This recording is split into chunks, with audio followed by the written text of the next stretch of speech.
The Commonwealth of Oceana. By James Harrington. Introduction to Oceana. James Harrington, eldest son of Sir Sapcoats Harrington of Exton, in Rutlandshire, was born in the reign of James I, in January, 1661, 5 years before the death of Shakespeare. He was 2 or 3 years younger than John Milton. His great-grandfather was Sir James Harrington, who married Lucy, daughter of Sir William Sidney, lived with her to their golden wedding day, and had 18 children, through whom he counted himself, before his death. Patriarch in a family that in his own time produced 8 dukes, 3 marquises, 70 earls, 27 viscounts, and 36 barons, 16 of them all being knights of the Garter. James Harrington's ideal of a commonwealth was the design, therefore, of a man in many ways connected with the chief nobility of England. Sir Sapcoats Harrington married twice, and had by each of his wives 2 sons and 2 daughters. James Harrington was eldest son by the first marriage, which was to Jane, daughter of Sir William Samuel of Upton, in Northamptonshire. James Harrington's brother became a merchant. Of his half-brothers, one went to sea, the other became a captain in the army. As a child, James Harrington was studious, and so sedate that it was said playfully of him he rather kept his parents and teachers in awe than needed correction. But in afterlife his quick wit made him full of playfulness in conversation. In 1629 he entered Trinity College, Oxford, as a gentleman commoner. There he had for tutor William Chillingworth, a fellow of the college, who after conversion to the Church of Rome had reasoned his way back into Protestant opinions. Chillingworth became a famous champion of Protestantism in the question between the churches, although many Protestants attacked him as unsound because he would not accept the Athanasian Creed and had some other reservations. Harrington prepared himself for foreign travel by study of modern languages, but before he went abroad, and while he was still under age, his father died and he succeeded to his patrimony. The socage tenure of his estate gave him free choice of his own guardian, and he chose his mother's mother, Lady Samuel. He then began the season of travel which usually followed studies at the university, a part of his training to which he had looked forward with a special interest. He went first to Holland, which had been in Queen Elizabeth's time the battleground of civil and religious liberty. Before he left England he used to say he knew of monarchy, anarchy, aristocracy, democracy, oligarchy, only as hard words to be looked for in a dictionary. But his interest in problems of government began to be awakened while he was among the Dutch. He served in the regiment of Lord Craven, and afterward in that of Sir Robert Stone, was much at The Hague. Became familiar with the court of the Prince of Orange, and with King James's daughter, the Queen of Bohemia, who, with her husband the Prince Elector, was then a fugitive to Holland.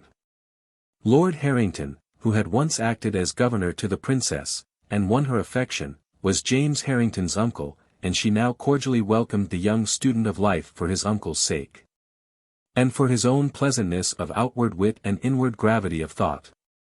Harrington was taken with him by the exiled and plundered Prince Elector, when he paid a visit to the court of Denmark, and he was entrusted afterward with the chief care of the prince's affairs in England. From Holland, James Harrington passed through Flanders into France, and thence to Italy.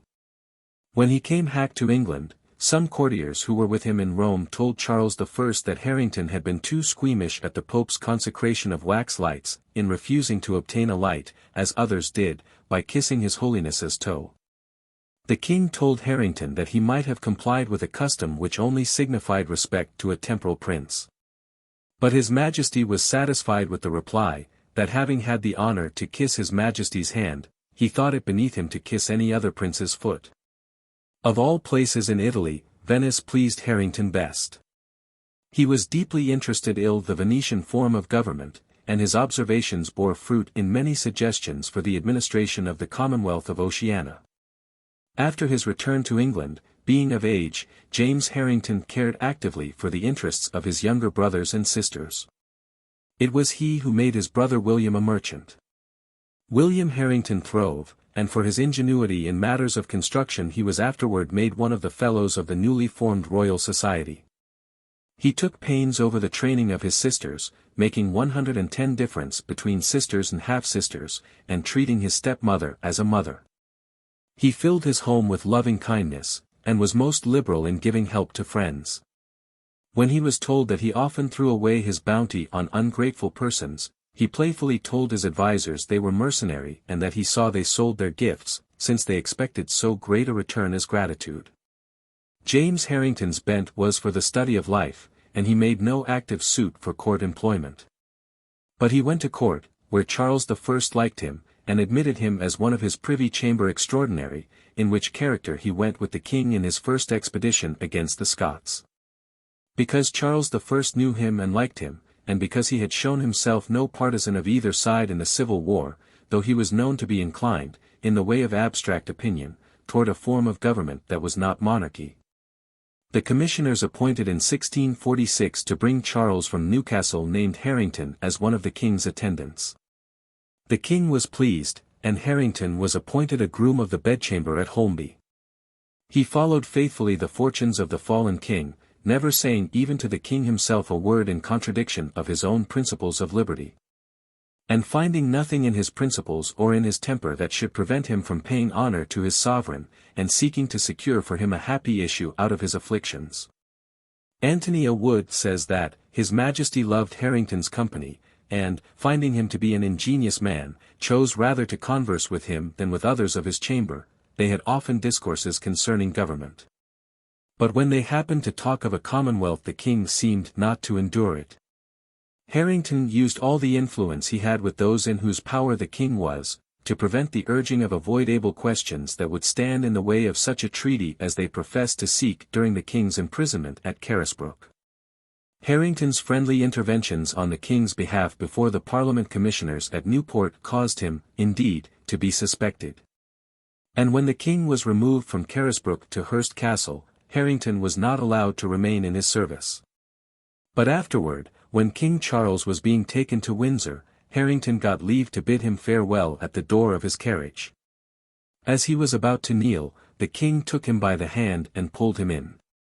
For a few days Lie was left with the king, but an oath was required of him that he would not assist in, or conceal knowledge of any attempt to procure, the king's escape. He would not take the oath, and was this time not only dismissed from the king's service but himself imprisoned, until Ireton obtained his release. Before the king's death, Harrington found his way to him again, and he was among those who were with Charles I upon the scaffold.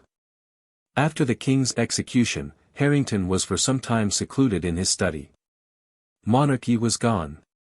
Some form of commonwealth was to be established, and he set to work upon the writing of To Oceana, calmly to show what form of government, since men were free to choose, to him seemed best.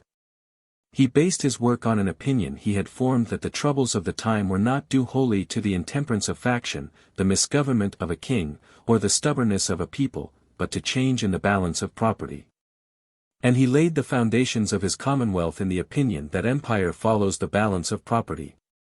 Then he showed the Commonwealth of Oceana in action, with safeguards against future shiftings of that balance, and with a popular government in which all offices were filled by men chosen by ballot, who should hold office for a limited term.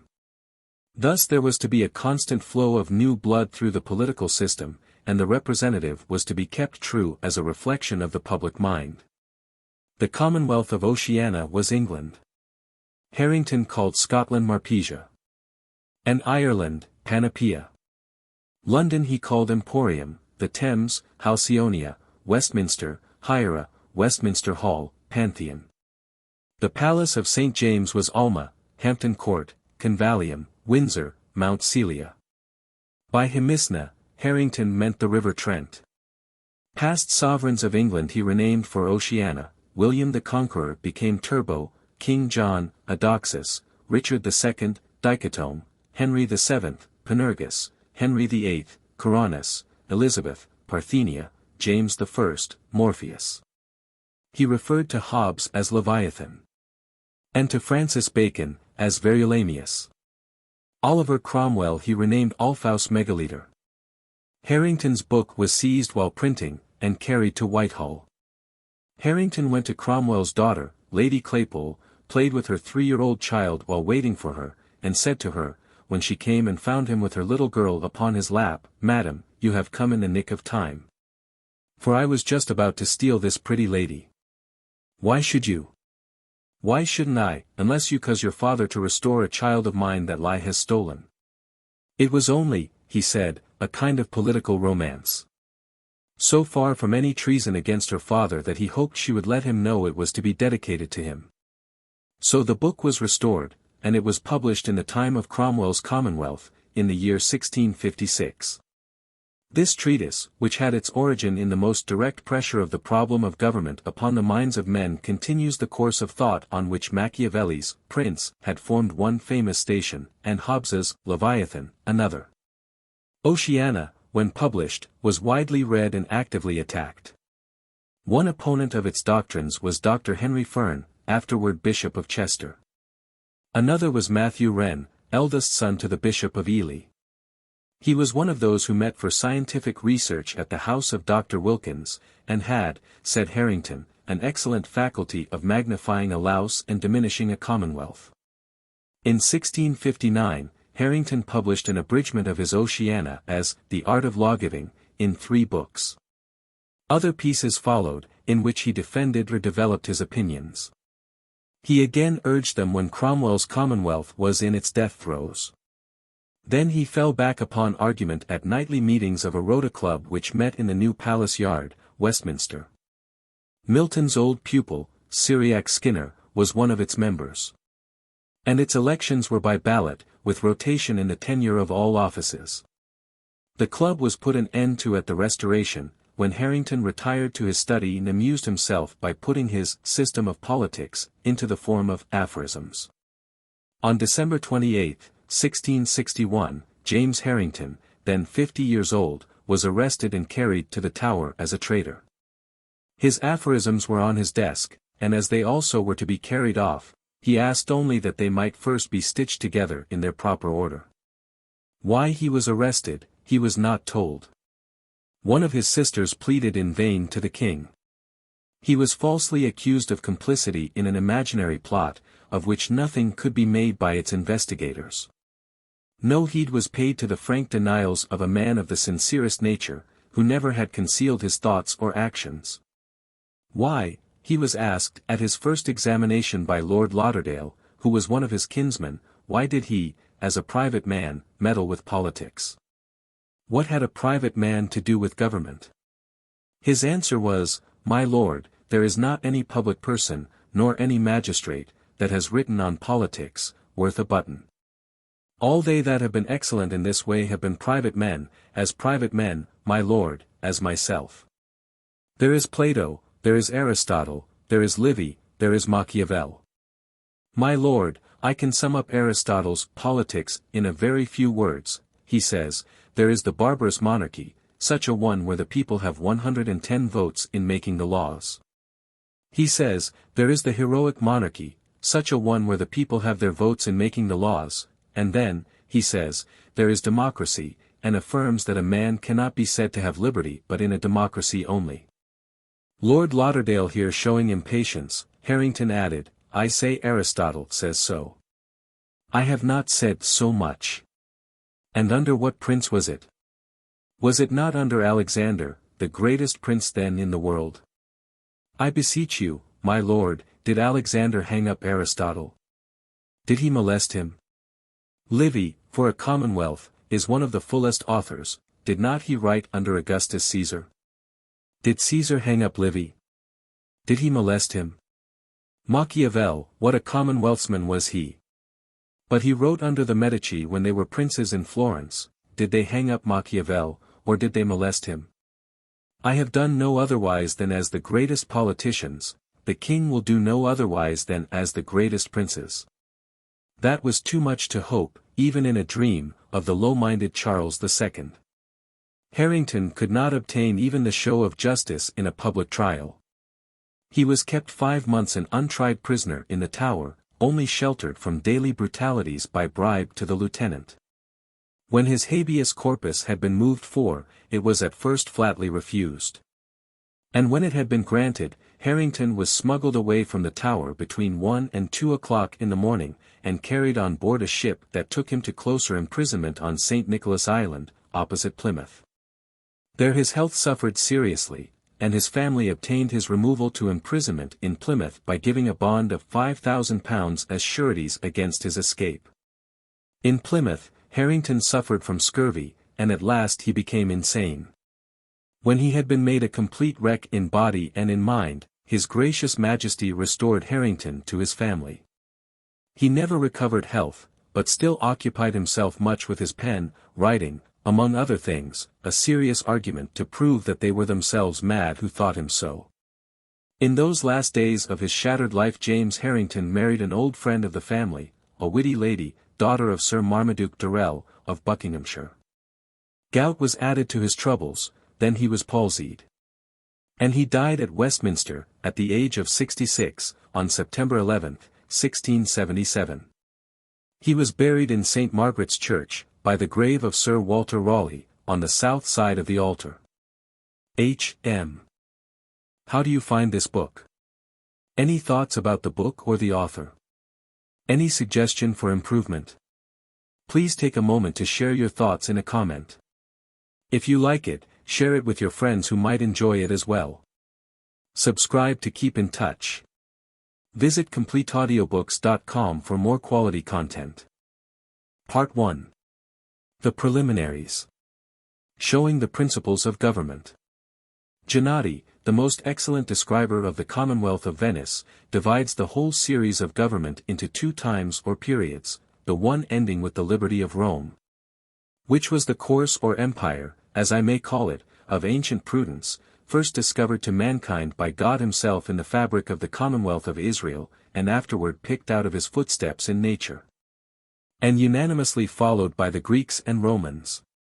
The other beginning with the arms of Caesar, which, extinguishing liberty, were the transition of ancient into modern prudence, introduced by those inundations of Huns, Goths, Vandals, Lombards, Saxons, which, breaking the Roman Empire, deformed the whole face of the world with those ill features of government, which at this time are become far worse in these western parts, except Venice, which, escaping the hands of the barbarians by virtue of its impregnable situation, has had its eye fixed upon ancient prudence, and is attained to a perfection even beyond the copy.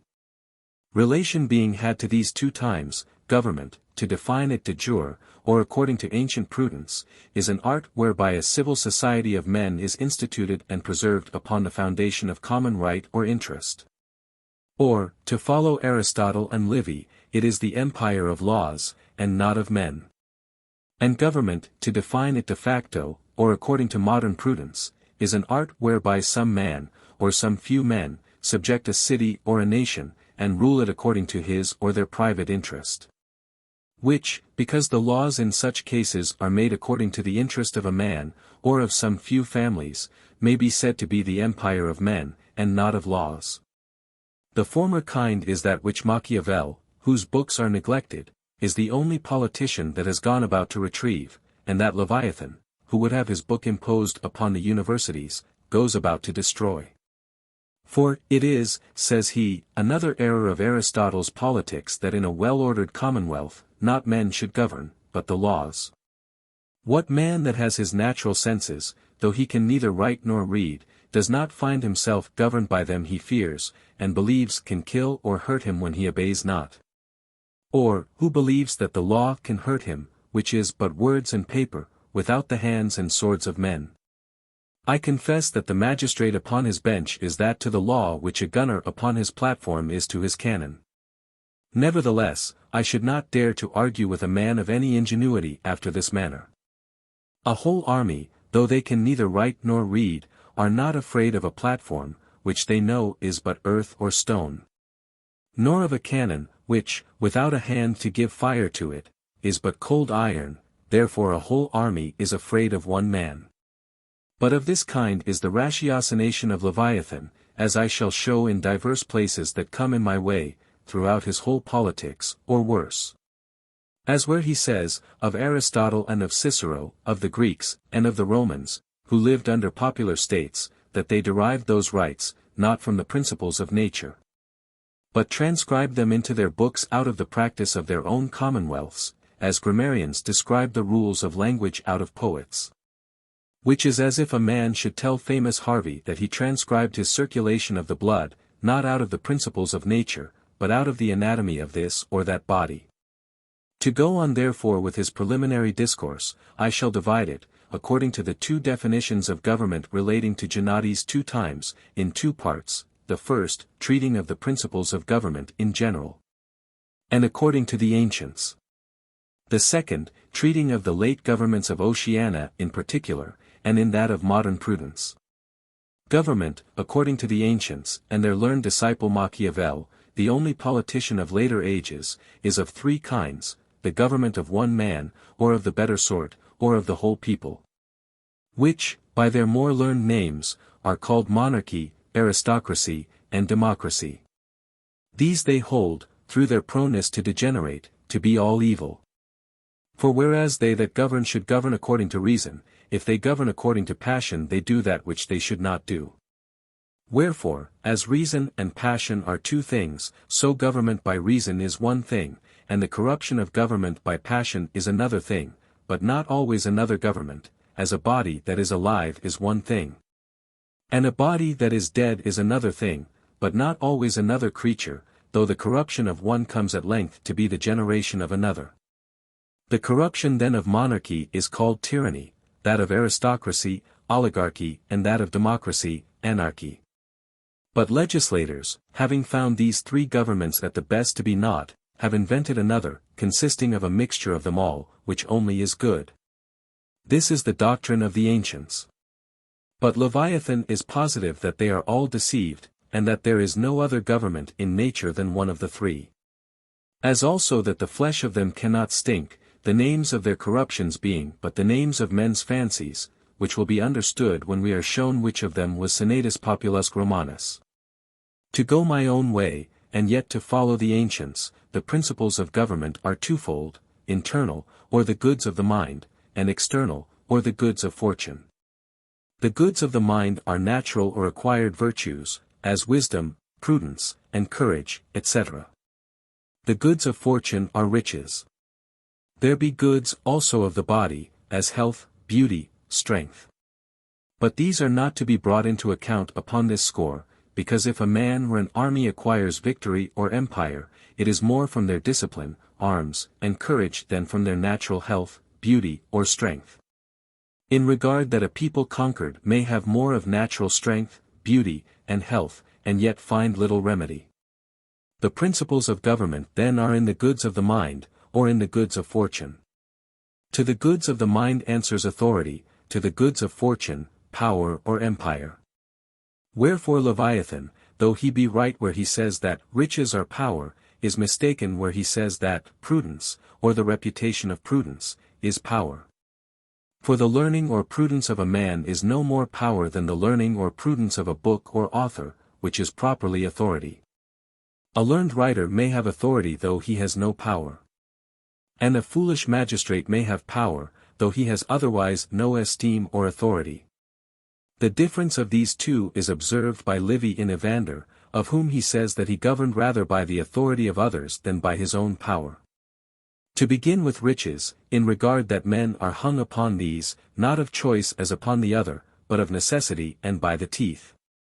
Forasmuch as he who wants bread is his servant that will feed him, if a man thus feeds a whole people, they are under his empire. Empire is of 2 kinds, domestic and national, or foreign and provincial. Domestic empire is founded upon dominion. Dominion is property, real or personal, that is to say, in lands, or in money and goods. Lands, or the parts and parcels of a territory, are held by the proprietor or proprietors, lord or lords of it, in some proportion. And such, except it be in a city that has little or no land, and whose revenue is in trade, as is the proportion or balance of dominion or property in land, such is the nature of the empire. If one man be sole landlord of a territory, or overbalance the people, for example, 3 parts in 4, he is grand seigneur, for so the Turk is called from his property, and his empire is absolute monarchy. If the few or a nobility with the clergy, be landlords, or overbalance the people to the like proportion, it makes the Gothic balance, to be shown at large in the second part of this discourse, and the empire is mixed monarchy. As that of Spain, Poland, and late of Oceana.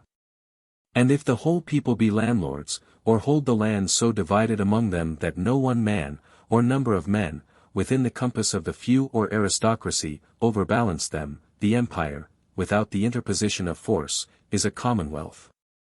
If force be interposed in any of these three cases, it must either frame the government to the foundation, or the foundation to the government, or holding the government not according to the balance, it is not natural, but violent. And therefore if it be at the devotion of a prince, it is tyranny, if at the devotion of the few, oligarchy. Or if in the power of the people, anarchy, each of which confusions, the balance standing otherwise, is but of short continuance, because against the nature of the balance, which, not destroyed, destroys that which opposes it. But there be certain other confusions, which, being rooted in the balance, are of longer continuance, and of worse consequence, as, first, where a nobility holds half the property, or about that proportion, and the people the other half. In which case, without altering the balance there is no remedy but the one must eat out the other, as the people did the nobility in Athens, and the nobility the people in Rome.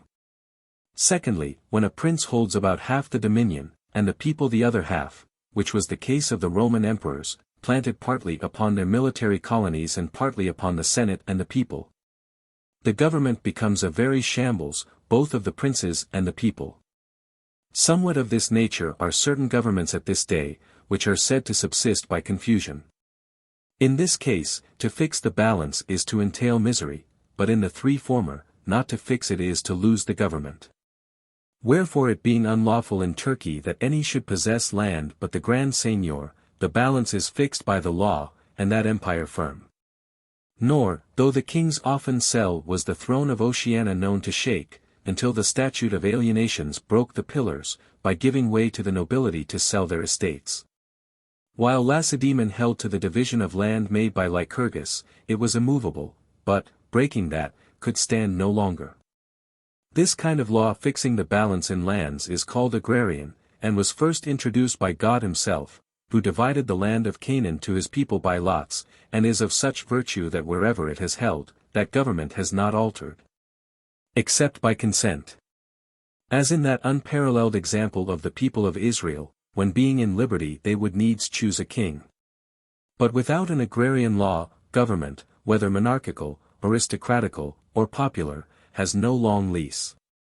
As for dominion, personal or in money, it may now and then stir up a Melius or a Manlius, which, if the commonwealth be not provided with some kind of dictatorial power, may be dangerous, though it has been seldom or never successful. Because to property-producing empire, it is required that it should have some certain root or foothold, which, except in land, it cannot have, being otherwise as it were upon the wing. Nevertheless, in such cities as subsist mostly by trade, and have little or no land, as Holland and Genoa, the balance of treasure may be equal to that of land in the cases mentioned. But Leviathan, though he seems to skew at antiquity, following his furious master Carneades, has caught hold of the public sword, to which he reduces all manner and matter of government. As, where he affirms this opinion, that any monarch receives his power by covenant. That is to say, upon conditions, to proceed from the not understanding this easy truth, that covenants being but words and breath, have no power to oblige, contain, constrain, or protect any man, but what they have from the public sword. But as he said of the law, that without this sword it is but paper, so he might have thought of this sword, that without a hand it is but cold iron. The hand which holds this sword is the militia of a nation. And the militia of a nation is either an army in the field, or ready for the field upon occasion. But an army is a beast that has a great belly, and must be fed, wherefore this will come to what pastures you have, and what pastures you have will come to the balance of property, without which the public sword is but a name or mere spitfrog. Wherefore, to set that which Leviathan says of arms and of contracts a little straighter, he that can graze this beast with the great belly, as the Turk does his Timariates, may well deride him that imagines he received his power by covenant, or is obliged to any such toy. It being in this case only that covenants are but words and breath. But if the property of the nobility, stocked with their tenants and retainers, be the pasture of that beast, the ox knows his master's crib. And it is impossible for a king in such a constitution to reign otherwise than by covenant, or if he break it, it is words that come to blows. But, says he, when an assembly of men is made sovereign, then no man imagines any such covenant to have part in the institution. But what was that by publicola of appeal to the people, or that whereby the people had their tribunes? Fie, says he, nobody is so dull as to say that the people of Rome made a covenant with the Romans, to hold the sovereignty on such or such conditions, which, not performed, the Romans might depose the Roman people. In which there be several remarkable things, for he holds the Commonwealth of Rome to have consisted of one assembly, whereas it consisted of the Senate and the people. That they were not upon covenant, whereas every law enacted by them was a covenant between them. That the one assembly was made sovereign, whereas the people, who only were sovereign, were such from the beginning, as appears by the ancient style of their covenants or laws, the Senate has resolved, the people have decreed. That a council being made sovereign, cannot be made such upon conditions, whereas the Decemvirs being a council that was made sovereign, was made such upon conditions. That all conditions or covenants making a sovereign being made, are void. Whence it must follow that, the Decemviri being made, were ever after the lawful government of Rome, and that it was unlawful for the Commonwealth of Rome to depose the Decemvirs. As also that Cicero, if he wrote otherwise out of his Commonwealth, did not write out of nature. But to come to others that see more of this balance. You have Aristotle full of it in divers places, especially where he says, that the moderate wealth, as where one man or the few have greater possessions than the equality or the frame of the commonwealth will bear, is an occasion of sedition. Which ends for the greater part in monarchy, and that for this cause the ostracism has been received in divers places, as in Argos and Athens. But that it were better to prevent the growth in the beginning, than, when it has got head, to seek the remedy of such an evil. Machiavel has missed it very narrowly and more dangerously for not fully perceiving that if a commonwealth be galled by the gentry it is by their overbalance. He speaks of the gentry as hostile to popular governments, and of popular governments as hostile to the gentry, and makes us believe that the people in such are so enraged against them, that where they meet a gentleman they kill him, which can never be proved by any one example, unless in civil war. Seeing that even in Switzerland the gentry are not only safe, but in honor. But the balance, as I have laid it down, though unseen by Machiavel, is that which interprets him, and that which he confirms by his judgment in many others as well as in this place, where he concludes that he who will go about to make a commonwealth where there be many gentlemen, unless he first destroys them, undertakes an impossibility. And that he who goes about to introduce monarchy where the condition of the people is equal, shall never bring it to pass, unless he cull out such of them as are the most turbulent and ambitious, and make them gentlemen or noblemen. Not in name but in effect. That is, by enriching them with lands, castles, and treasures, that may gain them power among the rest, and bring in the rest to dependence upon themselves, to the end that, they maintaining their ambition by the prince may maintain his power by them. Wherefore, as in this place I agree with Machiavel, that a nobility or gentry, overbalancing a popular government, is the utter bane and destruction of it. So I shall show in another, that a nobility or gentry, in a popular government, not overbalancing it, is the very life and soul of it. By what has been said, it should seem that we may lay aside further disputes of the public sword, or of the right of the militia, which, be the government what it will, or let it change how it can, is inseparable from the overbalance in dominion, nor, if otherwise stated by the law or custom, as in the Commonwealth of Rome, where the people having the sword, the nobility came to have the overbalance, avails it to any other end than destruction. For as a building swaying from the foundation must fall, so it fares with the law swaying from reason, and the militia from the balance of dominion. And thus much for the balance of national or domestic empire, which is in dominion. The balance of foreign or provincial empire is of a contrary nature. A man may as well say that it is unlawful for him who has made a fair and honest purchase to have tenants, as for a government that has made a just progress and enlargement of itself to have provinces. But how a province may be justly acquired appertains to another place. In this I am to show no more than how or upon what kind of balance it is to be held, in order whereto I shall first show upon what kind of balance it is not to be held. It has been said, that national or independent empire, of what kind soever, is to be exercised by them that have the proper balance of dominion in the nation. Wherefore provincial or dependent empire is not to be exercised by them that have the balance of dominion in the province, because that would bring the government from provincial and dependent, to national and independent. Absolute monarchy, as that of the Turks, neither plants its people at home nor abroad, otherwise than as tenants for life or at will, wherefore its national and provincial government is all one. But in governments that admit the citizen or subject to dominion in lands, the richest are they that share most of the power at home. Whereas the richest among the provincials, though native subjects, or citizens that have been transplanted, are least admitted to the government abroad, for men, like flowers or roots being transplanted, take after the soil wherein they grow. Wherefore the Commonwealth of Rome, by planting colonies of its citizens within the bounds of Italy, took the best way of propagating itself, and naturalizing the country. Whereas if it had planted such colonies without the bounds of Italy it would have alienated the citizens, and given a root to liberty abroad, that might have sprung up foreign or savage, and hostile to her, wherefore it never made any such dispersion of itself and its strength, till it was under the yoke of the emperors, who, disburdening themselves of the people, as having less apprehension of what they could do abroad than at home, took a contrary course. The Mamelukes, which, till any man show me the contrary, I shall presume to have been a commonwealth consisting of an army, whereof the common soldier was the people, the commissioned officer the senate, and the general the prince, were foreigners. And by nation Circassians, that governed Egypt. Wherefore these never durst plant themselves upon dominion, which growing naturally up into the national interest, must have dissolved the foreign yoke in that province.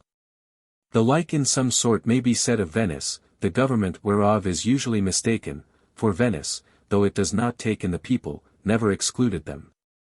This commonwealth, the orders whereof are the most democratical or popular of all others, in regard of the exquisite rotation of the Senate, at the first institution took in the whole people. They that now live under the government without participation of it, are such as have since either voluntarily chosen so to do, or were subdued by arms. Wherefore the subject of Venice is governed by provinces, and the balance of dominion not standing, as has been said, with provincial government. As the Mamelukes durst not cast their government upon this balance in their provinces, lest the national interest should have rooted out the foreign, so neither dare the Venetians take in their subjects upon this balance. Lest the foreign interest should root out the national, which is that of the 3,000 now governing, and by diffusing the commonwealth throughout her territories, lose the advantage of her situation, by which in great part it subsists. And such also is the government of the Spaniard in the Indies, to which he deputes natives of his own country, not admitting the Creoles to the government of those provinces, though descended from Spaniards. But if a prince or a commonwealth may hold a territory that is foreign in this, it may be asked why he may not hold one that is native in the like manner.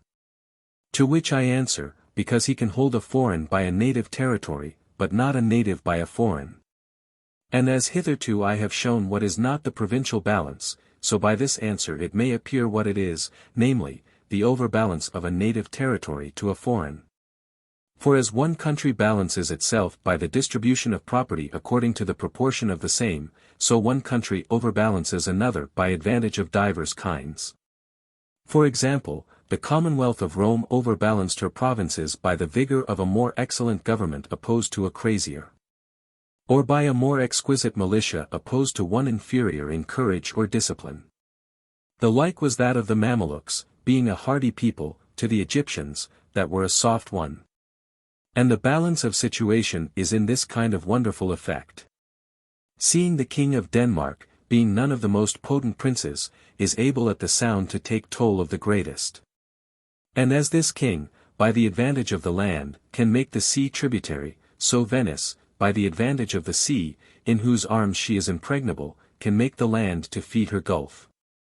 For the colonies in the Indies, they are yet babes that cannot live without sucking the breasts of their mother cities, but such as I mistake if when they come of age they do not wean themselves. Which causes me to wonder at princes that delight to be exhausted in that way. And so much for the principles of power, whether national or provincial, domestic or foreign, being such as are external, and founded in the goods of fortune. I come to the principles of authority, which are internal, and founded upon the goods of the mind. These the legislator that can unite in his government with those of fortune, comes nearest to the work of God, whose government consists of heaven and earth. Which was said by Plato, though in different words, as, when princes should be philosophers, or philosophers princes, the world would be happy. And says Solomon, there is an evil which I have seen under the sun, which proceeds from the ruler, enim vero nec nobilum, nec ingenuum, nec libertinum cadem armis preponere, regia utilitas est.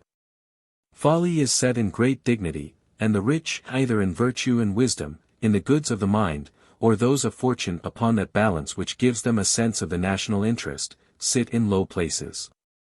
I have seen servants upon horses, and princes walking as servants upon the earth. Sad complaints, that the principles of power and of authority, the goods of the mind and of fortune, do not meet and twine in the wreath or crown of empire. Wherefore, if we have anything of piety or of prudence, let us raise ourselves out of the mire of private interest to the contemplation of virtue, and put a hand to the removal of this evil from under the sun. This evil against which no government that is not secured can be good, this evil from which the government that is secure must be perfect. Solomon tells us that the cause of it is from the ruler, from those principles of power, which, balanced upon earthly trash, exclude the heavenly treasures of virtue, and that influence of it upon government which is authority.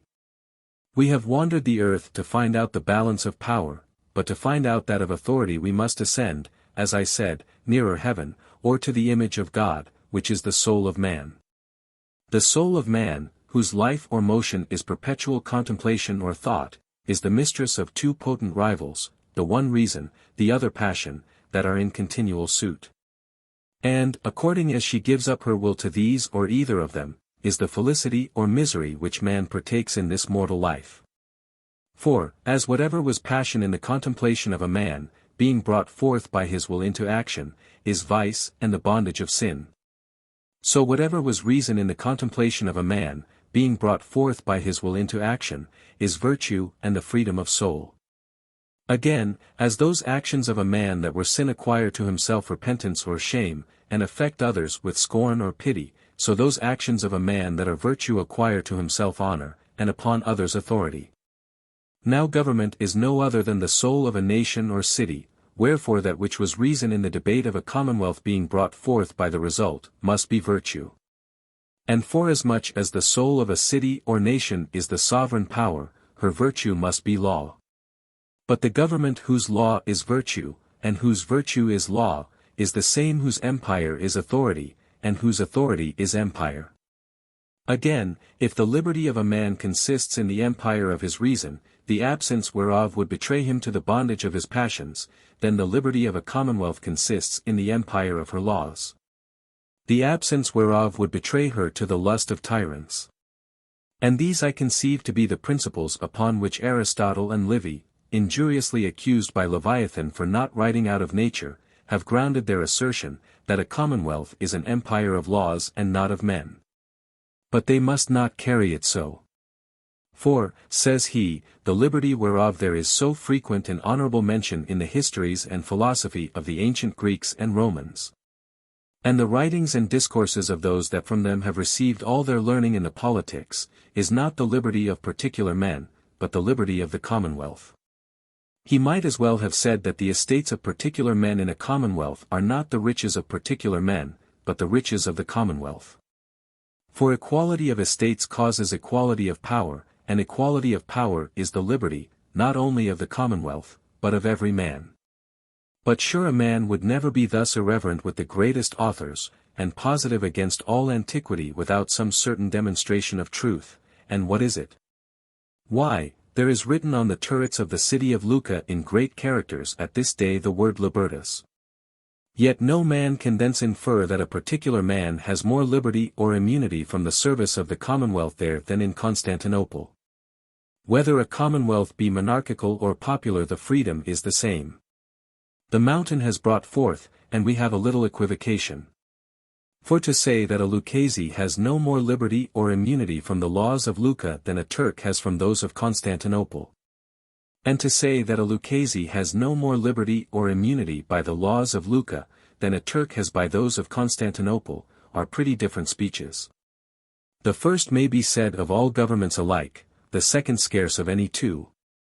Much less of these, seeing it is known that, whereas the greatest bashaw is a tenant, as well of his head as of his estate, at the will of his lord, the meanest Lucchese that has land is a freeholder of both, and not to be controlled but by the law.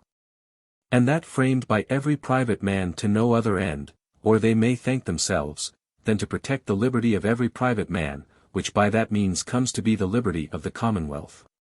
But seeing they that make the laws in commonwealths are but men, the main question seems to be, how a commonwealth comes to be an empire of laws, and not of men.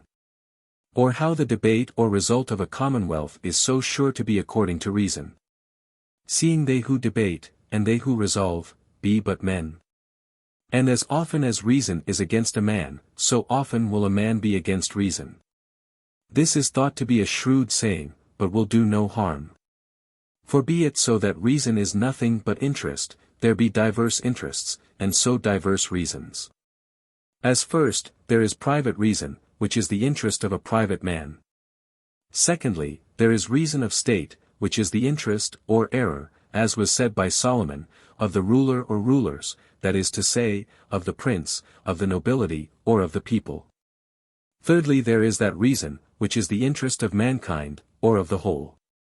Now if we see even in those natural agents that want sense, that as in themselves they have a law which directs them in the means whereby they tend to their own perfection, so likewise that another law there is, which touches them as they are sociable parts united into one body, a law which binds them each to serve to others' good, and all to prefer the good of the whole, before whatsoever their own particular. As when stones, or heavy things, forsake their ordinary wont or centre, and fly upward, as if they heard themselves commanded to let go the good they privately wish, and to relieve the present distress of nature in common.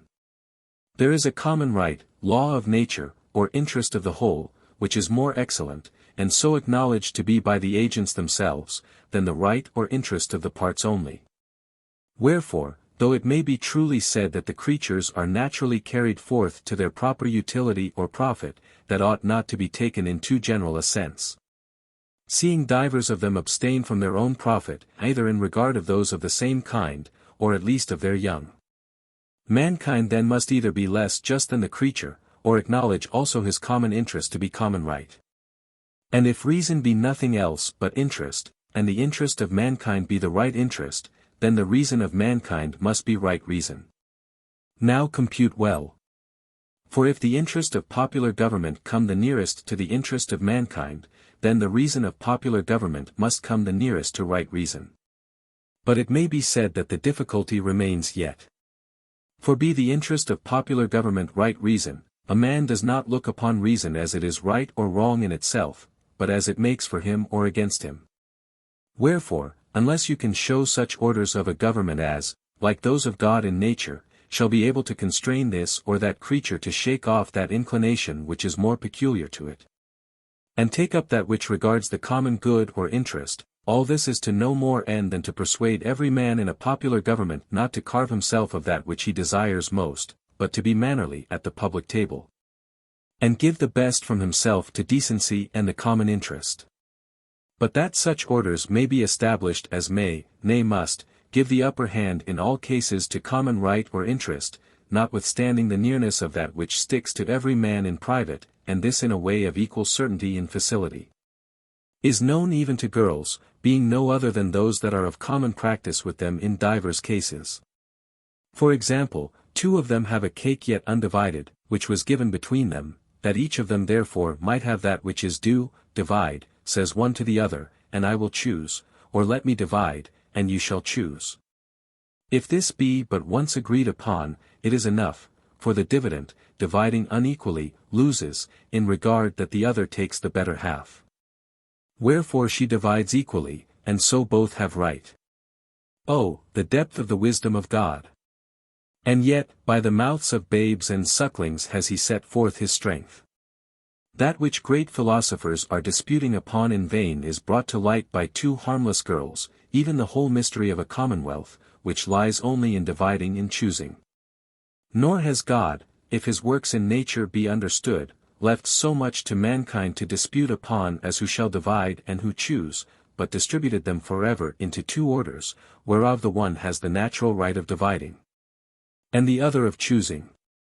For example, a commonwealth is but a civil society of men. Let us take any number of men, as 20, and immediately make a commonwealth.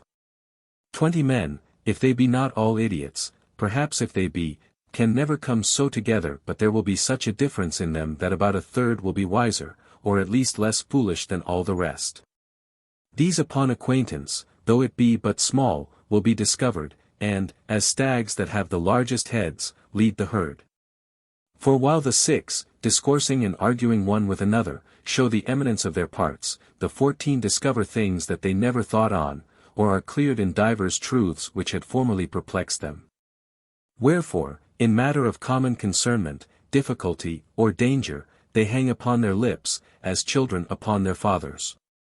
And the influence thus acquired by the 6, the eminence of whose parts are found to be a stay and comfort to the 14, is the authority of the fathers. Wherefore this can be no other than a natural aristocracy diffused by God throughout the whole body of mankind to this end and purpose.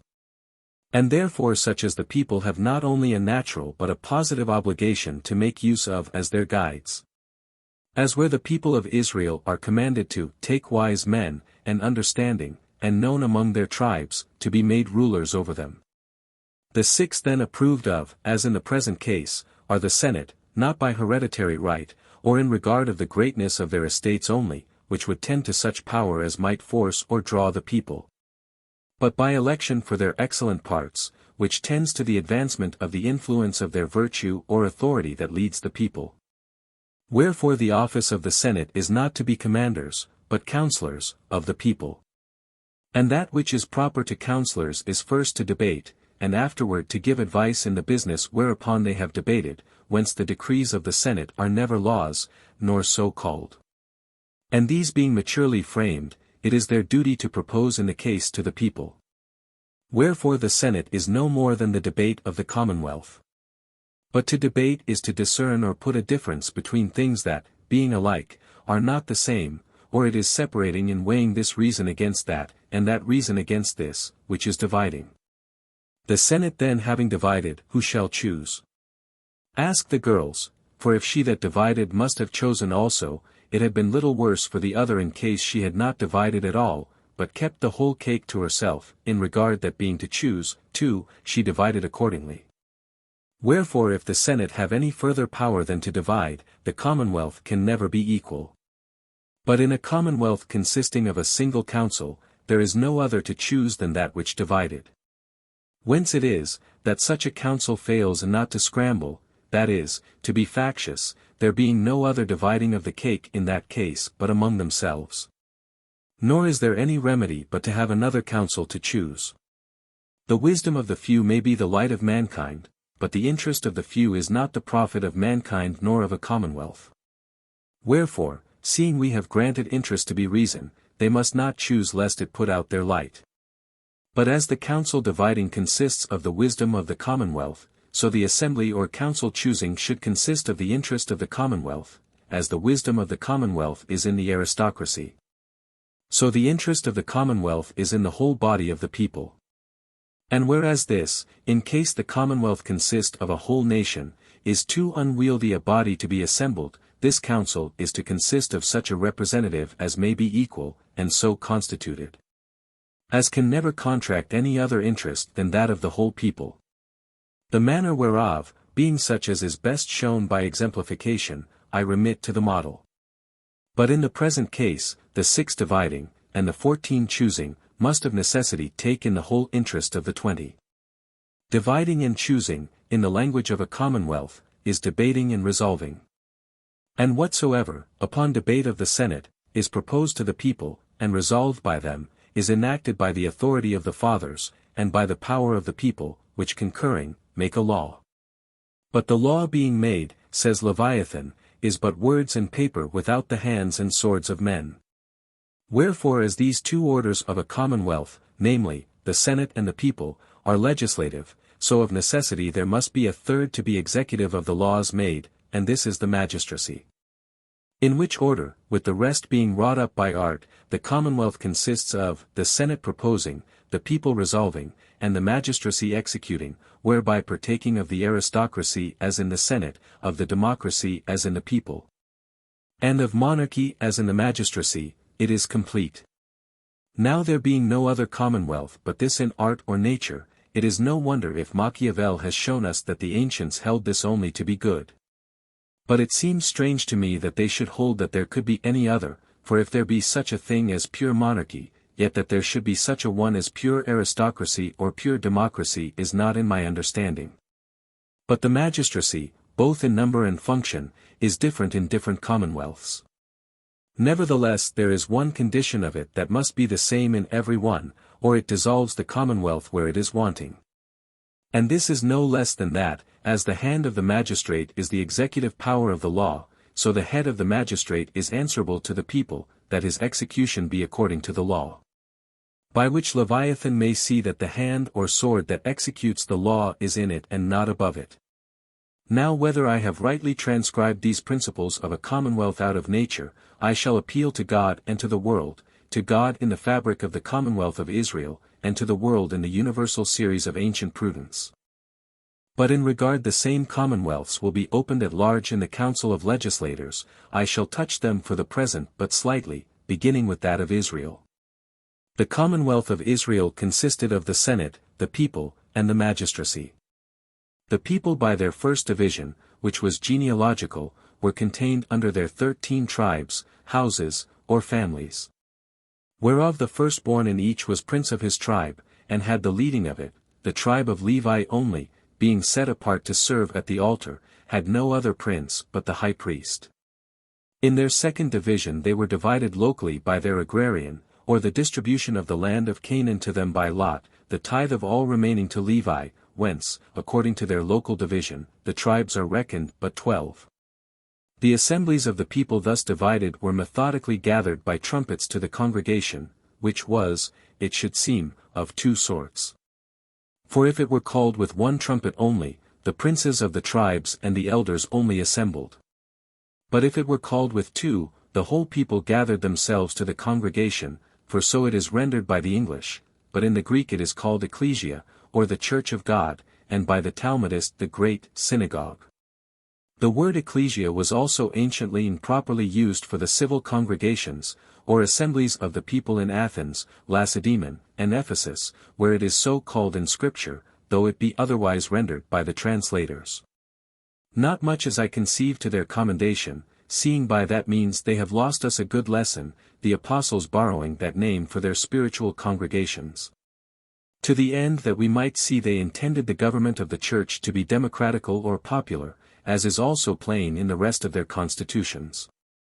The Church or congregation of the people of Israel assembled in a military manner, and had the result of the commonwealth, or the power of confirming all their laws, though proposed even by God himself. As where they make him king, and where they reject or depose him as civil magistrate, and elect Saul. It is manifest that he gives no such example to a legislator in a popular government as to deny or evade the power of the people, which were a contradiction. But though he deservedly blames the ingratitude of the people in that action, he commands Samuel, being next under himself supreme magistrate, to hearken to their voice, for where the suffrage of the people goes for nothing. It is no commonwealth, and comforts him, saying, They have not rejected thee, but they have rejected me that I should not reign over them. But to reject him that he should not reign over them, was as civil magistrate to depose him. The power therefore which the people had to depose even God himself as he was civil magistrate, leaves little doubt but that they had power to have rejected any of those laws confirmed by them throughout the Scripture, which, to omit the several parcels, are generally contained under two heads, those that were made by covenant with the people in the land of Moab, and those which were made by covenant with the people in Horeb. Which two, I think, amount to the whole body of the Israelitish laws. But if all and every one of the laws of Israel being proposed by God, were no otherwise enacted than by covenant with the people, then that only which was resolved by the people of Israel was their law. And so the result of that commonwealth was in the people. Nor had the people the result only in matter of law, but the power in some cases of judicature. As also the right of levying war, cognizance in matter of religion, and the election of their magistrates, as the judge or dictator, the king, the prince, which functions were exercised by the Synagoga Magna, or Congregation of Israel. Not always in one manner, for sometimes they were performed by the suffrage of the people, viva voce, sometimes by the lot only, and at others by the ballot, or by a mixture of the lot with the suffrage, as in the case of Eldad and Medad. Which I shall open with the Senate. The Senate of Israel, called in the Old Testament the 70 Elders, and in the New the Sanhedrim, which word is usually translated the Council, was appointed by God, and consisted of 70 elders besides Moses. Which were at first elected by the people, but in what manner is rather intimated than shown. Nevertheless, because I cannot otherwise understand the passage concerning Eldad and Medad, of whom it is said, that they were of them that were written, but went not up to the tabernacle. Then with the Talmudists I conceive that Eldad and Medad had the suffrage of the tribes, and so were written as competitors for magistracy. But coming afterward to the lot, failed of it, and therefore went not up to the tabernacle, or place of confirmation by God, or to the session house of the Senate, with the 70 upon whom the lot fell to be senators. For the session house of the Sanhedrim was first in the court of the tabernacle, and afterward in that of the temple, where it came to be called the stone chamber or pavement. If this were the ballot of Israel, that of Venice is the same transposed. For in Venice the competitor is chosen as it were by the lot, in regard that the electors are so made, and the magistrate is chosen by the suffrage of the great council or assembly of the people. But the Sanhedrim of Israel being thus constituted, Moses, for his time, and after him his successor sat in the midst of it as prince or archon, and at his left hand the orator or father of the Senate. The rest, or the bench, coming round with either horn like a crescent, had a scribe attending upon the tip of it. This Senate, in regard the legislator of Israel was infallible, and the laws given by God such as were not fit to be altered by men, is much different in the exercise of their power from all other senates, except that of the Areopagus in Athens. Which also was little more than a supreme judicatory, for it will hardly, as I conceive, be found that the Sanhedrim proposed to the people till the return of the children of Israel out of captivity under Esdras. At which time there was a new law made, namely, for a kind of excommunication, or rather banishment, which had never been before in Israel. Nevertheless it is not to be thought that the Sanhedrim had not always that right, which from the time of Esdras is more frequently exercised, of proposing to the people. But that they forbore it in regard of the fullness and infallibility of the law already made, whereby it was needless. Wherefore the function of this council, which is very rare in a senate, was executive, and consisted in the administration of the law made. And whereas the council itself is often understood in Scripture by the priest and the Levite, there is no more in that save only that the priests and the Levites, who otherwise had no power at all, being in the younger years of this commonwealth. Those that were best studied in the laws were the most frequently elected into the Sanhedrim. For the courts, consisting of 23 elders sitting in the gates of every city, and the triumvirates of judges constituted almost in every village, which were parts of the executive magistracy subordinate to the Sanhedrim. I shall take them at better leisure, and in the larger discourse. But these being that part of this commonwealth which was instituted by Moses upon the advice of Jethro the priest of Midian, as I conceive a heathen, are to me a sufficient warrant even from God himself, who confirmed them. To make further use of human prudence, wherever I find it bearing a testimony to itself, whether in heathen commonwealths or others. And the rather, because so it is, that we who have the Holy Scriptures, and in them the original of a commonwealth, made by the same hand that made the world, are either altogether blind or negligent of it. While the heathens have all written theirs, as if they had had no other copy.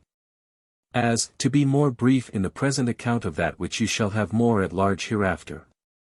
Athens consisted of the Senate of the being proposing, of the Church or Assembly of the people resolving, and too often debating. Which was the ruin of it. As also of the Senate of the Areopagus, the 9 archons, with divers other magistrates, executing. Lacedaemon consisted of the Senate proposing, of the Church or congregation of the people resolving only, and never debating, which was the long life of it, and of the 2 kings, the court of the Ephors, with divers other magistrates, executing. Carthage consisted of the Senate proposing and sometimes resolving too, of the people resolving and sometimes debating too, for which fault she was reprehended by Aristotle. And she had her Sophites, and her 100 men, with other magistrates, executing. Rome consisted of the Senate proposing, the Concio or people resolving, and too often debating, which caused her storms. As also of the consuls, censors, aediles, tribunes, praetors, quaestors, and other magistrates, executing. Venice consists of the Senate, or Pregati, proposing, and sometimes resolving too, of the great council or assembly of the people, in whom the result is constitutively. As also of the Doge, the Signorii, the censors, the Dieci, the Quasencies, and other magistrates, executing. The proceeding of the Commonwealths of Switzerland and Holland is of a like nature, though after a more obscure manner. For the sovereignties, whether cantons, provinces, or cities, which are the people, send their deputies, commissioned and instructed by themselves, wherein they reserve the result in their own power, to the provincial or general convention. Or senate, where the deputies debate, but have no other power of result than what was conferred upon them by the people, or is further conferred by the same upon further occasion. And for the executive part they have magistrates or judges in every canton, province, or city, besides those which are more public, and relate to the league, as for adjusting controversies between one canton, province, or city and another. Or the like between such persons as are not of the same canton, province, or city. But that we may observe a little further how the heathen politicians have written, not only out of nature, but as it were out of Scripture, as in the Commonwealth of Israel, God is said to have been king, so the Commonwealth where the law is king is said by Aristotle to be the kingdom of God. And whereby the lusts or passions of men a power is set above that of the law deriving from reason, which is the dictate of God, God in that sense is rejected or deposed that he should not reign over them, as he was in Israel. And yet Leviathan will have it that, by reading of these Greek and Latin, he might as well in this sense have said Hebrew, authors, young men, and all others that are unprovided of the antidote of solid reason. Receiving a strong and delightful impression of the great exploits of war achieved by the conductors of their armies, receive withal a pleasing idea of all they have done besides. And imagine their great prosperity not to have proceeded from the emulation of particular men, but from the virtue of their popular form of government. Not considering the frequent seditions and civil wars produced by the imperfection of their polity. Where, first, the blame he lays to the heathen authors, is in his sense laid to the Scripture. And whereas he holds them to be young men, or men of no antidote that are of like opinions, it should seem that Machiavel, the sole retriever of this ancient prudence, is to his solid reason a beardless boy that has newly read Livy. And how solid his reason is, may appear where he grants the great prosperity of ancient commonwealths, which is to give up the controversy. For such an effect must have some adequate cause, which to evade he insinuates that it was nothing else but the emulation of particular men, as if so great an emulation could have been generated without as great virtue. So great virtue without the best education, and best education without the best law, or the best laws any otherwise than by the excellency of their polity. But if some of these commonwealths, as being less perfect in their polity than others, have been more seditious, it is not more an argument of the infirmity of this or that commonwealth in particular, than of the excellency of that kind of polity in general, which if they, that have not altogether reached, have nevertheless had greater prosperity, what would befall them that should reach? In answer to which question let me invite Leviathan, who of all other governments gives the advantage to monarchy for perfection, to a better disquisition of it by these 3 assertions. The first, that the perfection of government lies upon such a libration in the frame of it, that no man or men in or under it can have the interest, or, having the interest, can have the power to disturb it with sedition. The second, that monarchy, reaching the perfection of the kind, reaches not to the perfection of government, but must have some dangerous flaw in it. The third, that popular government, reaching the perfection of the kind, reaches the perfection of government, and has no flaw in it. The first assertion requires no proof. For the proof of the second, monarchy, as has been shown, is of two kinds, the one by arms, the other by a nobility, and there is no other kind in art or nature. For if there have been anciently some governments called kingdoms, as one of the Goths in Spain, and another of the Vandals in Africa, where the king ruled without a nobility and by a council of the people only, it is expressly said by the authors that mention them that the kings were but the captains, and that the people not only gave them laws, but deposed them as often as they pleased. Nor is it possible in reason that it should be otherwise in like cases, wherefore these were either no monarchies, or had greater flaws in them than any other. But for a monarchy by arms, as that of the Turk, which, of all models that ever were, comes up to the perfection of the kind, it is not in the wit or power of man to cure it of this dangerous flaw. That the Janissaries have frequent interest and perpetual power to raise sedition, and to tear the magistrate, even the prince himself, in pieces. Therefore the monarchy of Turkey is no perfect government. And for a monarchy by nobility, as of late in Oceana, which of all other models, before the declination of it, came up to the perfection in that kind, it was not in the power or wit of man to cure it of that dangerous flaw. That the nobility had frequent interest and perpetual power by their retainers and tenants to raise sedition. And, whereas the Janissaries occasion this kind of calamity no sooner than they make an end of it, to levy a lasting war, to the vast effusion of blood, and that even upon occasions wherein the people, but for their dependence upon their lords, had no concernment, as in the feud of the red and white. The like has been frequent in Spain, France, Germany, and other monarchies of this kind, wherefore monarchy by a nobility is no perfect government. For the proof of the third assertion, Leviathan yields it to me, that there is no other commonwealth but monarchical or popular. Wherefore if no monarchy be a perfect government, then either there is no perfect government, or it must be popular, for which kind of constitution I have something more to say than Leviathan has said or ever will be able to say for monarchy. As first, that it is the government that was never conquered by any monarch, from the beginning of the world to this day, for if the commonwealths of Greece came under the yoke of the kings of Macedon, they were first broken by themselves. Secondly, that it is the government that has frequently led mighty monarchs in triumph.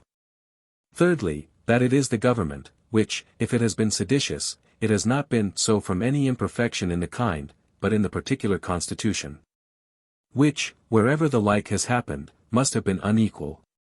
Fourthly, that it is the government, which, if it has been anything near equal, was never seditious, or let him show me what sedition has happened in Lacedaemon or Venice.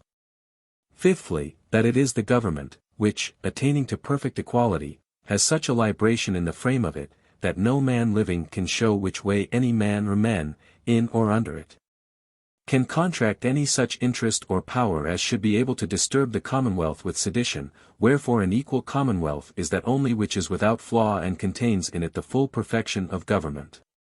But to return. By what has been shown in reason and experience, it may appear, that though commonwealths in general be governments of the Senate proposing, the people resolving, and the magistracy executing, yet some are not so good at these orders as others, through some impediment or defect in the frame, balance, or capacity of them, according to which they are of divers kinds. The first division of them is into such as are single, as Israel, Athens, Lacedaemon, etc., and such as are by leagues, as those of the Achaeans, Aetolians, Lycians, Swiss, and Hollanders. The second, being Machiavels, is into such as are for preservation, as Lacedaemon and Venice, and such as are for increase, as Athens and Rome.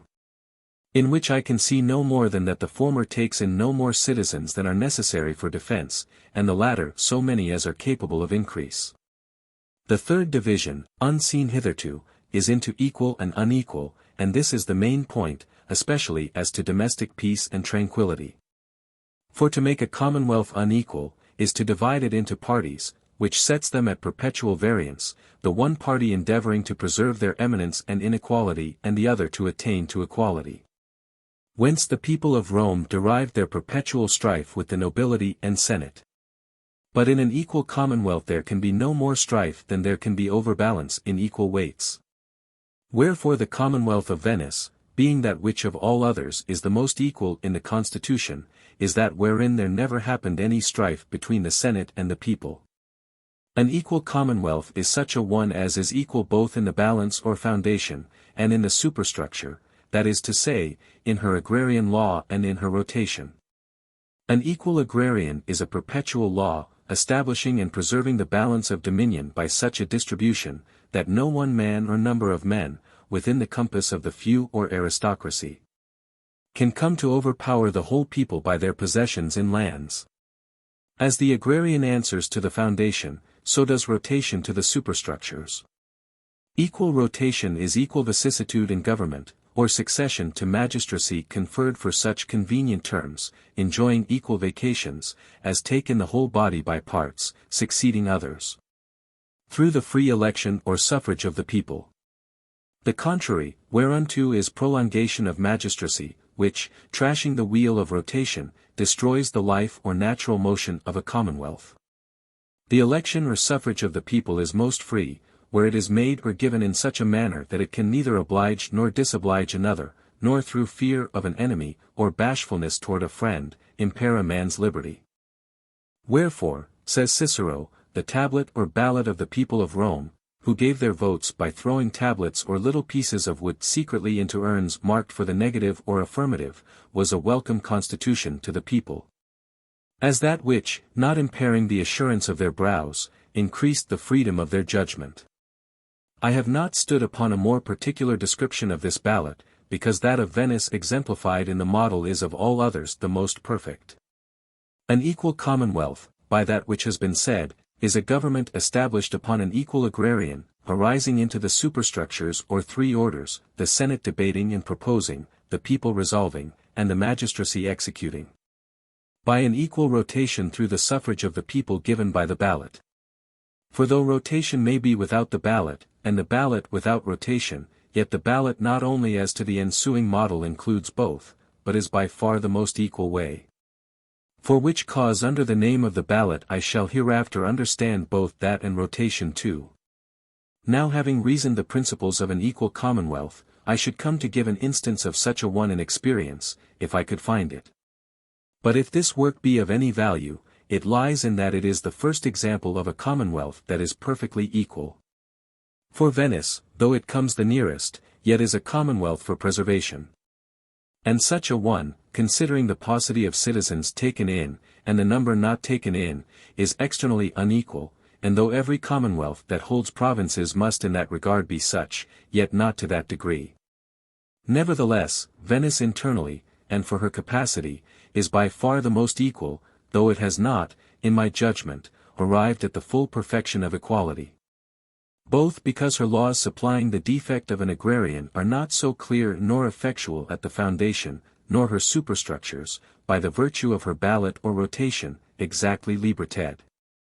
In regard that through the paucity of her citizens her greater magistracies are continually wielded through a few hands, as is confessed by Gennadi, where he says, that if a gentleman comes once to be savio di terra firma, it seldom happens that he fails from thenceforward to be adorned with some one of the greater magistracies, as savi di mare, savi di terra firma, savi grandi, councillors, those of the decemvirate or dictatorian council, the origatori, or censors, which require no vacation or interval. Wherefore if this in Venice, or that in Lacedaemon, where the kings were hereditary, and the senators, though elected by the people, for life, cause no inequality, which is hard to be conceived, in a commonwealth for preservation. Or such a one as consists of a few citizens. Yet is it manifest that it would cause a very great one in a commonwealth for increase, or consisting of the many, which, by engrossing the magistracies in a few hands, would be obstructed in their rotation. But there be who say, and think it a strong objection, that, let a commonwealth be as equal as you can imagine, 2 or 3 men when all is done will govern it. And there is that in it which, notwithstanding the pretended sufficiency of a popular state, amounts to a plain confession of the imbecility of that policy, and of the prerogative of monarchy. Forasmuch as popular governments in difficult cases have had recourse to dictatorial power, as in Rome. To which I answer, that as truth is a spark to which objections are like bellows, so in this respect our Commonwealth shines. For the eminence acquired by suffrage of the people in a Commonwealth, especially if it be popular and equal, can be ascended by no other steps than the universal acknowledgment of virtue, and where men excel in virtue. The Commonwealth is stupid and unjust, if accordingly they do not excel in authority. Wherefore this is both the advantage of virtue, which has her due encouragement, and of the Commonwealth, which has her due services. These are the philosophers which Plato would have to be princes, the princes which Solomon would have to be mounted, and their steeds are those of authority, not empire. Or, if they be buckled to the chariot of empire, as that of the dictatorial power, like the chariot of the sun, it is glorious for terms and vacations or intervals. And as a commonwealth is a government of laws and not of men, so is this the principality of virtue, and not of man. If that fail or set in one, it rises in another who is created his immediate successor. And this takes away that vanity from under the sun, which is an error proceeding more or less from all other rulers under heaven but an equal commonwealth. These things considered, it will be convenient in this place to speak a word to such as go about to insinuate to the nobility or gentry a fear of the people, or to the people a fear of the nobility or gentry. As if their interests were destructive to each other. When indeed an army may as well consist of soldiers without officers, or of officers without soldiers, as a commonwealth, especially such a one as is capable of greatness, of a people without a gentry, or of a gentry without a people. Wherefore this, though not always so intended, as may appear by Machiavel, who else would be guilty, is a pernicious error. There is something first in the making of a commonwealth, then in the governing of it, and last of all in the leading of its armies, which, though there be great divines, great lawyers, great men in all professions, seems to be peculiar only to the genius of a gentleman. For so it is in the universal series of story, that if any man has founded a commonwealth, he was first a gentleman. Moses had his education by the daughter of Pharaoh. Theseus and Solon, of noble birth, were held by the Athenians worthy to be kings. Lycurgus was of the royal blood, Romulus and Numa princes, Brutus and Publicola patricians. The Gracchi, that lost their lives for the people of Rome and the restitution of that commonwealth, were the sons of a father adored with 2 triumphs, and of Cornelia the daughter of Scipio, who being demanded in marriage by King Ptolemy, disdained to become the queen of Egypt. And the most renowned Alphaeus Megaleator, sole legislator, as you will see anon, of the Commonwealth of Oceana, was derived from a noble family. Nor will it be any occasion of scruple in this case, that Leviathan affirms the politics to be no ancienter than his book De Civ. Such also as have got any fame in the civil government of a commonwealth, or by the leading of its armies, have been gentlemen. For so in all other respects were those plebeian magistrates elected by the people of Rome, being of known descents and of equal virtues, except only that they were excluded from the name by the usurpation of the patricians. Holland, through this defect at home, has borrowed princes for generals, and gentlemen of divers nations for commanders, and the Switzers, if they have any defect in this kind, rather lend their people to the colours of other princes, than make that noble use of them at home which should assert the liberty of mankind. For where there is not a nobility to hearten the people, they are slothful, regardless of the world, and of the public interest of liberty, as even those of Rome had been without their gentry. Wherefore let the people embrace the gentry in peace, as the light of their eyes, and in war, as the trophy of their arms. And if Cornelia disdained to be queen of Egypt, if a Roman consul looked down from his tribunal upon the greatest king, let the nobility love and cherish the people that afford them a throne so much higher in a commonwealth, in the acknowledgment of their virtue, than the crowns of monarchs. But if the equality of a commonwealth consist in the equality first of the agrarian, and next of the rotation, then the inequality of a commonwealth must consist in the absence or inequality of the agrarian, or of the rotation, or of both. Israel and Lacedaemon, which commonwealths, as the people of this, in Josephus, claims kindred of that, have great resemblance, were each of them equal in their agrarian, and unequal in their rotation, especially Israel, where the Sanhedrim, or Senate, first elected by the people, as appears by the words of Moses, took upon them ever after, without any precept of God, to substitute their successors by ordination. Which having been there of civil use, as excommunication, community of goods, and other customs of the Essenes, who were many of them converted, came afterward to be introduced into the Christian Church. And the election of the judge, suffs, or dictator, was irregular, both for the occasion, the term, and the vacation of that magistracy. As you find in the book of Judges, where it is often repeated, that in those days there was no king in Israel, that is, no judge, and in the first of Samuel, where Eli judged Israel 40 years, and Samuel, all his life.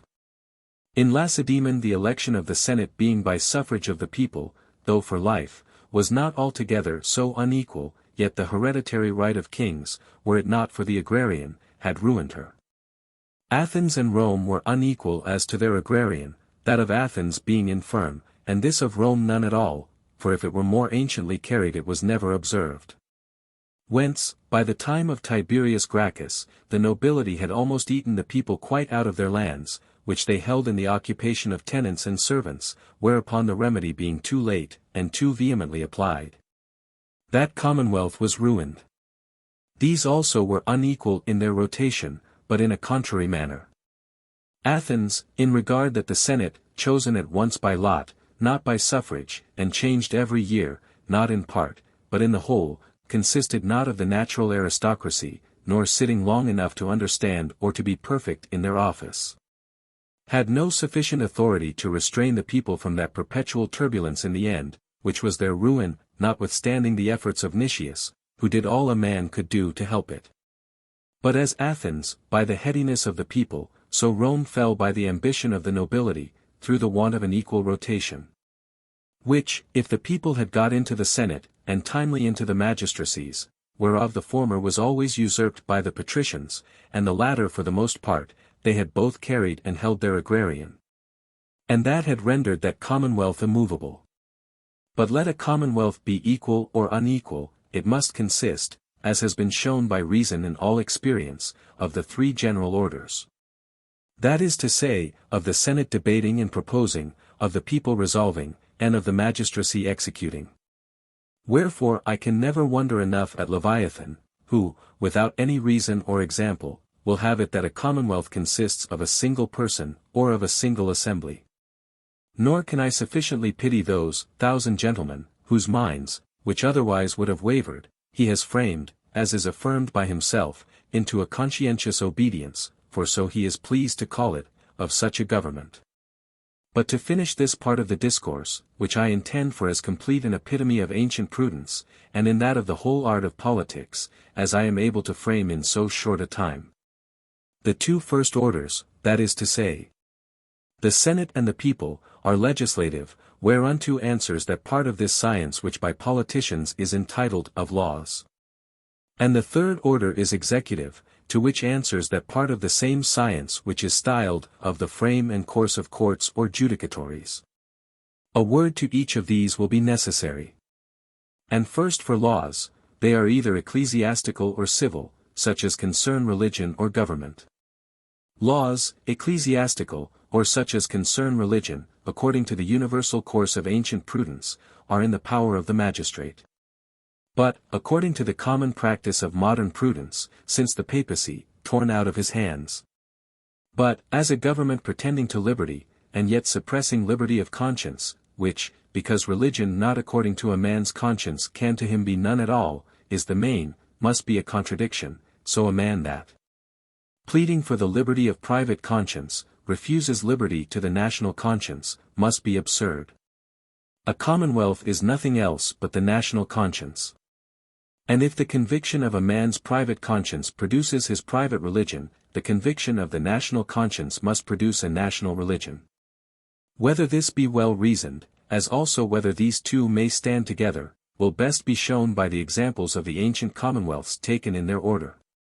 In that of Israel the government of the national religion appertained not to the priests and Levites, otherwise than as they happened to be of the Sanhedrim, or Senate, to which they had no right at all but by election. It is in this capacity therefore that the people are commanded, under pain of death, to hearken to them, and to do according to the sentence of the law which they should teach. But in Israel the law ecclesiastical and civil was the same, therefore the Sanhedrim, having the power of one, had the power of both. But as the national religion appertained to the jurisdiction of the Sanhedrim, so the liberty of conscience appertained, from the same date, and by the same right, to the prophets and their disciples, as where it is said, I will raise up a prophet. And whoever will not hearken to my words which he shall speak in my name, I will require it of him. The words relate to prophetic right, which was above all the orders of this commonwealth. Whence Elijah not only refused to obey the king, but destroyed his messengers with fire. And whereas it was not lawful by the national religion to sacrifice in any other place than the temple, a prophet was his own temple, and might sacrifice where he would, as Elijah did in Mount Carmel. By this right John the Baptist and our Saviour, to whom it more particularly related, had their disciples, and taught the people, whence is derived our present right of gathered congregations. Wherefore the Christian religion grew up according to the orders of the Commonwealth of Israel, and not against them. Nor was liberty of conscience infringed by this government, till the civil liberty of the same was lost, as under Herod, Pilate and Tiberius, a three-piled tyranny.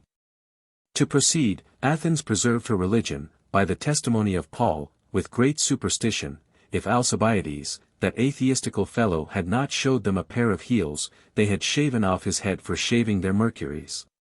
And making their gods look ridiculously upon them without beards.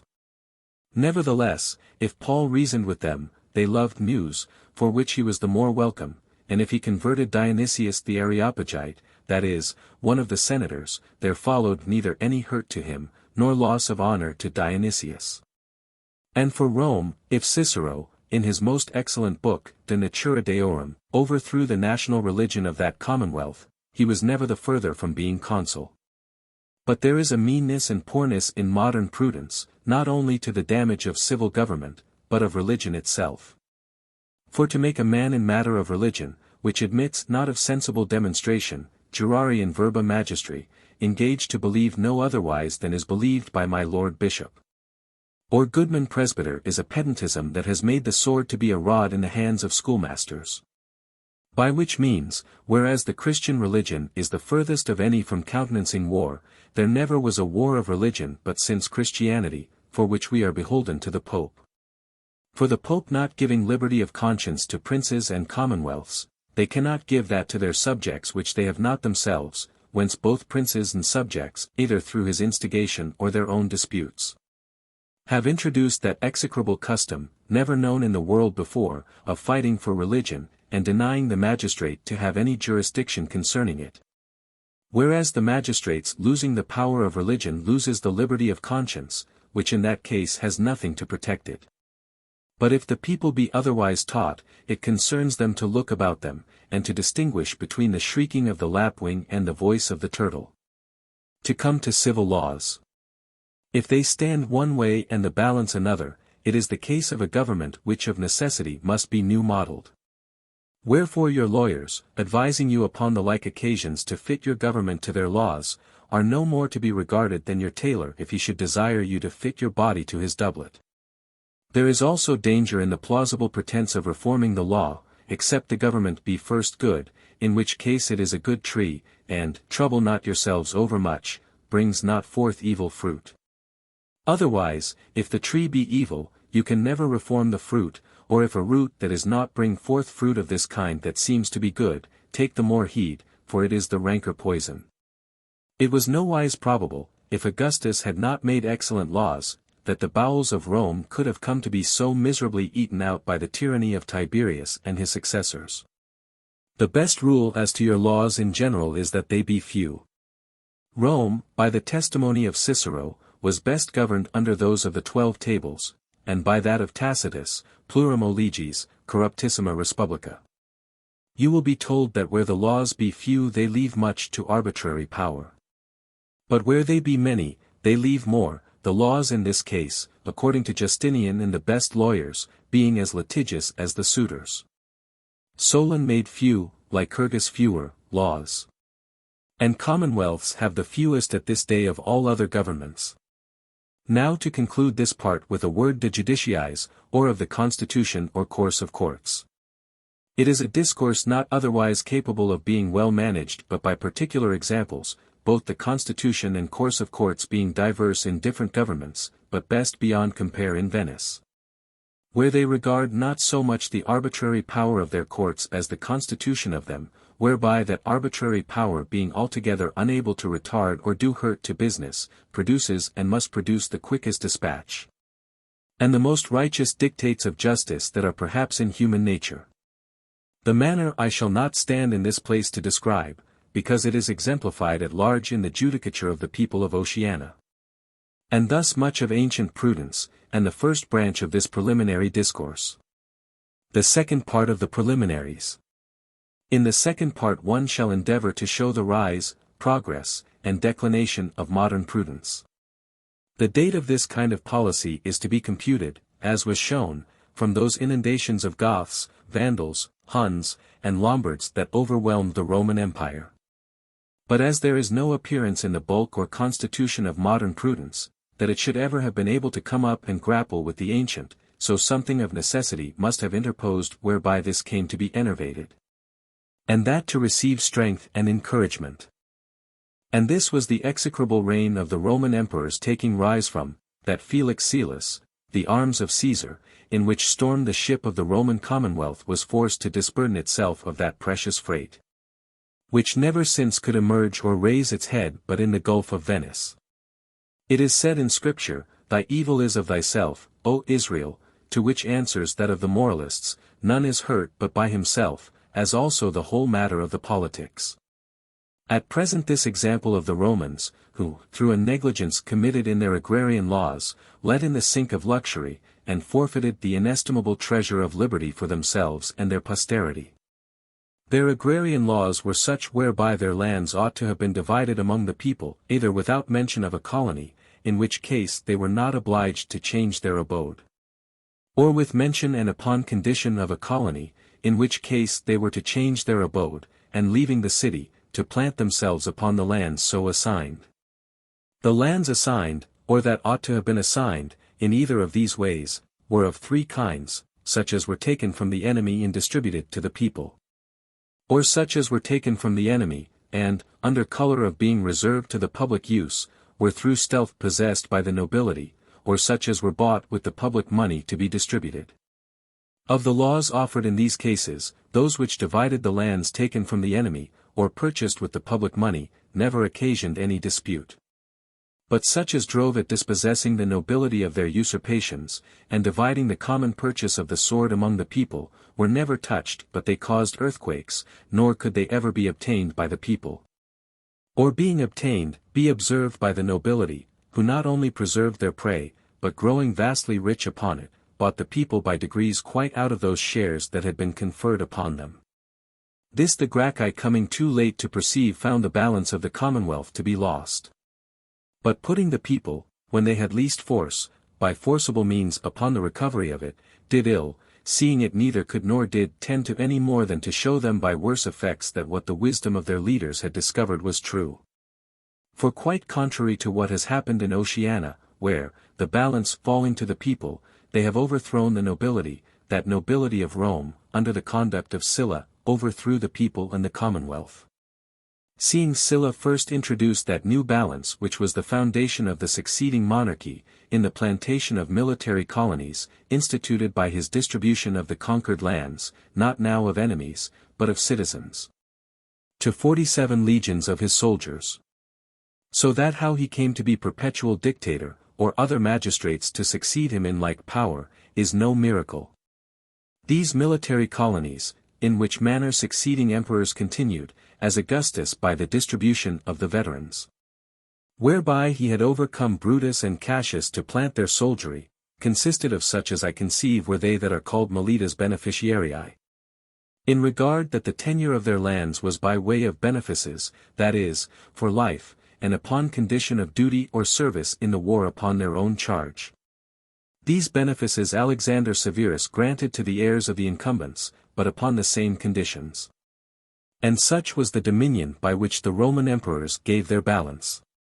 But to the beneficiaries, as was no less than necessary for the safety of the prince, a matter of 8,000 by the example of Augustus were added, which departed not from his sides, but were his perpetual guard, called praetorian bands.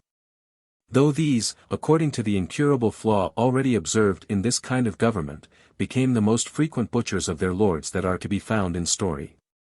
Thus far the Roman monarchy is much the same with that at this day in Turkey, consisting of a camp and a horse quarter. A camp in regard of the spahis and janissaries, the perpetual guard of the prince, except they also chance to be liquorish after his blood. And a horse quarter in regard of the distribution of his whole land to tenants for life, upon condition of continual service, or as often as they shall be commanded at their own charge by Timars, being a word which they say signifies benefices. That it shall save me a labor of opening the government. But the fame of Mahomet and his prudence is especially founded in this, that whereas the Roman monarchy, except that of Israel, was the most imperfect, the Turkish is the most perfect that ever was. Which happened in that the Roman, as the Israelitish of the Sanhedrim and the congregation, had a mixture of the Senate and the people, and the Turkish is pure. And that this was pure, and the other mixed, happened not through the wisdom of the legislators, but the different genius of the nations. The people of the eastern parts, except the Israelites, which is to be attributed to their agrarian, having been such as scarce ever knew any other condition than that of slavery. And these of the western having ever had such a relish of liberty, as through what despair soever could never be brought to stand still while the yoke was putting on their necks. But by being fed with some hopes of reserving to themselves some part of their freedom. Wherefore Julius Caesar, saith Suetonius, contented himself in naming half the magistrates, to leave the rest to the suffrage of the people. And Maecenas, though he would not have Augustus to give the people their liberty, would not have him take it quite away. Whence this empire, being neither hawk nor buzzard, made a flight accordingly. And the prince being perpetually tossed, having the avarice of the soldiery on this hand to satisfy upon the people, and the senate and the people on the other to be defended from the soldiery. Seldom died any other death than by one horn of this dilemma, as is noted more at large by Machiavel. But the praetorian bands, those bestial executioners of their captain's tyranny upon others, and of their own upon him, having continued from the time of Augustus, were by Constantine the Great, incensed against them for taking part with his adversary Maxentius, removed from their strong garrison which they held in Rome, and distributed into diverse provinces. The benefices of the soldiers that were hitherto held for life and upon duty, were by this prince made hereditary, so that the whole foundation whereupon this empire was first built being now removed, shows plainly that the emperors must long before this have found out some other way of support. And this was by stipendiating the Goths, a people that, deriving their roots from the northern parts of Germany, or out of Sweden, had, through their victories obtained against Domitian, long since spread their branches to so near a neighborhood with the Roman territories that they began to overshadow them. For the emperors making use of them in their armies, as the French do at this day of the Swiss, gave them that under the notion of a stipend, which they received as tribute, coming, if there were any default in the payment, so often to distrain for it, that in the time of Honorius they sacked Rome, and possessed themselves of Italy. And such was the transition of ancient into modern prudence, or that breach, which being followed in every part of the Roman Empire with inundations of Vandals, Huns, Lombards, Franks, Saxons, overwhelmed ancient languages, learning, prudence, manners, cities, changing the names of rivers, countries, seas, mountains, and men. Camillus, Caesar, and Pompey, being come to Edmund, Richard, and Geoffrey. To open the groundwork or balance of these new politicians, feudum, says Calvin the lawyer, is a Gothic word of diverse significations. For it is taken either for war, or for a possession of conquered lands, distributed by the victor to such of his captains and soldiers as had merited in his wars, upon condition to acknowledge him to be their perpetual lord, and themselves to be his subjects. Of these there were three kinds or orders, the first of nobility distinguished by the titles of dukes, marquises, earls, and these being gratified with the cities, castles, and villages of the conquered Italians. Their feuds participated of royal dignity, and were called regalia, by which they had right to coin money, create magistrates, take toll, customs, confiscations, and the like. Feuds of the second order were such as, with the consent of the king, were bestowed by these feudatory princes upon men of inferior quality, called their barons. On condition that next to the king they should defend the dignities and fortunes of their lords in arms. The lowest order of feuds were such, as being conferred by those of the second order upon private men, whether noble not noble, obliged them in the like duty to their superiors, though were called vavassors. And this is the Gothic balance, by which all the kingdoms this day in Christendom were at first erected, for which cause, if I had time, I should open in this place the Empire of Germany, and the kingdoms of France, Spain, and Poland. But so much as has been said being sufficient for the discovery of the principles of modern prudence in general, I shall divide the remainder of my discourse, which is more particular, into 3 parts.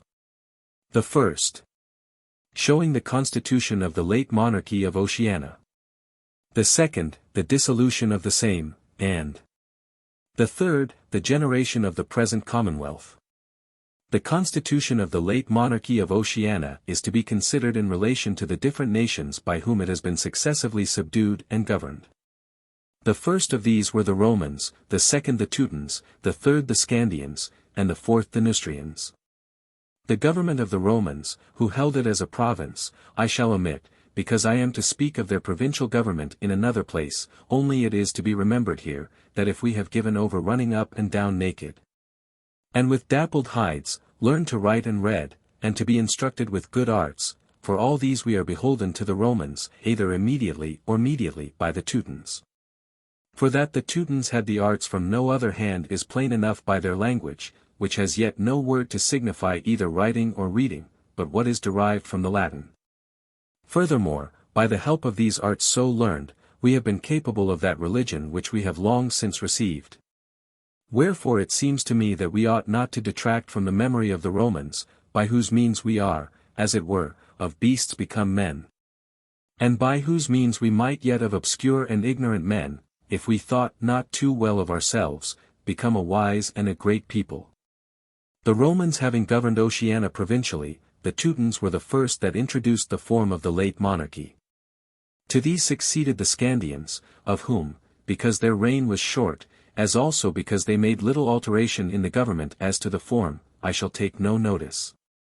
But the Teutons going to work upon the Gothic balance, divided the whole nation into 3 sorts of feuds, that of aldermen, that of king's thane, and that of middle thane.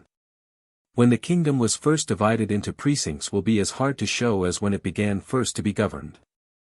It being impossible that there should be any government without some division. The division that was in use with the Teutons was by counties, and every county had either its alderman or high reeve. The title of alderman came in time to Eorl, or Earl, and that of high reeve to high sheriff. Earl of the shire or county denoted the king's thane, or tenant by grand sergeantry or knight service, in chief or in capite. His possessions were sometimes the whole territory from whence he had his denomination, that is, the whole county. Sometimes more than one county, and sometimes less, the remaining part being in the crown. He had also sometimes a third, or some other customary part of the profits of certain cities, boroughs, or other places within his earldom. For an example of the possessions of earls in ancient times, Ethelred had to him and his heirs the whole kingdom of Mercia, containing 3 or 4 counties, and there were others that had little less. King's thane was also an honorary title, to which he was qualified that had 5 hides of land held immediately of the king by service of personal attendance.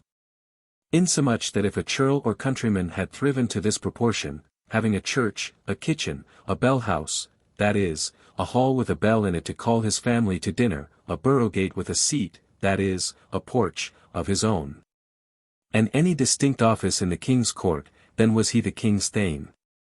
But the proportion of a hideland, otherwise called caruca, or a ploughland, is difficult to be understood, because it was not certain. Nevertheless it is generally conceived to be so much as may be managed with 1 plough, and would yield the maintenance of the same, with the appurtenances in all kinds. The middle thane was feudal, but not honorary. He was also called a vavassor, and his lands a vavassory, which held of some mean lord, and not immediately of the king. Possessions and their tenures, being of this nature, show the balance of the Teuton monarchy, wherein the riches of earls were so vast that to arise from the balance of their dominion to their power, they were not only called reguli, or little kings, but were such indeed. Their jurisdiction being of two sorts, either that which was exercised by them in the court of their countries, or in the high court of the kingdom. In the territory denominating an earl, if it were all his own, the courts held, and the profits of that jurisdiction were to his own use and benefit. But if he had but some part of his county, then his jurisdiction and courts, saving perhaps in those possessions that were his own, were held by him to the king's use and benefit. That is, he commonly supplied the office which the sheriffs regularly executed in counties that had no earls, and whence they came to be called viscounts. The court of the county that had an earl was held by the earl and the bishop of the diocese, after the manner of the sheriff's turns to this day, by which means both the ecclesiastical and temporal laws were given in charge together to the country. The causes of vavassors or vavassories appertain to the cognizance of this court, where wills were proved, judgment and execution given, cases criminal and civil determined. The king's thanes had the like jurisdiction in their thane lands as lords in their manors, where they also kept courts. Besides these in particular, both the earls and king's thanes, together with the bishops, abbots, and vavassors, or middle thanes, had in the high court or parliament in the kingdom a more public jurisdiction, consisting first of deliberative power for advising upon and assenting to new laws.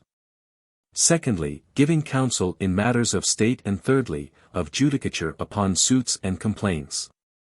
I shall not omit to enlighten the obscurity of these times, in which there is little to be found of a methodical constitution of this high court, by the addition of an argument, which I conceive to bear a strong testimony to itself, though taken out of a late writing that conceals the author. It is well known, says he, that in every quarter of the realm a great many boroughs do yet send burgesses to the Parliament, which nevertheless be so anciently and so long since decayed and gone to naught, that they cannot be showed to have been of any reputation since the conquest, much less to have obtained any such privilege by the grant of any succeeding king, wherefore these must have had this right by more ancient usage, and before the conquest, they being unable now to show whence they derived it. This argument, though there be more, I shall pitch upon as sufficient to prove, first, that the lower sort of the people had right to session in Parliament during the time of the Teutons. Secondly, that they were qualified to the same by election in their boroughs, and if knights of the shire, as no doubt they are, be as ancient in the counties.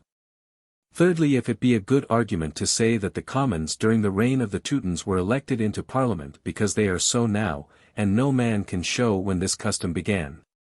I see not which way it should be an ill one to say that the commons during the reign of the Teutons constituted also a distinct house because they do so now, unless any man can show that they did ever sit in the same house with the lords. Wherefore, to conclude this part, I conceive for these, and other reasons to be mentioned hereafter, that the Parliament of the Teutons consisted of the king, the lords spiritual and temporal, and the commons of the nation. Notwithstanding the style of diverse acts of Parliament, which runs, as that of Magna Carta, in the king's name only, seeing the same was nevertheless enacted by the king, peers, and commons of the land, as is testified in those words by a subsequent act. The monarchy of the Teutons had stood in this posture about 220 years. When Turbo, Duke of Neustria, making his claim to the crown of one of their kings that died childless, followed it with successful arms, and, being possessed of the kingdom, used it as conquered, distributing the earldoms, thanelands, bishoprics, and prelacies of the whole realm among his Neustrians. From this time the earl came to be called comes, consul, and dux, though consul and dux grew afterward out of use. The king's thanes came to be called barons, and their lands baronies. The middle thane, holding still of a mean lord, retained the name of vavassor. The earl or comes continued to have the third part of the pleas of the county paid to him by the sheriff or vice, comes, now a distinct officer in every county depending upon the king. Saving that such earls as had their counties to their own use were now counts palatine, and had under the king regal jurisdiction, insomuch that they constituted their own sheriffs, granted pardons, and issued writs in their own names. Nor did the king's writ of ordinary justice run in their dominions till a late statute, whereby much of this privilege was taken away. For barons they came from henceforth to be in different times of three kinds, barons by their estates and tenures, barons by writ, and barons created by letters patent. From Turbo the first to Eudoxus the seventh king from the conquest, barons had their denomination from their possessions and tenures. And these were either spiritual or temporal. For not only the thanelands, but the possessions of bishops, as also of some 26 abbots, and 2 priors, were now erected into baronies. Whence the lords spiritual that had suffrage in the Teuton parliament as spiritual lords came to have it in the Neustrian parliament as barons, and were made subject, which they had not formerly been, to knight service in chief.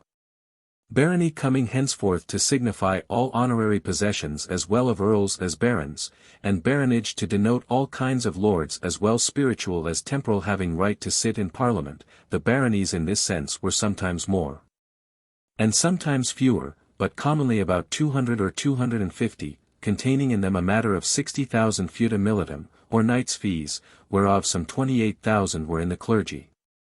It is ill luck that no man can tell what the land of a knight's fee, reckoned in some writs at £40 a year, and in others at £10, was certainly worth, for by such a help we might have exactly demonstrated the balance of this government.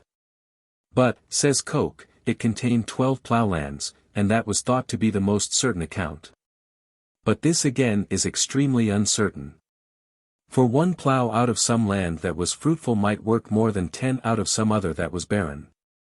Nevertheless, seeing it appears by Bracton, that of earldoms and baronies it was wont to be said that the whole kingdom was composed, as also that these, consisting of 60,000 knights' fees, furnished 60,000 men for the king's service.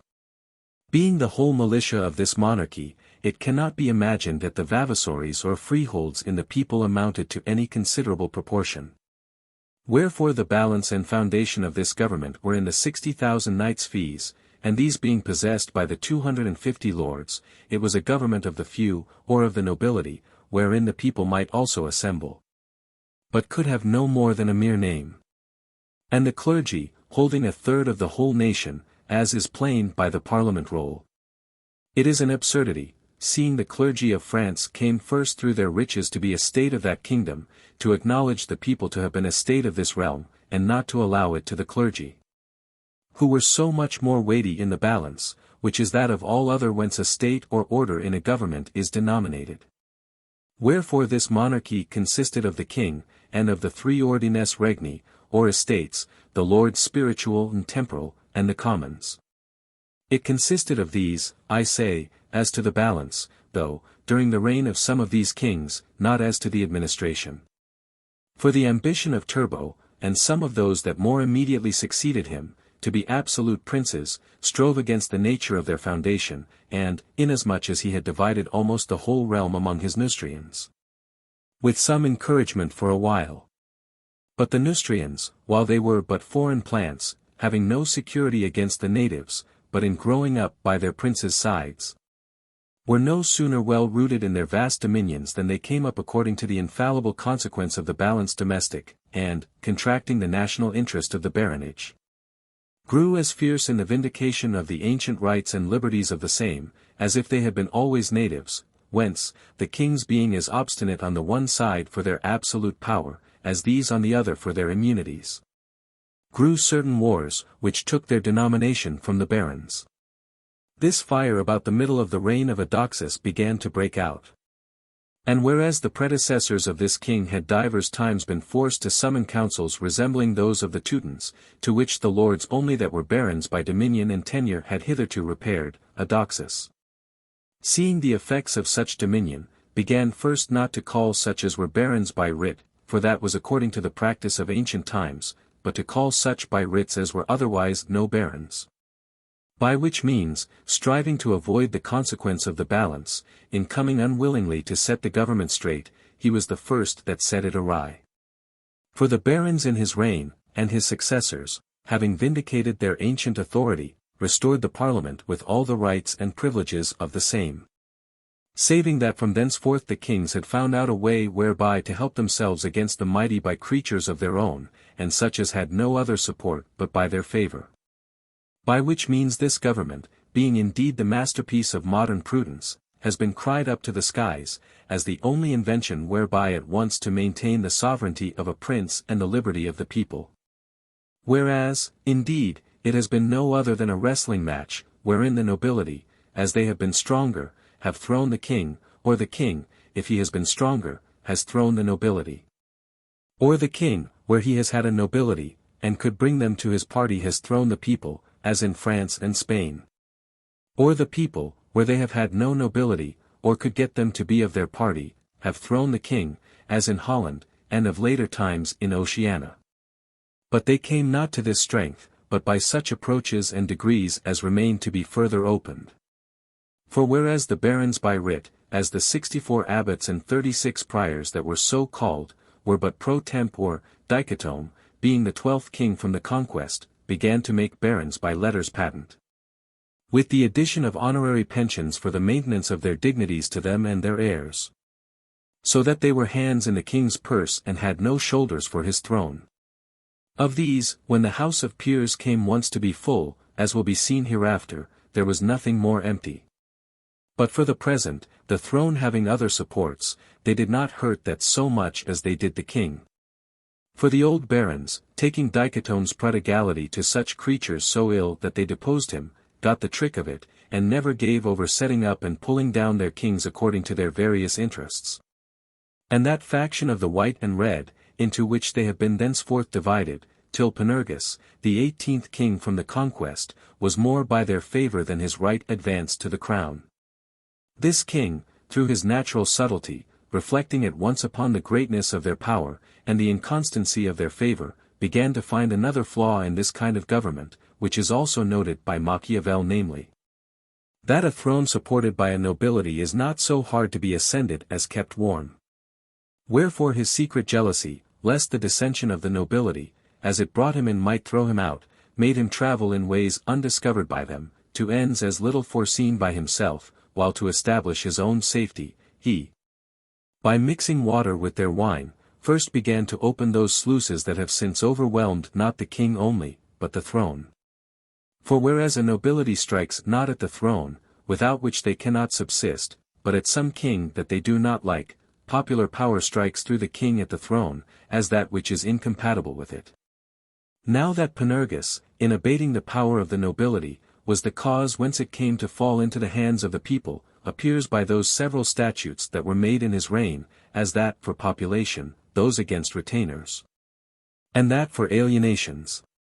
By the statute of population, all houses of husbandry that were used with 20 acres of ground and upward, were to be maintained and kept up forever with a competent proportion of land laid to them, and in no wise, as appears by a subsequent statute, to be severed.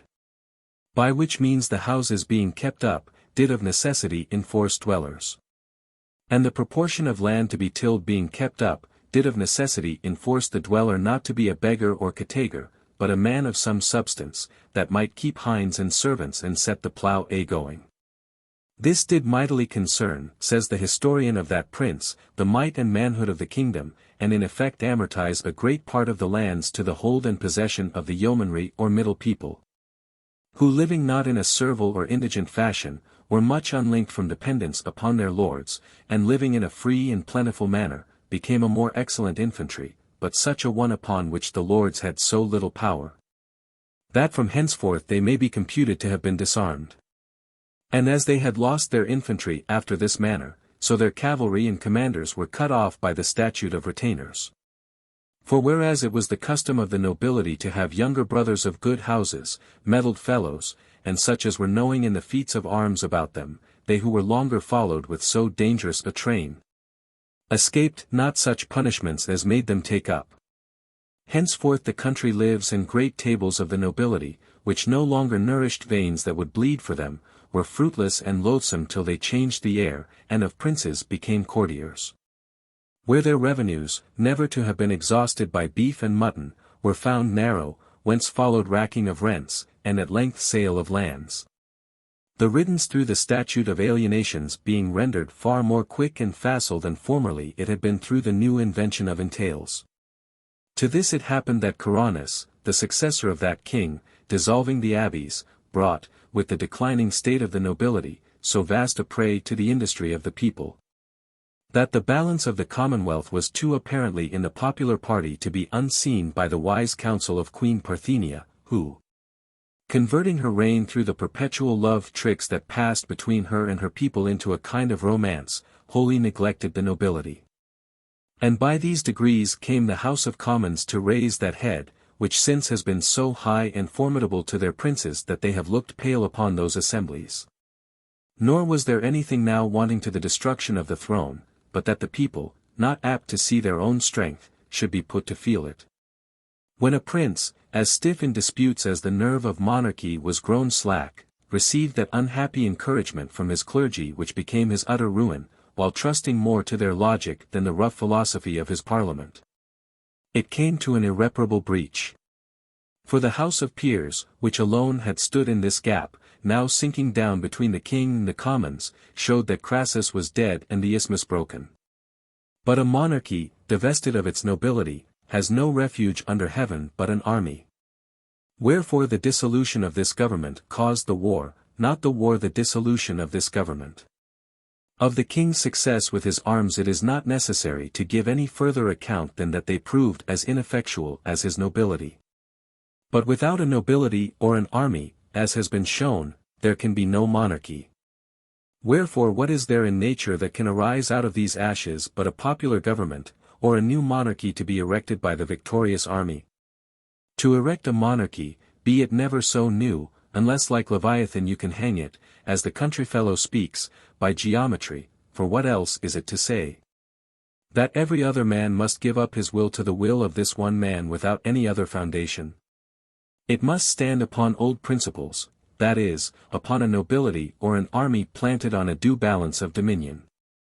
Aut viam invenium aut faciam, was an adage of Caesar, and there is no standing for a monarchy unless it finds this balance, or makes it.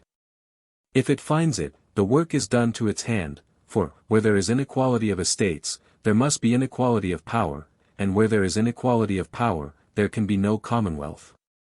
To make it, the sword must extirpate out of dominion all other roots of power, and plant an army upon that ground. An army may be planted nationally or provincially. To plant it nationally, it must be in one of the four ways mentioned, that is, either monarchically in part, as the Roman beneficiarii, or monarchically, in the whole, as the Turkish Timariates. Aristocratically, that is, by earls and barons, as the Neustrians were planted by Turbo, or democratically, that is, by equal lots, as the Israelitish army in the land of Canaan by Joshua. In every one of these ways there must not only be confiscations, but confiscations to such a proportion as may answer to the work intended. Confiscation of a people that never fought against you, but whose arms you have borne, and in which you have been victorious, and this upon premeditation and in cold blood, I should have thought to be against any example in human nature. But for those alleged by Machiavel of Agathocles, and Oliveretto di Fermo, the former whereof being captain general of the Syracusans, upon a day assembled the Senate and the people, as if he had something to communicate with them. When at a sign given he cut the senators in pieces to a man, and all the richest of the people, by which means he came to be king. The proceedings of Oliveretto, in making himself Prince of Fermo, were somewhat different in circumstances, but of the same nature. Nevertheless Catiline, who had a spirit equal to any of these in his intended mischief, could never bring the like to pass in Rome. The head of a small commonwealth, such a one as was that of Syracuse or Fermo, is easily brought to the block. But that a populous nation, such as Rome, had not such a one, was the grief of Nero. If Silvia or Caesar attained to be princes, it was by civil war, and such civil war as yielded rich spoils, there being a vast nobility to be confiscated. Which also was the case in Oceana, when it yielded earth by earldoms, and baronies to the Neustrian for the plantation of his new potentates. Where a conqueror finds the riches of a land in the hands of the few, the forfeitures are easy, and amount to vast advantage, but where the people have equal shares, the confiscation of many comes to little, and is not only dangerous but fruitless. The Romans, in one of their defeats of the Volsci, found among the captives certain Tusculans, who, upon examination, confessed that the arms they bore were by command of their state. Whereupon information being given to the Senate by the general Camillus, he was forthwith commanded to march against Tusculum, which doing accordingly, he found the Tusculan fields full of husbandmen. That stirred not otherwise from the plough than to furnish his army with all kinds of accommodations and victuals. Drawing near to the city, he saw the gates wide open, the magistrates coming out in their gowns to salute and bid him welcome. Entering, the shops were all at work, and open, the streets sounded with the noise of schoolboys at their books. There was no face of war. Whereupon Camillus, causing the Senate to assemble, told them, that though the art was understood, yet had they at length found out the true arms whereby the Romans were most undoubtedly to be conquered. For which cause he would not anticipate the Senate, to which he desired them forthwith to send, which they did accordingly. And their dictator with the rest of their ambassadors being found by the Roman senators as they went into the house standing sadly at the door were sent for in as friends, and not as enemies. Where the dictator having said, if we have offended, the fault was not so great as is our penitence and your virtue, the Senate gave them peace forthwith, and soon after made the Tusculan citizens of Rome.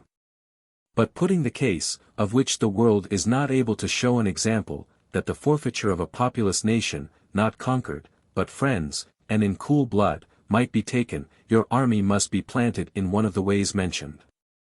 To plant it in the way of absolute monarchy, that is, upon feuds for life, such as the Timars, a country as large and fruitful as that of Greece, would afford you but 16,000 Timariates. For that is the most the Turk, being the best husband that ever was of this kind, makes of it at this day, and if Oceana, which is less in fruitfulness by 1/2, and in extent by 3 parts, should have no greater a force. Whoever breaks her in one battle, may be sure she shall never rise. For such, as was noted by Machiavel, is the nature of the Turkish monarchy, if you break it in 2 battles, you have destroyed its whole militia, and the rest being all slaves, you hold it without any further resistance. Wherefore the erection of an absolute monarchy in Oceana, or in any other country that is no larger, without making it a certain prey to the first invader is altogether impossible. To plant by halves, as the Roman emperors did their beneficiaries, or military colonies, it must be either for life. And this an army of Oceaners in their own country, especially having estates of inheritance, will never bear because such an army so planted is as well confiscated as the people. Nor had the Mamelukes been contented with such usage in Egypt, but that they were foreigners, and daring not to mix with the natives, it was of absolute necessity to their being. Or planting them upon inheritance, whether aristocratically as the Neustrians, or democratically as the Israelites, they grow up by certain consequences into the national interest, and this, if they be planted popularly, comes to a commonwealth. If by way of nobility, to a mixed monarchy, which of all other will be found to be the only kind of monarchy whereof this nation, or any other that is of no greater extent, has been or can be capable. For if the Israelites, though their democratical balance, being fixed by their agrarian, stood firm, be yet found to have elected kings, it was because, their territory lying open, they were perpetually invaded, and being perpetually invaded, turned themselves to anything which, through the want of experience, they thought might be a remedy. Whence their mistake in election of their kings, under whom they gained nothing, but, on the contrary, lost all they had acquired by their commonwealth, both estates and liberties, is not only apparent, but without parallel. And if there have been, as was shown, a kingdom of the Goths in Spain, and of the Vandals in Asia, consisting of a single person in a parliament, taking a parliament to be a council of the people only, without a nobility. It is expressly said of those councils that they deposed their kings as often as they pleased. Nor can there be any other consequence of such a government, seeing where there is a council of the people they do never receive laws, but give them. And a council giving laws to a single person, he has no means in the world thereby to be any more than a subordinate magistrate but force, in which case he is not a single person and a parliament, but a single person and an army. Which army again must be planted as has been shown, or can be of no long continuance. It is true, that the provincial balance bring in nature quite contrary to the national, you are no way to plant a provincial army upon dominion.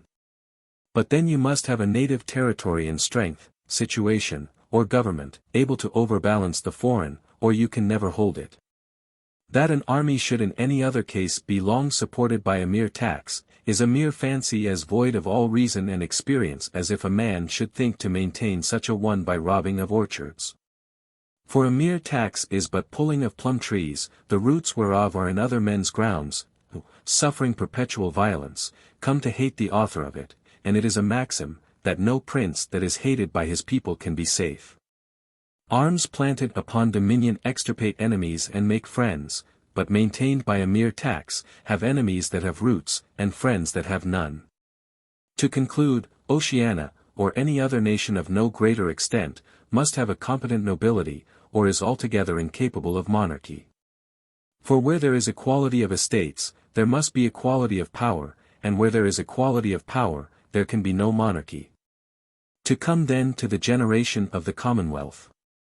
It has been shown how, through the ways and means used by Panurgus to abase the nobility, and so to mend that flaw which we have asserted to be incurable in this kind of constitution, he suffered the balance to fall into the power of the people, and so broke the government. But the balance being in the people, the Commonwealth, though they do not see it, is already in the nature of them.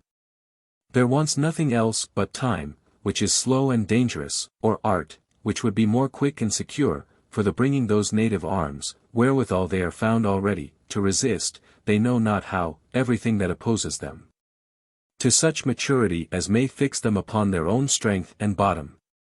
But whereas this art is prudence, and that part of prudence which regards the present work is nothing else but the skill of raising such superstructures of government as are natural to the known foundations, they never mind the foundation. But through certain animosities, wherewith by striving one against another they are infected, or through freaks, by which, not regarding the course of things, nor how they conduce to their purpose, they are given to building in the air, come to be divided and subdivided into endless parties and factions, both civil and ecclesiastical, which, briefly to open, I shall first speak of the people in general, and then of their divisions. A people, says Machiavel, that is corrupt, is not capable of a commonwealth. But in showing what a corrupt people is, he has either involved himself, or me. Nor can I otherwise come out of the labyrinth, than by saying, the balance altering a people, as to the foregoing government, must of necessity be corrupt. But corruption in this sense signifies no more than that the corruption of one government, as in natural bodies, is the generation of another. Wherefore if the balance alters from monarchy, the corruption of the people in this case is that which makes them capable of a commonwealth. But whereas I am not ignorant that the corruption which he means is in manners, this also is from the balance. For the balance leading from monarchical into popular abates the luxury of the nobility, and, enriching the people, brings the government from a more private to a more public interest which coming nearer, as has been shown, to justice and right reason, the people upon a like alteration is so far from such a corruption of manners as should render them incapable of a commonwealth. That of necessity they must thereby contract such a reformation of manners as will bear no other kind of government. On the other side, where the balance changes from popular to oligarchical or monarchical, the public interest, with the reason and justice included in the same, becomes more private. Luxury is introduced in the room of temperance, and servitude in that of freedom, which causes such a corruption of manners both in the nobility and people, as, by the example of Rome in the time of the triumvirs, is more at large discovered by the author to have been altogether incapable of a commonwealth. But the balance of Oceana changing quite contrary to that of Rome, the manners of the people were not thereby corrupted, but, on the contrary, adapted to a commonwealth. For differences of opinion in a people not rightly informed of their balance, or a division into parties, while there is not any common ligament of power sufficient to reconcile or hold them, is no sufficient proof of corruption. Nevertheless, seeing this must needs be matter of scandal and danger, it will not be amiss, in showing what were the parties, to show what were their errors. The parties into which this nation was divided, were temporal or spiritual. And the temporal parties were especially two, the one royalists, the other republicans, each of which asserted their different causes, either out of prudence or ignorance, out of interest or conscience. For prudence, either that of the ancients is inferior to the modern, which we have hitherto been setting face to face, that anyone may judge, or that of the royalist must be inferior to that of the Commonwealth's man. And for interest, taking the Commonwealth's man to have really intended the public, for otherwise he is a hypocrite and the worst of men, that of the royalist must of necessity have been more private. Wherefore, the whole dispute will come upon matter of conscience, and this, whether it be urged by the right of kings, the obligation of former laws, or of the oath of allegiance, is absolved by the balance. For if the right of kings were as immediately derived from the breath of God as the life of man, yet this excludes not death and dissolution. But, that the dissolution of the late monarchy was as natural as the death of man, has been already shown. Wherefore it remains with the royalists to discover by what reason or experience it is possible for a monarchy to stand upon a popular balance. Or, the balance being popular, as well the oath of allegiance, as all other monarchical laws, imply an impossibility, and are therefore void. To the Commonwealth's man I have no more to say, but that if he excludes any party, he is not truly such, nor shall ever found a commonwealth upon the natural principle of the same, which is justice. And the royalist for having not opposed a commonwealth in Oceana, where the laws were so ambiguous that they might be eternally disputed and never reconciled, can neither be justly for that cause excluded from his full and equal share in the government. Nor prudently for this reason, that a commonwealth consisting of a party will be in perpetual labor for her own destruction, whence it was that the Romans, having conquered the Albans, incorporated them with equal right into the commonwealth. And if the royalists be flesh of your flesh, and nearer of blood than were the Albans to the Romans, you being also both Christians, the argument is the stronger. Nevertheless there is no reason that a commonwealth should any more favor a party remaining in fixed opposition against it, than Brutus did his own sons. But if it fixes them upon that opposition, it is its own fault, not theirs. And this is done by excluding them. Men that have equal possessions and the same security for their estates and their liberties that you have the same cause with you to defend both, but if you will liberty, though for monarchy, and be trampling, they fight for you for tyranny, though under the name of a commonwealth, the nature of orders in a government rightly instituted being void of all jealousy, because, let the parties which it embraces be what they will, its orders are such as they neither would resist if they could, nor could if they would, as has been partly already shown, and will appear more at large by the following model. The parties that are spiritual are of more kinds than I need mention. Some for a national religion, and others for liberty of conscience, with such animosity on both sides, as if these two could not consist together, and of which I have already sufficiently spoken. To show that indeed the one cannot well subsist without the other, but they of all the rest are the most dangerous, who, holding that the saints must govern, go about to reduce the commonwealth to a party, as well for the reasons already shown, as that their pretenses are against Scripture, where the saints are commanded to submit to the higher powers, and to be subject to the ordinance of man. And that men, pretending under the notion of saints or religion to civil power, have hitherto never failed to dishonor that profession. The world is full of examples, whereof I shall confine myself at present only to a couple, the one of old, the other of New Rome. In old Rome, the patricians, or nobility pretending to be the godly party, were questioned by the people for engrossing all the magistracies of that commonwealth, and had nothing to say why they did so. But that magistracy required a kind of holiness which was not in the people. At which the people were filled with such indignation as had come to cutting of throats, if the nobility had not immediately laid by the insolency of that plea. Which nevertheless when they had done, the people for a long time after continued to elect no other but patrician magistrates. The example of New Rome in the rise and practice of the hierarchy, too well known to require any further illustration, is far more immodest. This has been the course of nature. And when it has pleased or shall please God to introduce anything that is above the course of nature, he will, as he has always done, confirm it by miracle. For so in his prophecy of the reign of Christ upon earth he expressly promises, seeing that the souls of them that were beheaded for Jesus shall be seen to live and reign with him. Which will be an object of sense, the rather, because the rest of the dead are not to live again till the 1,000 years be finished. And it is not lawful for men to persuade us that a thing already is, though there be no such object of our sense, which God has told us shall not be till it be an object of our sense. The saintship of a people as to government, consists in the election of magistrates fearing God, and hating covetousness, and not in their confining themselves, or being confined, to men of this or that party or profession. It consists in making the most prudent and religious choice they can, yet not entrusting to men, but, next God, to their own orders. Give us good men, and they will make us good laws, is the maxim of a demagogue, and is, through the alteration which is commonly perceivable in men, when they have power to work their own wills, exceeding fallible.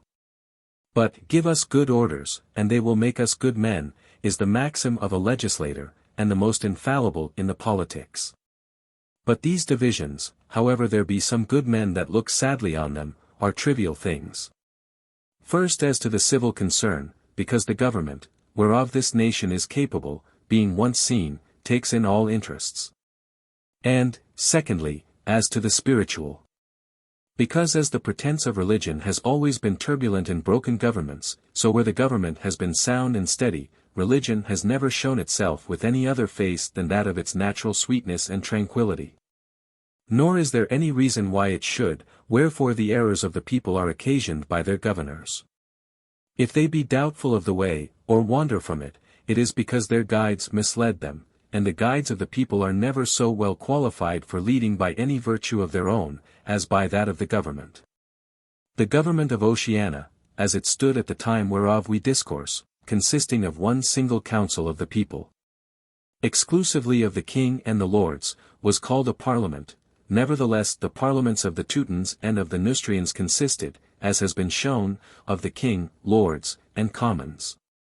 Wherefore this, under an old name, was a new thing, a parliament consisting of a single assembly elected by the people, and invested with the whole power of the government, without any covenants, conditions, or orders whatsoever.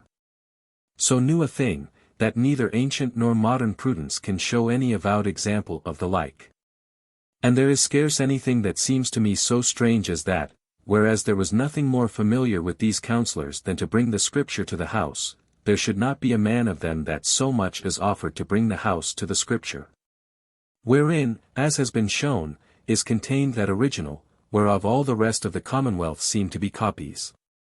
Certainly if Leviathan, who is surer of nothing than that a popular Commonwealth consists but of one council, transcribed his doctrine out of this assembly.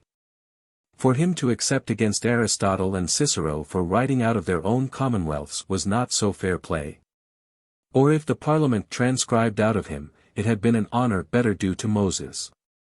But where one of them should have an example but from the other, I cannot imagine, there being nothing of this kind that I can find in story, but the oligarchy of Athens, the 30 tyrants of the same, and the Roman decemvirs. For the oligarchy, Thucydides tells us, that it was a senate or council of 400, pretending to a balancing council of the people consisting of 5,000, but not producing them. Wherein you have the definition of an oligarchy, which is a single council both debating and resolving, dividing and choosing, and what that must come to was shown by the example of the girls, and is apparent by the experience of all times. Wherefore the 30 set up by the Lacedaemonians, when they had conquered Athens, are called tyrants by all authors, Leviathan only excepted, who will have them against all the world to have been an aristocracy. But for what reason I cannot imagine. These also, as void of any balance, having been void of that which is essential to every commonwealth, whether aristocratical or popular, except he be pleased with them, because that, according to the testimony of Xenophon, they killed more men in 8 months than the Lacedaemonians had done in 10 years. Oppressing the people, to use Sir Walter Raleigh's words, with all base and intolerable slavery. The usurped government of the Decemvirs in Rome was of the same kind. Wherefore in the fear of God let Christian legislators, setting the pattern given in the Mount on the one side, and these execrable examples on the other, know the right hand from the left. And so much the rather, because those things which do not conduce to the good of the governed are fallacious, if they appear to be good for the governors. God, in chastising a people, is accustomed to burn his rod. The empire of these oligarchies was not so violent as short, nor did they fall upon the people, but in their own immediate ruin. A council without a balance is not a commonwealth, but an oligarchy. And every oligarchy, except it be put to the defense of its wickedness or power against some outward danger, is factious. Wherefore the errors of the people being from their governors, which maxim in the politics bearing a sufficient testimony to itself, is also proved by Machiavel. If the people of Oceana have been factious, the cause is apparent, but what remedy? In answer to this question, I come now to the army, of which the most victorious captain and incomparable patriot, Alphaeus Megaleader, was now general. Who being a much greater master of that art whereof I have made a rough draught in these preliminaries, had such sad reflections upon the ways and proceedings of the Parliament as cast him upon books and all other means of diversion. Among which he happened on this place of Machiavel. Thrice happy is that people which chances to have a man able to give them such a government at once, as without alteration may secure them of their liberties. Seeing it was certain that Lacedaemon, in observing the laws of Lycurgus, continued about 800 years without any dangerous tumult or corruption. My Lord General, as it is said of Themistocles, that he could not sleep for the glory obtained by Miltiades at the battle of Marathon, took so new and deep an impression at these words of the much greater glory of Lycurgus, that, being on this side assaulted with the emulation of his illustrious object, and on the other with the misery of the nation, which seemed, as it were ruined by his victory, to cast itself at his feet, he was almost wholly deprived of his natural rest. Till the debate he had within himself came to a firm resolution, that the greatest advantages of a commonwealth are, first, that the legislator should be one man. And, secondly, that the government should be made altogether, or at once. For the first, it is certain, says Machiavel, that a commonwealth is seldom or never well turned or constituted, except it has been the work of one man. For which cause a wise legislator, and one whose mind is firmly set, not upon private but the public interest, not upon his posterity but upon his country, may justly endeavor to get the sovereign power into his own hands. Nor shall any man that is master of reason blame such extraordinary means as in that case will be necessary, the end proving no other than the constitution of a well-ordered commonwealth. The reason of this is demonstrable, for the ordinary means not failing, the commonwealth has no need of a legislator, but the ordinary means failing, there is no recourse to be had but to such as are extraordinary. And, whereas a book or a building has not been known to attain to its perfection if it has not had a sole author or architect, a commonwealth, as to the fabric of it, is of the like nature. And thus it may be made at once. In which there be great advantages, for a commonwealth made at once, takes security at the same time it lends money. And trusts not itself to the faith of men, but launches immediately forth into the empire of laws, and, being set straight, brings the manners of its citizens to its rule, whence followed that uprightness which was in Lacedaemon. But manners that are rooted in men, bow the tenderness of a commonwealth coming up by twigs to their bent, whence followed the obliquity that was in Rome, and those perpetual repairs by the consuls' axes, and tribunes' hammers, which could never finish that commonwealth but in destruction. My Lord General being clear in these points, and of the necessity of some other course than would be thought upon by the Parliament, appointed a meeting of the army, where he spoke his sense agreeable to these preliminaries with such success to the soldiery, that the Parliament was soon after deposed. Had he himself, in the great hall of the Pantheon or Palace of Justice, situated in Emporium, the capital city, was created by the universal suffrage of the army, Lord Archon, or sole legislator of Oceana, upon which theatre you have. To conclude this piece, a person introduced, whose fame shall never draw its curtain. The Lord Archon being created, 50 select persons to assist him, by laboring in the mines of ancient prudence, and bringing its hidden treasures to new light, were added, with the style also of legislators, and sat as a council, whereof he was the sole director and president. Part 2. The Council of Legislators. Of this piece, being the greater half of the whole work, I shall be able at this time to give no further account, than very briefly to show at what it aims. My Lord Archon, in opening the Council of Legislators, made it appear how unsafe a thing it is to follow fancy in the fabric of a commonwealth. And how necessary that the archives of ancient prudence should be ransacked before any counsellor should presume to offer any other matter in order to the work in hand, or toward the consideration to be had by the council upon a model of government. Wherefore he caused an urn to be brought, and every one of the counsellors to draw a lot. By the lots as they were drawn, the Commonwealth of fell to Israel, Phosphorus de Og, Athens, Navarchus de Paralo, Lacedaemon, Laco de Scytale, Carthage, Mago de Syrtobus, the Achaeans, Aetolians, and Lycians, Aradus de Ismo, the Swiss, Alpestor de Fulmen, Holland and the United Provinces, Glaucus de Ulna, Rome, Dolabella de Inio, Venice, Lynceus de Stella. These contained in them all those excellencies whereof a commonwealth is capable. So that to have added more had been to no purpose. Upon time given to the counsellors, by their own studies and those of their friends, to prepare themselves, they were opened in the order, and by the persons mentioned at the Council of Legislators. And afterward by order of the same were repeated at the Council of the Prytanes to the people. For in drawing of the lots, there were about a dozen of them inscribed with the letter P, whereby the councillors that drew them became Prytanes. The Prytanes were a committee or council sitting in the great hall of Pantheon, to whom it was lawful for any man to offer anything in order to the fabric of the commonwealth. For which cause, that they might not be oppressed by the throng, there was a rail about the table where they sat, and on each side of the same a pulpit. That on the right hand for any man that would propose anything, and that on the left for any other that would oppose him.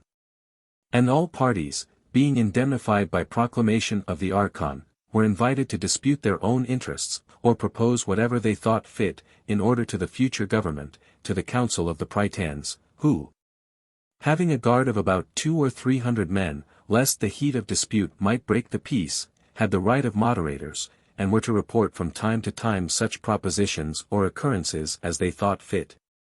To the Council of Legislators sitting more privately in the palace called Alma.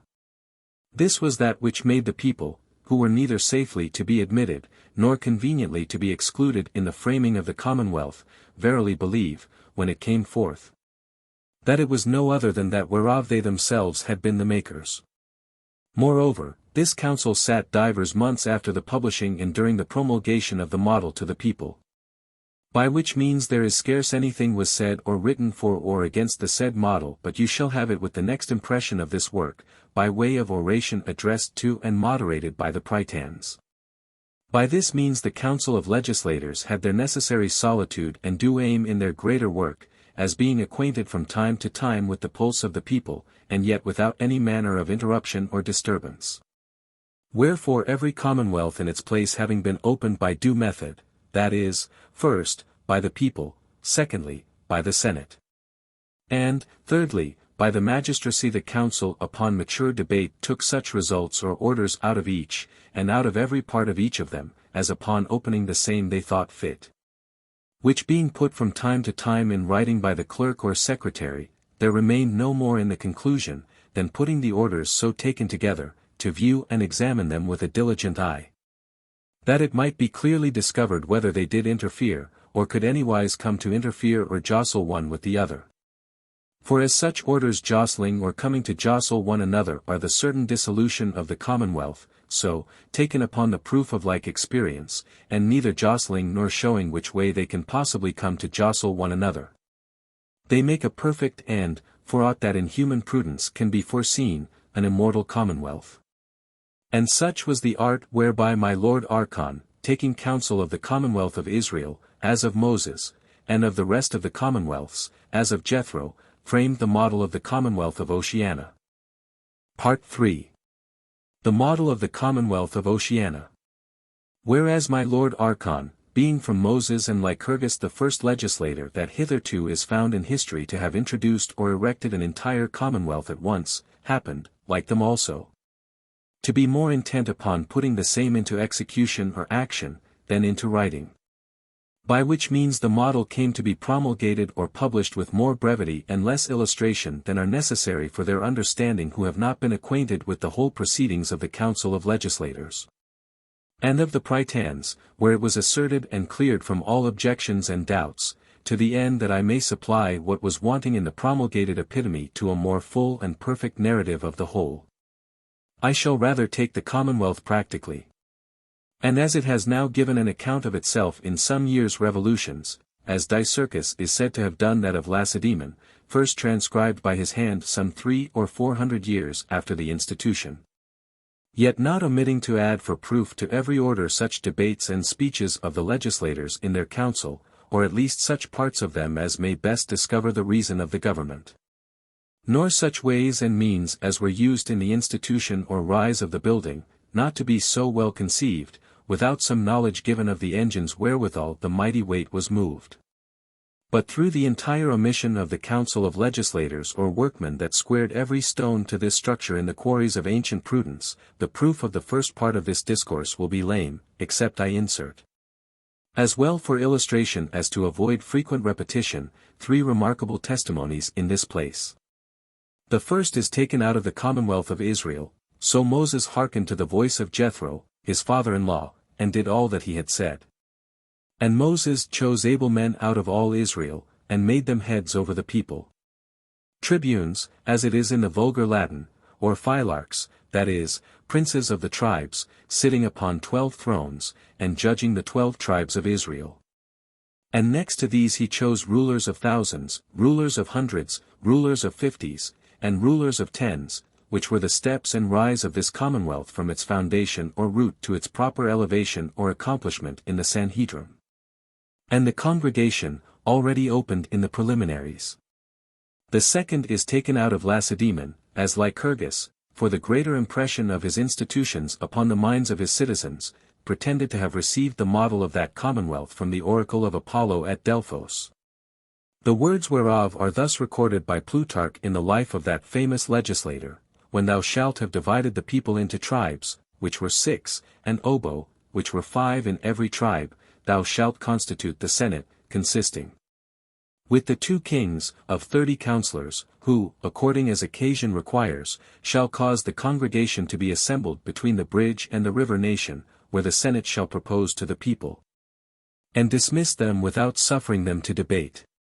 The obo were lineages into which every tribe was divided, and in each tribe there was another division containing all those of the same that were of military age, which being called the mora, was subdivided into troops and companies that were kept in perpetual discipline under the command of a magistrate called the polemarch. The third is taken out of the Commonwealth of Rome, or those parts of it which are comprised in the first and second books of Livy, where the people, according to the institution by Romulus, are first divided into 30 curias or parishes. Whereof he elected, by 3 out of each curia, the Senate, which, from his reign to that or Servius Tullius, proposed to the parishes or parochial congregations. And these being called the comitia curiata, had the election of the kings, the confirmation of their laws, and the last appeal in matters of judicature, as appears in the case of Horatius that killed his sister. Till, in the reign of Servius, for the other kings kept not to the institution of Romulus, the people being grown somewhat, the power of the curiata was for the greater part translated to the centuriata comitia instituted by this king, which distributed the people, according to the sense of valuation of their estates, into 6 classes, every one containing about 40 centuries, divided into youth and elders. The youth for field service, the elders for the defense of their territory, all armed and under continual discipline, in which they assembled both upon military and civil occasions. But when the Senate proposed to the people, the horse only, whereof there were 12 centuries, consisting of the richest sort over and above those of the foot enumerated, were called with the first classes of the foot to the suffrage. Or if these accorded not, then the second classes were called to them, but seldom or never any of the rest. Wherefore the people, after the expulsion of the kings, growing impatient of this inequality, rested not till they had reduced the suffrage as it had been in the comitia curiato to the whole people again. But in another way, that is to say, by the comitia tributa, which thereupon were instituted, being a council where the people in exigencies made laws without the Senate, which laws were called plebiscita. This council is that in regard whereof Cicero and other great wits so frequently inveigh against the people, and sometimes even Livy as at the first institution of it.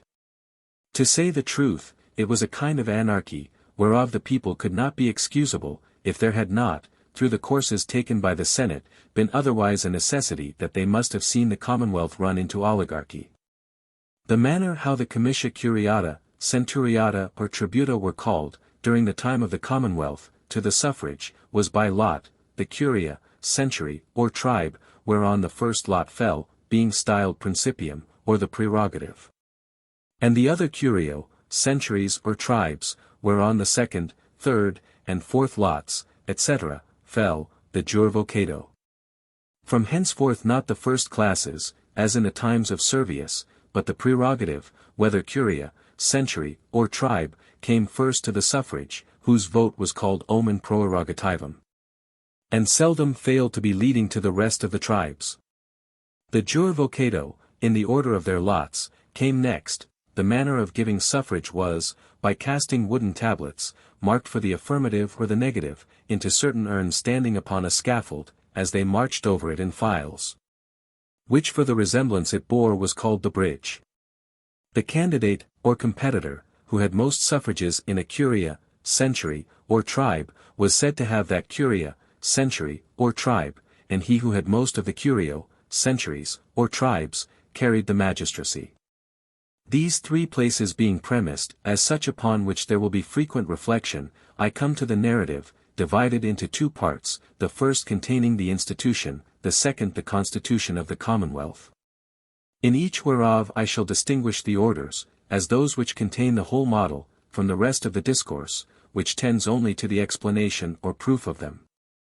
In the institution or building of a commonwealth, the first work, as that of builders, can be no other than fitting and distributing the materials. The materials of a commonwealth are the people, and the people of Oceana were distributed by casting them into certain divisions, regarding their quality, their age, their wealth, and the places of their residence or habitation. Which was done by the ensuing orders. The first order distributes the people into freemen or citizens and servants, while such, for if they attain to liberty, that is, to live of themselves, they are freemen or citizens. This order needs no proof, in regard of the nature of servitude, which is inconsistent with freedom or participation of government in a commonwealth. The second order distributes citizens into youth and elders, such as are from 18 years of age to 30, being accounted youth. And such as are of 30 and upward, elders, and establishes that the youth shall be the marching armies, and the elders the standing garrisons of this nation. A commonwealth, whose arms are in the hands of her servants, had need be situated, as is elegantly said of Venice by Contarini, out of the reach of their clutches, witness the danger run by that of Carthage in the rebellion of Spendius and Matho. But though a city, if one swallow makes a summer, may thus chance to be safe, yet shall it never be great. For if Carthage or Venice acquired any fame in their arms, it is known to have happened through the mere virtue of their captains, and not of their orders. Wherefore Israel, Lacedaemon, and Rome entailed their arms upon the prime of their citizens, divided, at least in Lacedaemon and Rome, into youth and elders, the youth for the field, and the elders for defense of the territory. The third order distributes the citizens into horse and foot, by the sense or valuation of their estates. They who have above £100 a year in lands, goods, or monies, being obliged to be of the horse, and they who have under that sum to be of the foot. But if a man has prodigally wasted and spent his patrimony, he is neither capable of magistracy, office, or suffrage in the commonwealth. Citizens are not only to defend the commonwealth, but according to their abilities, as the Romans under Servius Tullius, regard had to their estates, were some enrolled in the horse centuries, and others of the foot. With arms enjoined accordingly, nor could it be otherwise in the rest of the commonwealths, though out of historical remains, that are so much darker, it be not so clearly probable. And the necessary prerogative to be given by a commonwealth to estates, is in some measure in the nature of industry, and the use of it to the public. The Roman people, says Julius Exuperantius, were divided into classes, and taxed according to the value of their estates. All that were worth the sums appointed were employed in the wars, for they most eagerly contend for the victory. Who fight for liberty in defense of their country and possessions. But the poorer sort were polled only for their heads, which was all they had, and kept in garrison at home in time of war. For these might betray the armies for bread, by reason of their poverty, which is the reason that Marius, to whom the care of the government ought not to have been committed, was the first that led them into the field. And his success was accordingly. There is a mean in things, as exorbitant riches overthrow the balance of a commonwealth, so extreme poverty cannot hold it, nor is by any means to be trusted with it. The clause in the order concerning the prodigal is Athenian, and a very laudable one, for he that could not live upon his patrimony, if he comes to touch the public money, makes a commonwealth bankrupt. The fourth order distributes the people according to the places of their habitation, into parishes, hundreds, and tribes. For except the people be methodically distributed, they cannot be methodically collected. But the being of a commonwealth consists in the methodical collection of the people, wherefore you have the Israelitish divisions into rulers of thousands, of hundreds, of fifties, and of tens. And of the whole commonwealth into tribes, the Laconic into obo, moras, and tribes, the Roman into tribes, centuries, and classes. And something there must of necessity be in every government of the like nature, as that in the late monarchy, by counties. But this being the only institution in Oceana, except that of the agrarian, which required any charge or included any difficulty, engages me to a more particular description of the manner how it was performed, as follows. 1,000 surveyors, commissioned and instructed by the Lord Archon and the Council, being divided into 2 equal numbers, each under the inspection of 2 surveyors general, were distributed into the northern and southern parts of the territory. Divided by the river Hemizua, the whole whereof contains about 10,000 parishes, some 10 of those being assigned to each surveyor. For as to this matter there needed no great exactness, it tending only by showing whither everyone was to begin, to the more orderly carrying repair and whereabout to on of the work. The nature of their instructions otherwise regarding rather the number of the inhabitants than of the parishes. The surveyors, therefore, being every one furnished with a convenient proportion of urns, balls, and balloting boxes, in the use whereof they had been formerly exercised, and now arriving each at his respective parish. Being with the people by teaching them their first lesson, which was the ballot. And though they found them in the beginning somewhat froward, as at toys, with which, while they were in expectation of greater matters from a council of legislators, they conceived themselves to be abused. They came within a little while to think them pretty sport, and at length such as might very soberly be used in good earnest. Whereupon the surveyors began the institution included in the first order, requiring, that upon the first Monday next ensuing the last of December the bigger bell in every parish throughout the nation be rung at 8 of the clock in the morning, and continue ringing for the space of 1 hour. And that all the elders of the parish respectively repair to the church before the bell has done ringing, where, dividing themselves into 2 equal numbers, or as near equal as may be, they shall take their places according to their dignities. If they be of divers qualities, and according to their seniority, if they be of the same, the one half on the one side, and the other half on the other, in the body of the church, which done, they shall make oath to the overseers of the parish for the time being. Instead of these the surveyors were to officiate at the institution, or first assembly, by holding up their hands, to make a fair election according to the laws of the ballot. As they are hereafter explained, of such persons, amounting to a 5th part of their whole number, to be their deputies, and to exercise their power in manner hereafter explained. As they shall think in their consciences to be fittest for that trust, and will acquit themselves of it to the best advantage of the commonwealth.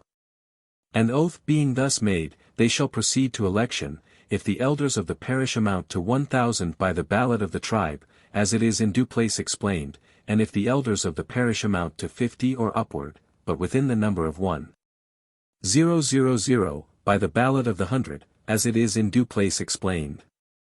But, if the elders amount not to 50, then they shall proceed to the ballot of the parish, as it is in this place and after this manner explained.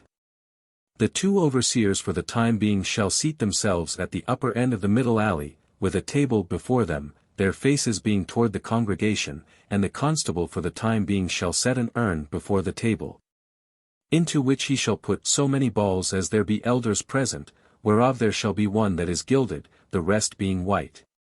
And when the constable has shaken the urn, sufficiently to mix the balls, the overseers shall call the elders to the urn, who from each side of the church shall come up the middle alley in 2 files, every man passing by the urn, and drawing out 1 ball, which, if it be silver, he shall cast into a bowl standing at the foot of the urn, and return by the outward alley on his side to his place. But he who draws the golden ball is the proposer, and shall be seated between the overseers, where he shall begin in what order he pleases, and name such as, upon his oath already taken, he conceives fittest to be chosen, one by one, to the elders. And the party named shall withdraw while the congregation is balloting his name by the double box or boxes appointed and marked on the outward part, to show which side is affirmative and which negative. Being carried by a boy or boys appointed by the overseers, to every one of the elders, who shall hold up a pellet made of linen rags between his finger and his thumb, and put it after such a manner into the box, as though no man can see into which side he puts it, yet any man may see that he puts in but 1 pellet or suffrage. And the suffrage of the congregation being thus given, shall be returned with the box or boxes to the overseers, who opening the same, shall pour the affirmative balls into a white bowl standing upon the table on the right hand, to be numbered by the first overseer, and the negative into a green bowl standing on the left hand, to be numbered by the second overseer. And the suffrages being numbered, he who has the major part in the affirmative is one of the deputies of the parish, and when so many deputies are chosen as amount to a full 5th part of the whole number of the elders, the ballot for that time shall cease. The deputies being chosen are to be listed by the overseers in order as they were chosen, except only that such as are horse must be listed in the first place with the rest, proportionable to the number of the congregation, after this manner.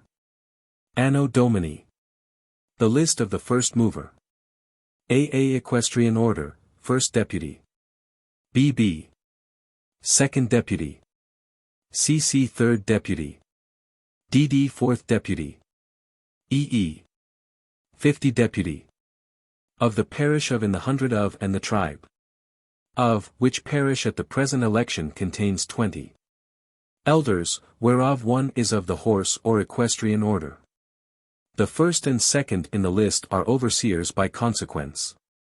The third is the constable, and the 4th and 5th are churchwardens. The persons so chosen are deputies of the parish for the space of 1 year from their election, and no longer, nor may they be elected 2 years together.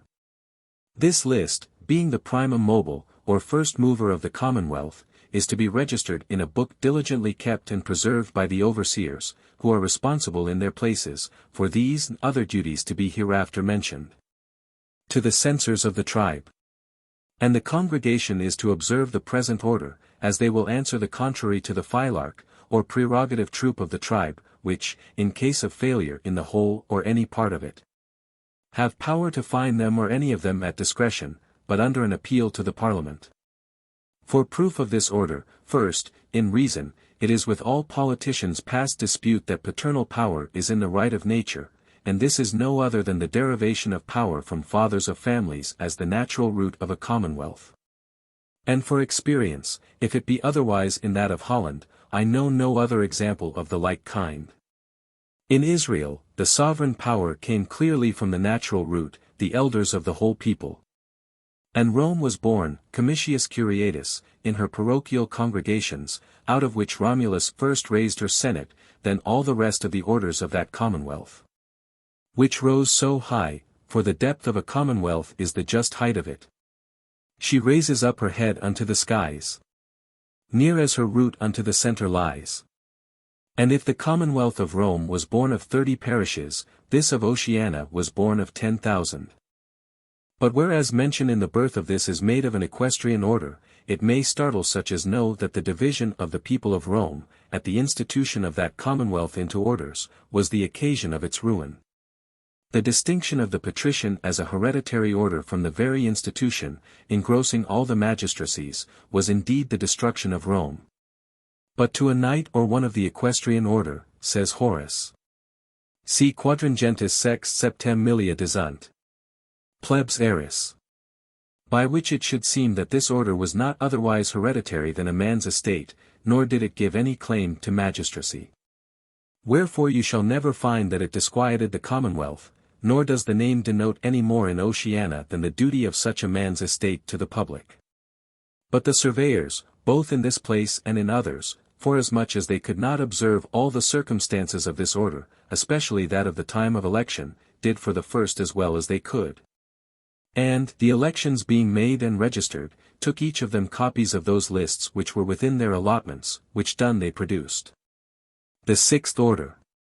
Directing, in case a parson or vicar of a parish comes to be removed by death or by the censors, that the congregation of the parish assemble and depute 1 or 2 elders by the ballot, who upon the charge of the parish shall repair to one of the universities of this nation with a certificate signed by the overseers, and addressed to the vice-chancellor, which certificate, giving notice of the death or removal of the parson or vicar, of the value of the parsonage or vicarage, and of the desire of the congregation to receive a probationer from that university, the vice-chancellor, upon the receipt thereof, shall call a convocation, and having made choice of a fit person, shall return him in due time to the parish, where the person so returned shall return the full fruits of the benefice or vicarage, and do the duty of the parson or vicar, for the space of 1 year, as probationer. And that being expired, the congregation of the elders shall put their probationer to the ballot, and if he attains not to 2 parts in 3 of the suffrage affirmative, he shall take his leave of the parish. And they shall send in like manner as before for another probationer. But if their probationer obtains 2 parts in 3 of the suffrage affirmative, he is then pastor of that parish. And the pastor of the parish shall pray with the congregation, preach the word, and administer the sacraments to the same, according to the directory to be hereafter appointed by the Parliament. Nevertheless such as are of gathered congregations, or from time to time shall join with any of them, are in no wise obliged to this way of electing their teachers, or to give their votes in this case, but wholly left to the liberty of their own consciences, and to that way of worship which they shall choose, being not popish, Jewish, or idolatrous. And to the end they may be the better protected by the state in the exercise of the same, they are desired to make choice, and such manner as they best like, of certain magistrates in every one of their congregations, which we could wish might be 4 in each of them, to be auditors in cases of differences or distaste, if any through variety of opinions, that may be grievous or injurious to them, shall fall out. And such auditors or magistrates shall have power to examine the matter, and inform themselves, to the end that if they think it of sufficient weight, they may acquaint the Philarch with it, or introduce it into the council of religion, where all such causes as those magistrates introduce shall from time to time be heard and determined according to such laws as are or shall hereafter be provided by the Parliament for the just defence of the liberty of conscience. This order consists of 3 parts, the first restoring the power of ordination to the people, which, that it originally belongs to them, is clear, though not in English yet in Scripture, where the apostles ordained elders by the holding up of hands in every congregation, that is, by the suffrage of the people, which was also given in some of those cities by the ballot. And though it may be shown that the apostles ordained some by the laying on of hands, it will not be shown that they did so in every congregation. Excommunication, as not clearly provable out of the Scripture, being omitted, the second part of the order implies and establishes a national religion, for there be degrees of knowledge in divine things. True religion is not to be learned without searching the Scripture. The Scriptures cannot be searched by us unless we have them to search.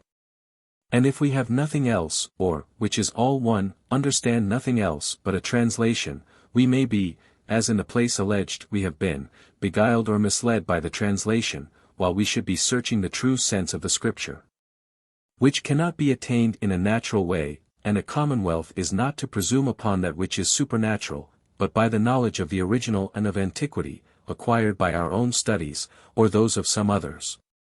For even faith comes by hearing. Wherefore a commonwealth not making provision of men from time to time, knowing in the original languages wherein the scriptures were written, and versed in those antiquities to which they so frequently relate, that the true sense of them depends in great part upon that knowledge, can never be secure that she shall not lose the scripture, and by consequence her religion. Which to preserve she must institute some method of this knowledge, and some use of such as have acquired it, which amounts to a national religion. The Commonwealth having thus performed her duty toward God, as a rational creature, by the best application of her reason to Scripture, and for the preservation of religion in the purity of the same, yet pretends not to infallibility, but comes in the third part of the order, establishing liberty of conscience according to the instructions given to her council of religion, to raise up her hands to heaven for further light.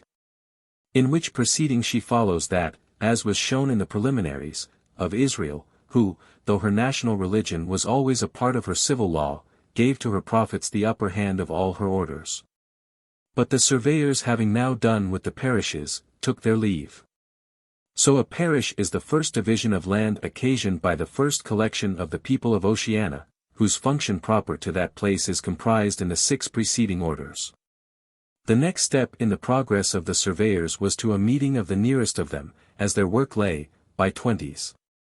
Where conferring their lists, and computing the deputies contained therein, as the number of them in parishes, being nearest neighbors, amounted to 100, or as even as might conveniently be brought with that account. They cast them and those parishes into the precinct which, be the deputies ever since more or fewer, is still called the 100. And to every one of these precincts they appointed a certain place, being the most convenient town within the same, for the annual rendezvous. Which done, each surveyor, returning to his 100, and summoning the deputies contained in his lists to the rendezvous, they appeared and received. The 7th order, requiring, that upon the first Monday next ensuing the last of January, the deputies of every parish annually assemble in arms at the rendezvous of the 100, and there elect out of their number 1 justice of the peace, 1 juryman, 1 captain, 1 ensign of their troop or century, each of these out of the horse, and 1 juryman, 1 coroner, 1 high constable, out of the foot. The election to be made by the ballot in this manner. The jurymen for the time being are to be overseers of the ballot. Instead of these, the surveyors are to officiate at the first assembly, and to look to the performance of the same according to what was directed in the ballot of the parishes. Saving that the high constable setting forth the urn shall have 5 several suits of gold balls, and 1 dozen of every suit. Whereof the first shall be marked with the letter A, the second with the letter B, the third with C, the fourth with D, and the 5th with E, and of each of these suits he shall cast 1 ball into his hat, or into a little urn. And shaking the balls together, present them to the first overseer, who shall draw 1, and the suit which is so drawn by the overseer shall be of use for that day, and no other. For example, if the overseer drew an A, the high constable shall put 7 gold balls marked with the letter A into the urn, with so many silver ones as shall bring them even with the number of the deputies, who being sworn, as before, at the ballot of the parish to make a fair election, shall be called to the urn. And every man coming in manner as was there shown, shall draw 1 ball, which, if it be silver, he shall cast it into a bowl standing at the foot of the urn, and return to his place, but the first that draws a gold ball, showing it to the overseers, who if it has not the letter of the present ballot, have power to apprehend and punish him, is the first elector, the second elector, and so to the 7th. Which order they are to observe in their function. The electors as they are drawn shall be placed upon the bench by the overseers, till the whole number be complete, and then be conducted, with the list of the officers to be chosen, into a place apart, where, being private, the first elector shall name a person to the first office in the list.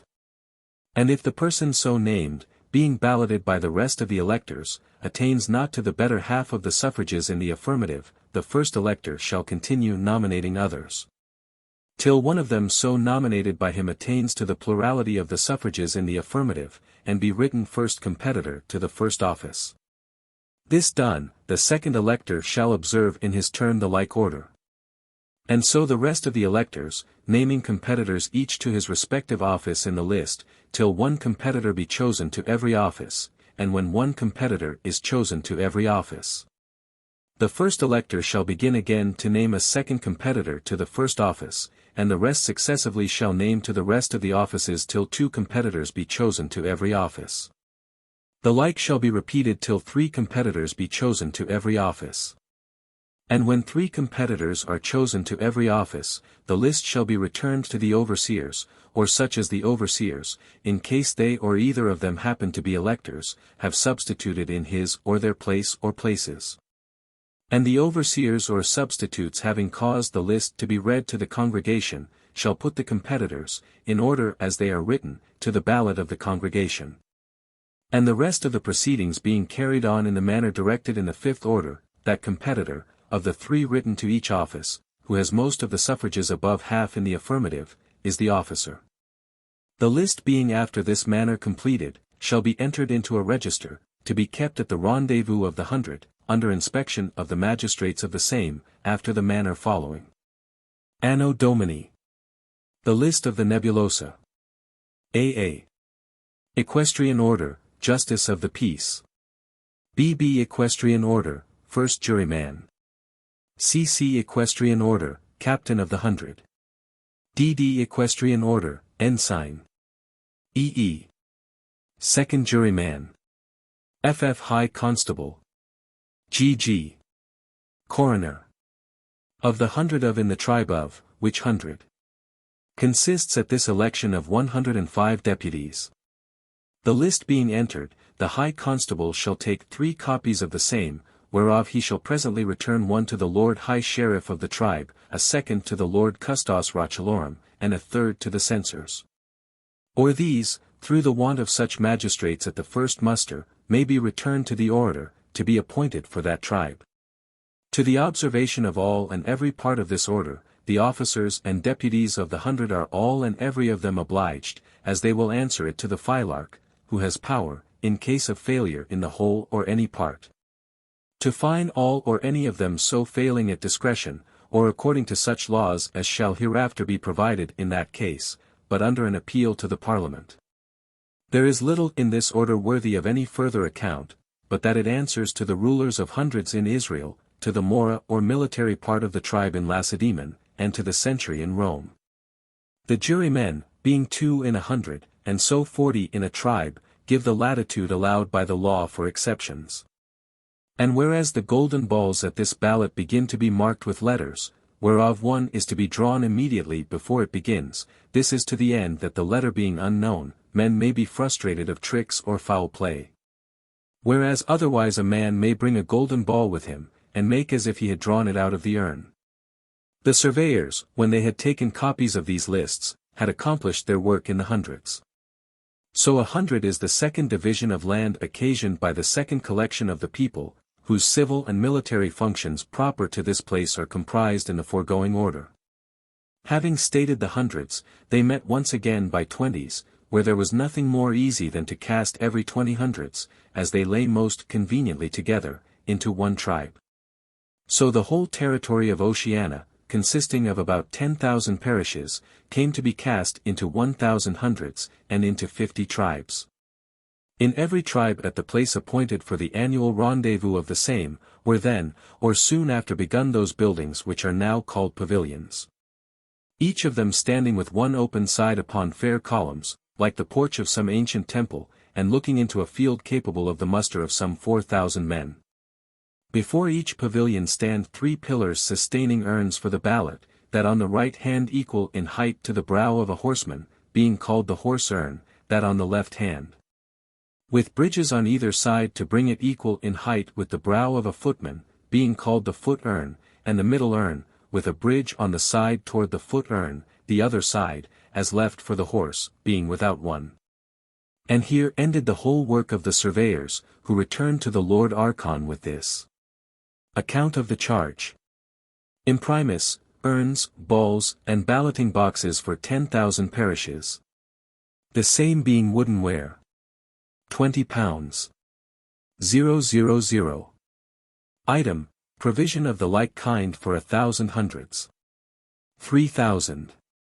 Item, urns and balls of metal, with balloting boxes for 50 tribes. 2,000. Item, for erecting of 50 pavilions. 60. 000. Item, wages for 4 surveyors general at £1,000 a man. 4,000. Item, wages for the rest of the surveyors, being 1,000 at £250 a man. 250,000. Sum total £339. 000. This is no great matter of charge for the building of a commonwealth, in regard that it has cost, which was pleaded by the surveyors, as much to rig a few ships. Nevertheless that proves not them to be honest, nor their account to be just. But they had their money for once, though their reckoning be plainly guilty of a crime, to cost him his neck that commits it another time. It being impossible for a commonwealth, without an exact provision that it be not abused in this kind, to subsist. For if no regard should be had of the charge, though that may go deep, yet the debauchery and corruption whereto, by negligence in accounts, it infallibly exposes its citizens, and thereby lessens the public faith, which is the nerve and ligament of government, ought to be prevented. But the surveyors being dispatched, the Lord Archon was very curious in giving names to his tribes, which having caused to be written in scrolls cast into an urn, and presented to the councillors, each of them drew one. And was accordingly sent to the tribe in his lot, as orators of the same, a magistracy no otherwise instituted, than for once and pro tempore, to the end that the council upon so great an occasion might both congratulate with the tribes, and assist at the first muster in some things of necessity to be differently carried from the established administration and future course of the Commonwealth. The orators being arrived, every one as soon as might be, at the rendezvous of his tribe, gave notice to the hundreds, and summoned the muster which appeared for the most part upon good horses, and already indifferently well armed. As to instance in one for all, the tribe of Nubia, where Hermes de Caducio, Lord Orator of the same, after a short salutation and a hearty welcome, applied himself to his business, which began with the 8th order requiring, that the Lord High Sheriff as Commander-in-Chief, and the Lord Custos Rotulorum as Muster-Master of the tribe, or the orator for the first muster, upon reception of the lists of their hundreds, returned to them by the high constables of the same, presently caused them to be cast up, dividing the horse from the foot, and listing the horse by their names in troops, each troop containing about 100 in number, to be inscribed first, second, or third troop, etc. According to the order agreed upon by the said magistrates, which done, they shall list the foot in like manner, and inscribe the companies in like order. These lists upon the eve of the muster shall be delivered to certain trumpeters and drummers, whereof there shall be 15 of each sort, as well for the present as otherwise to be hereafter mentioned, stipendiated by the tribe. And the trumpeters and drummers shall be in the field before the pavilion, upon the day of the muster, so soon as it is light, where they shall stand every one with his list in his hand, at a due distance, placed according to the order of the list. The trumpeters with the lists of the horse on the right hand, and the drummers with the lists of the foot on the left hand. Where having sounded a while, each of them shall begin to call and continue calling the names of the deputies, as they come into the field, till both the horse and foot be gathered by that means into their due order. The horse and foot being in order, the Lord Lieutenant of the tribe shall cast so many gold balls marked with the figures 1 and 2 and 3 and 4, etc. As there be troops of horse in the field, together with so many silver balls as there be companies, marked in the same manner, into a little urn, to which he shall call the captains. And the captains drawing the gold balls shall command the horse, and those that draw the silver the foot, each in the order of his lot. The like shall be done by the conductor at the same time for the ensigns at another urn. And they that draw the gold balls shall be cornets, the left ensigns. This order may puzzle the reader, but tends to a wonderful speed of the muster, to which it would be a great matter to lose a day in ranging and marshalling, whereas by virtue of this the tribe is no sooner in the field than in battalia. Nor sooner in battalia than called to the urns or the ballot by virtue of the 9th order, whereby the censors, or the orator for the first muster, upon reception of the lists of the hundreds from the high constables, according as is directed by the 7th order, are to make their notes for the urns beforehand, with regard had to the lists of the magistrates, to be elected by the ensuing orders, that is to say, by the first list called the prime magnitude, 6. And by the second called the galaxy, 9. Wherefore the censors are to put into the middle urn for the election of the first list 24 gold balls, with 26 blanks or silver balls, in all 60. And into the side urns 60 gold balls, divided into each according to the different number of the horse and foot. That is to say, if the horse and the foot be equal, equally, and if the horse and the foot be unequal, unequally, by an arithmetical proportion. The like shall be done the second day of the muster for the second list, except that the censors shall put into the middle urn 36 gold balls with 24 blanks, in all 60. And 60 gold balls into the side urns, divided respectively into the number of the horse and the foot. And the gold balls in the side urns at either ballot are by the addition of blanks to be brought even with the number of the ballot ants at either urn respectively. The censors having prepared their notes, as has been shown, and being come at the day appointed into the field, shall present a little urn to the Lord High Sheriff, who is to draw twice for the letters to be used that day, the one at the side urns, and the other at the middle. And the censors having fitted the urns accordingly, shall place themselves in certain movable seats or pulpits, to be kept for that use in the pavilion, the first censor before the horse urn, the second before the foot urn. The Lord Lieutenant doing the office of censor pro tempore at the middle urn. Where all and every one of them shall cause the laws of the ballot to be diligently observed, taking especial care that no man be suffered to come above once to the urn, whereof it more particularly concerns the sub-censors, that is to say, the overseers of every parish, to be careful, they being each in this regard responsible for their respective parishes, or to draw above one ball, which if it be gold, he is to present to the censor, who shall look upon the letter. And if it be not that of the day, and of the respective urn, apprehend the party, who for this or any other like disorder is obnoxious to the philarch. This order being observed by the censors, it is not possible for the people, if they can but draw the balls, though they understand nothing at all of the ballot, to be out. To philosophize further upon this art, though there be nothing more rational, were not worth the while, because in writing it will be perplexed, and the first practice of it gives the demonstration.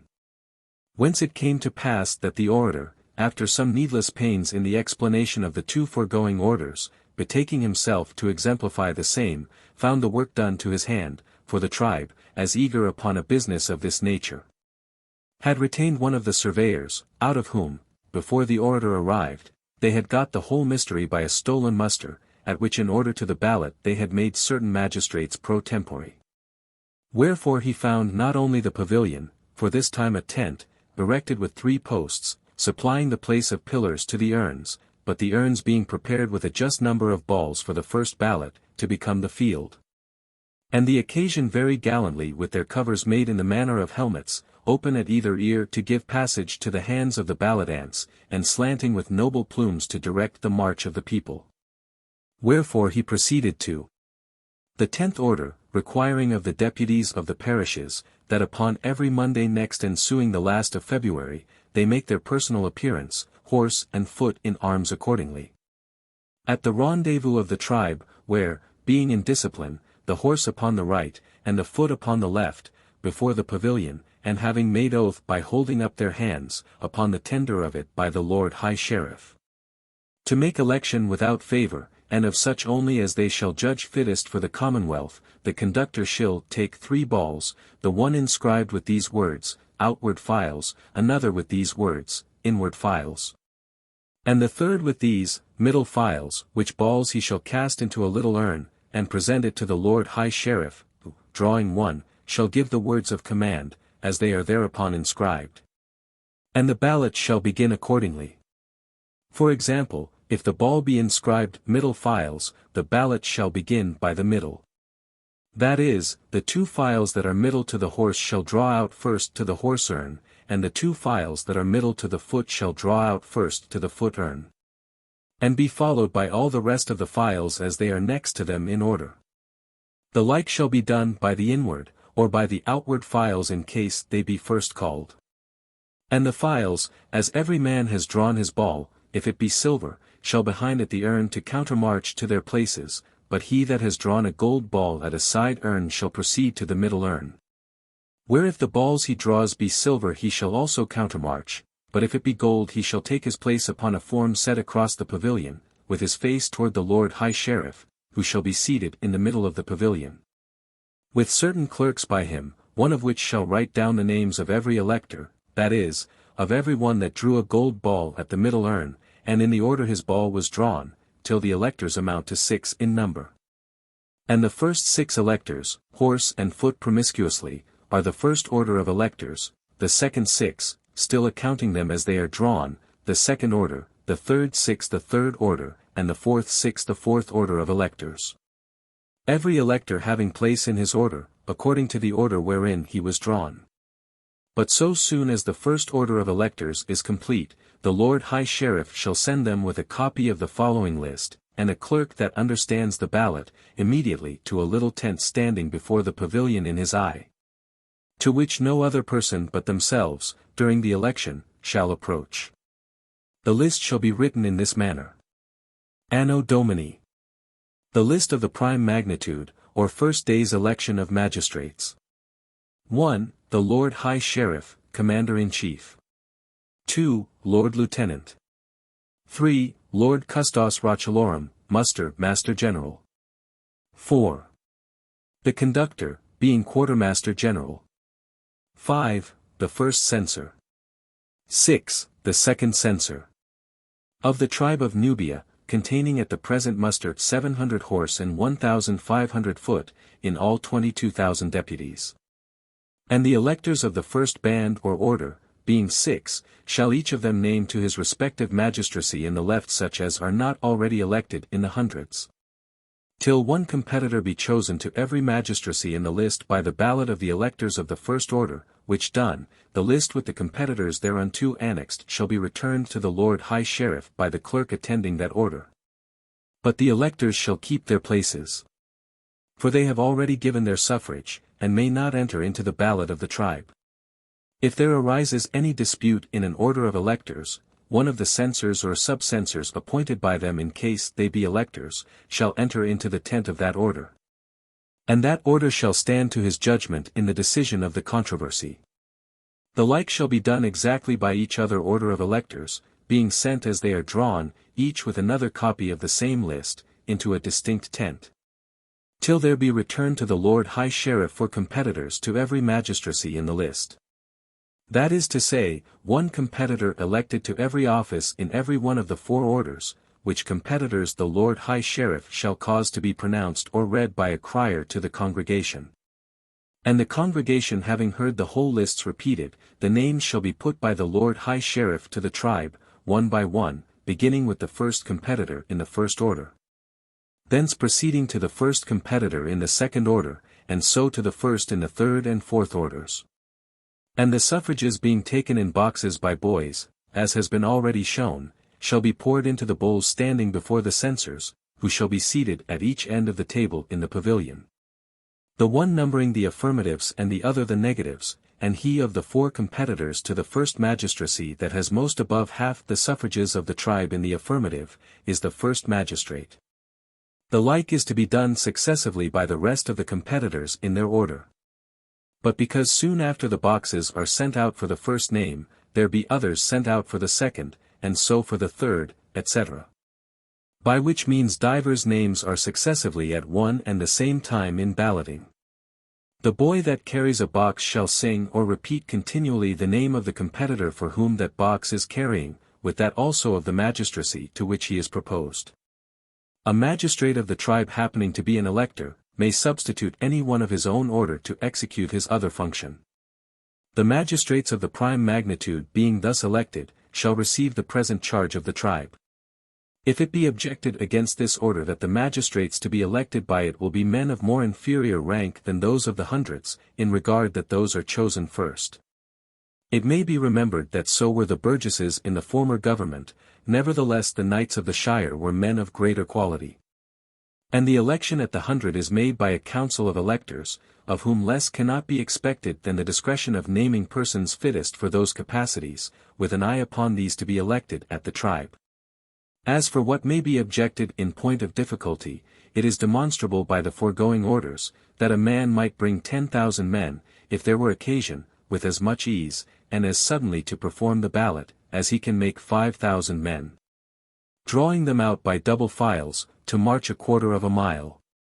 But because at this ballot, to go up and down the field, distributing the linen pellets to every man, with which he is to ballot or give suffrage, would lose a great deal of time, therefore a man's wife, his daughters, or others, make him his provision of pellets before the ballot, and he comes into the field with a matter of a score of them in his pocket. And now I have as good as done with the sport.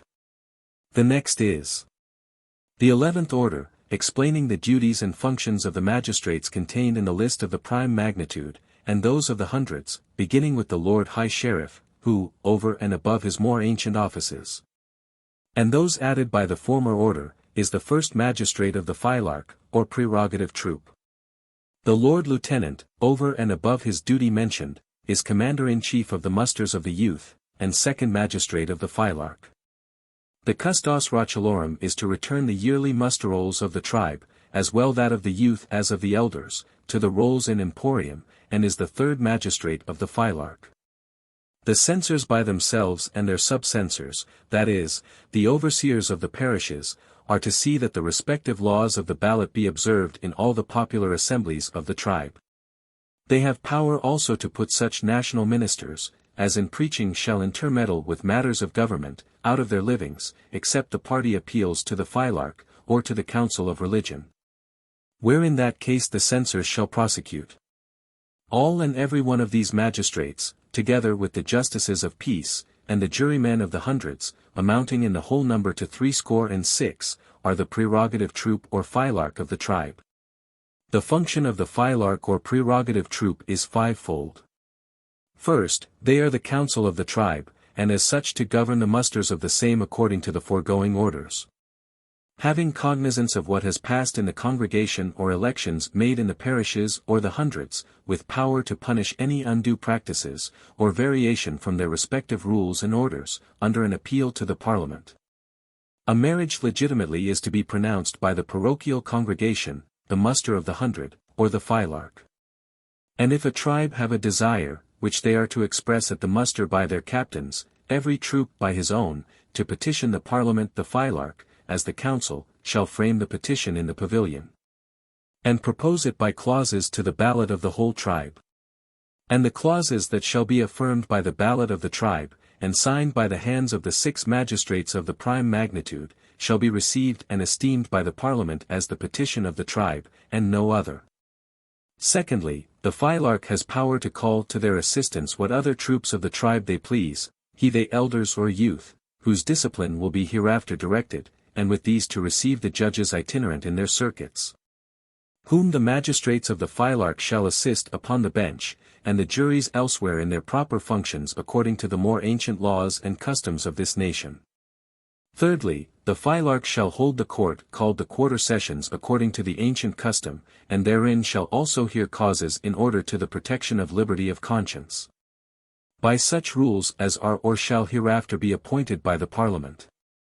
Fourthly, all commissions issued into the tribes by the Parliament, or by the Chancery, are to be directed to the filarch, or some of that troop, and executed by the same respectively.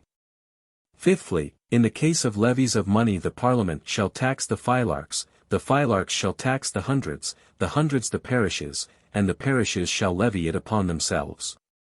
The parishes having levied the tax money accordingly, shall return it to the officers of the hundred to the filarchs, and the filarchs to the exchequer. But if a man has 10 children living, he shall pay no taxes. If he has 5 living, he shall pay but half taxes. If he has been married 3 years, or be above 25 years of age, and has no child or children lawfully begotten, he shall pay double taxes. And if there happen to grow any dispute upon these or such other orders as shall or may hereto be added hereafter, the filarch shall judge the tribes, and the Parliament shall judge the filarchs. For the rest, if any man shall go about to introduce the right or power of debate into any popular council or congregation of this nation, the filarch or any magistrate of the hundred, or of the tribe, shall cause him presently to be sent in custody to the council of war. The part of the order relating to the rolls in emporium being of singular use, is not unworthy to be somewhat better opened. In what manner the lists of the parishes, hundreds, and tribes are made, has been shown in their respective orders, where, after the parties are elected, they give an account of the whole number of the elders or deputies in their respective assemblies or musters. The like for this part exactly is done by the youth in their discipline, to be hereafter shown, wherefore the lists of the parishes, youth and elders, being summed up, give the whole number of the people able to bear arms. And the lists of the tribes, youth and elders, being summed up, give the whole number of the people bearing arms. This account, being annually recorded by the Master of the Rolls, is called the Pillar of Nilus, because the people, being the riches of the Commonwealth, as they are found to rise or fall by the degrees of this pillar, like that river, give an account of the public harvest. Thus much for the description of the first day's work at the muster, which happened, as has been shown, to be done as soon as said. For as in practice it is of small difficulty, so requires it not much time, seeing the great council of Venice, consisting of a like number, begins at 12 of the clock, and elects 9 magistrates in one afternoon. But the tribe being dismissed for this night, repaired to their quarters, under the conduct of their new magistrates. The next morning returning to the field very early, the orator proceeded to the 12th order, directing the muster of the tribe in the second day's election, being that of the list called the Galaxy, in which the censors shall prepare the urns according to the directions given in the 9th order for the second ballot. That is to say, with 36 gold balls in the middle urn, making 4 orders, and 9 electors in every order, according to the number of the magistrates in the list of the Galaxy, which is as follows. 1. Knight. 2. Knight. To be chosen out of the horse. 3. Deputy. 4. Deputy. 5. Deputy. To be chosen out of the horse. 6. Deputy. 7. Deputy. 8. Deputy. 9. Deputy. To be chosen out of the foot. The rest of the ballot shall proceed exactly according to that of the first day. But, forasmuch as the Commonwealth demands as well the fruits of a man's body as of his mind, he that has not been married shall not be capable of these magistracies till he be married. If a deputy already chosen to be an officer in the parish, in the hundred, or in the tribe, be afterward chosen of the Galaxy, it shall be lawful for him to delegate his office in the parish, in the hundred, or in the tribe, to any one of his own order being not already chosen into office. The knights and deputies being chosen, shall be brought to the head of the tribe by the Lord High Sheriff, who shall administer to them this oath: Ye shall well and truly observe and keep the orders and customs of this Commonwealth which the people have chosen. And if any of them shall refuse the oath, he shall be rejected, and that competitor which had the most voices next shall be called in his place, who, if he takes the oath, shall be entered in the list. But if he also refuses the oath, he who had most voices next shall be called, and so till the number of 9 out of those competitors which had most voices be sworn knights and deputies of the Galaxy. This clause, in regard to the late divisions, and to the end that no violence be offered to any man's conscience, to be of force but for the first 3 years only.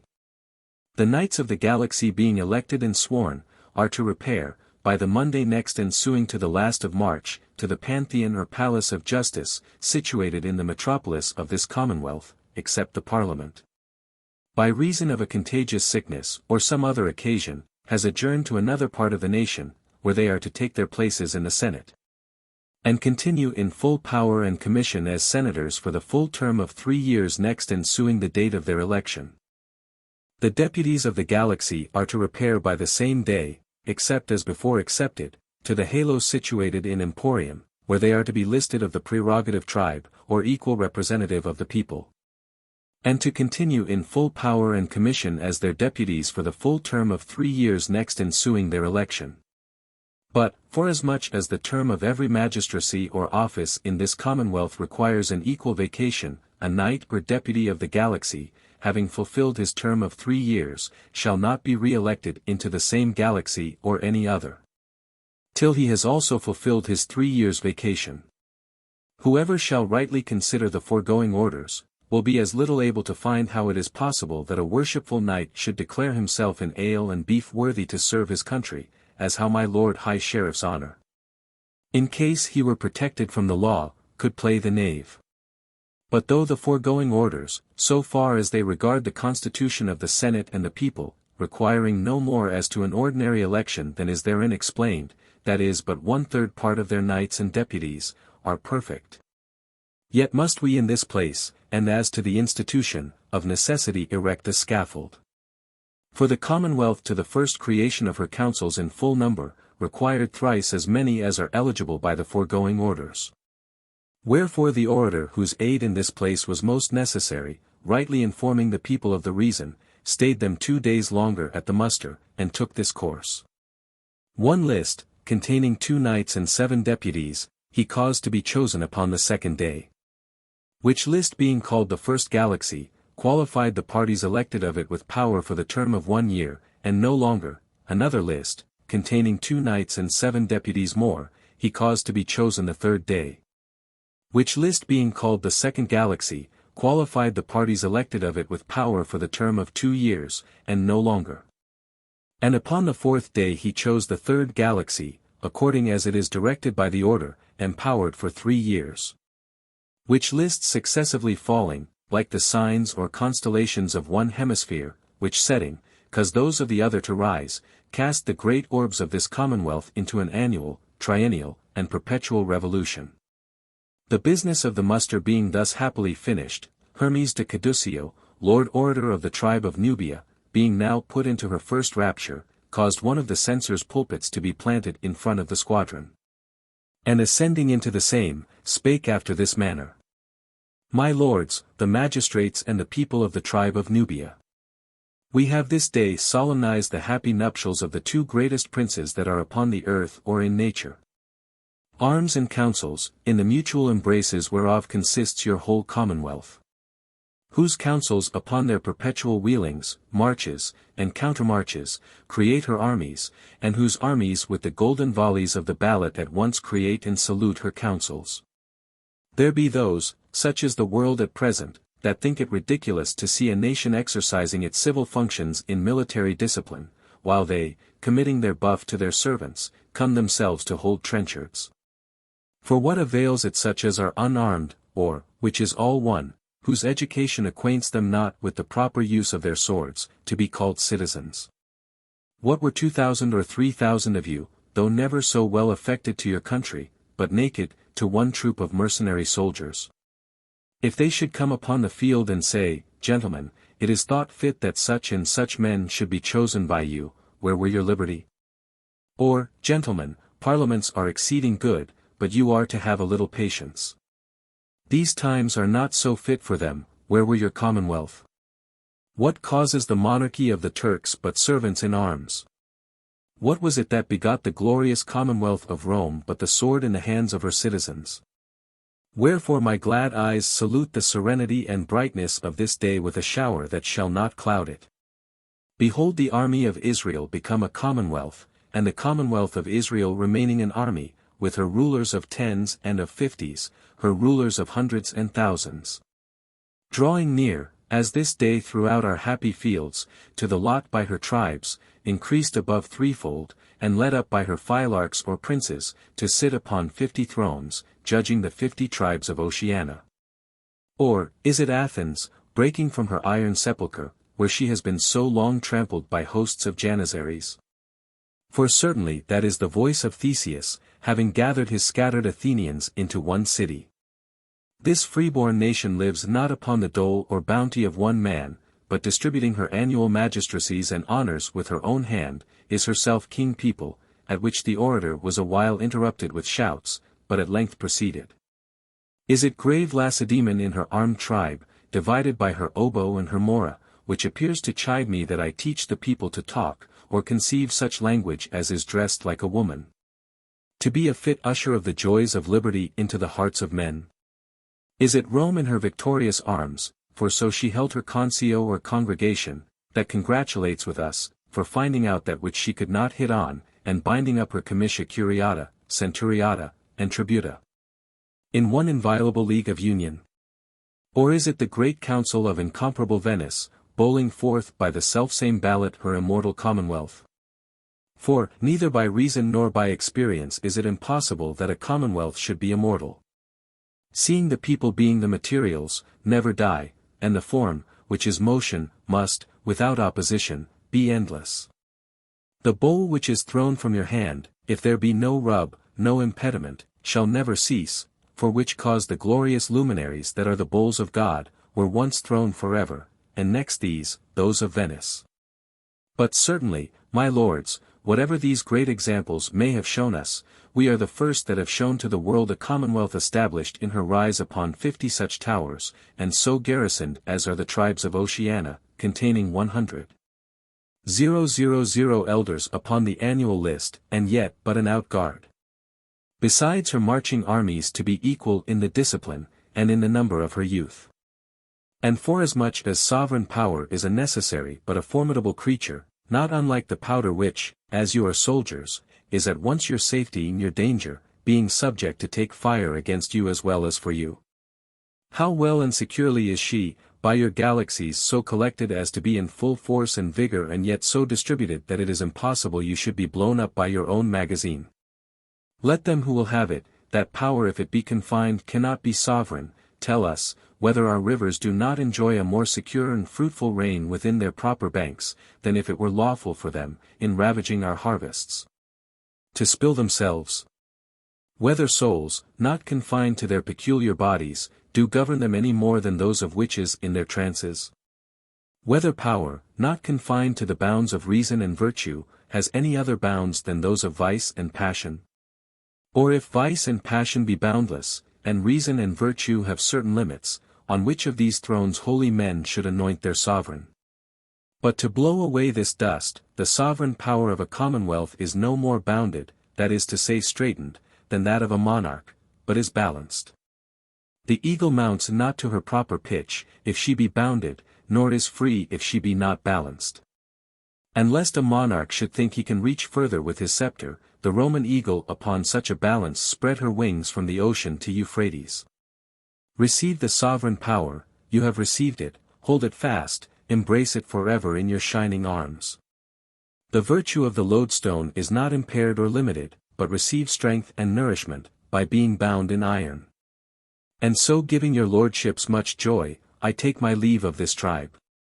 The orator descending, had the period of his speech made with a vast applause and exultation of the whole tribe, attending him for that night to his quarter, as the Phylarch with some commanded troops did the next day to the frontiers of the tribe.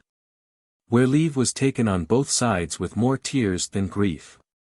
So a tribe is the third division of land occasioned by the third collection of the people, whose functions proper to that place are contained in the 5 foregoing orders.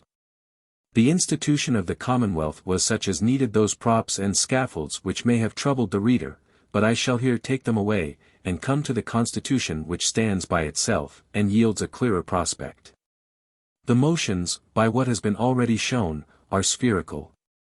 And spherical motions have their proper center, for which cause, ere I proceed further, it will be necessary, for the better understanding of the whole, that I discover the center whereupon the motions of this Commonwealth are formed. The center, or basis of every government, is no other than the fundamental laws of the same. Fundamental laws are such as state what it is that a man, and what the means may call his own, that is to say, property. Be whereby a man may enjoy his own, that is to say, protection. The first is also called dominion, and the second empire or sovereign power, whereof this, as has been shown, is the natural product of the former, for such as is the balance of dominion in a nation, such is the nature of its empire.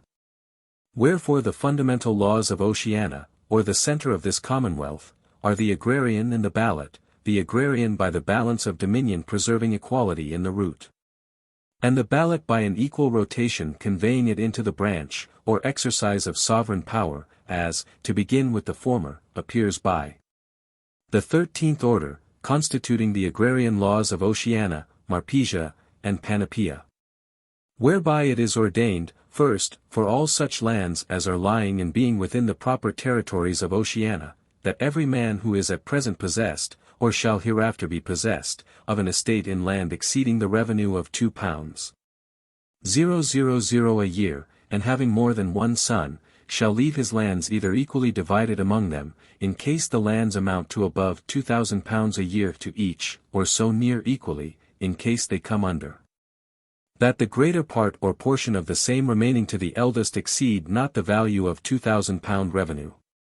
And no man, not in present possession of lands above the value of £2,000 by the year, shall receive, enjoy, except by lawful inheritance, acquire, or purchase to himself lands within the said territories, amounting, with those already in his possession, above the said revenue.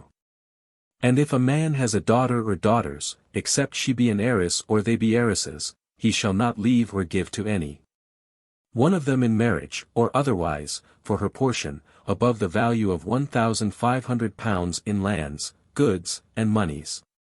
Nor shall any friend, kinsman, or kinswoman add to her or their portion or portions that are so provided for, to make any one of them greater.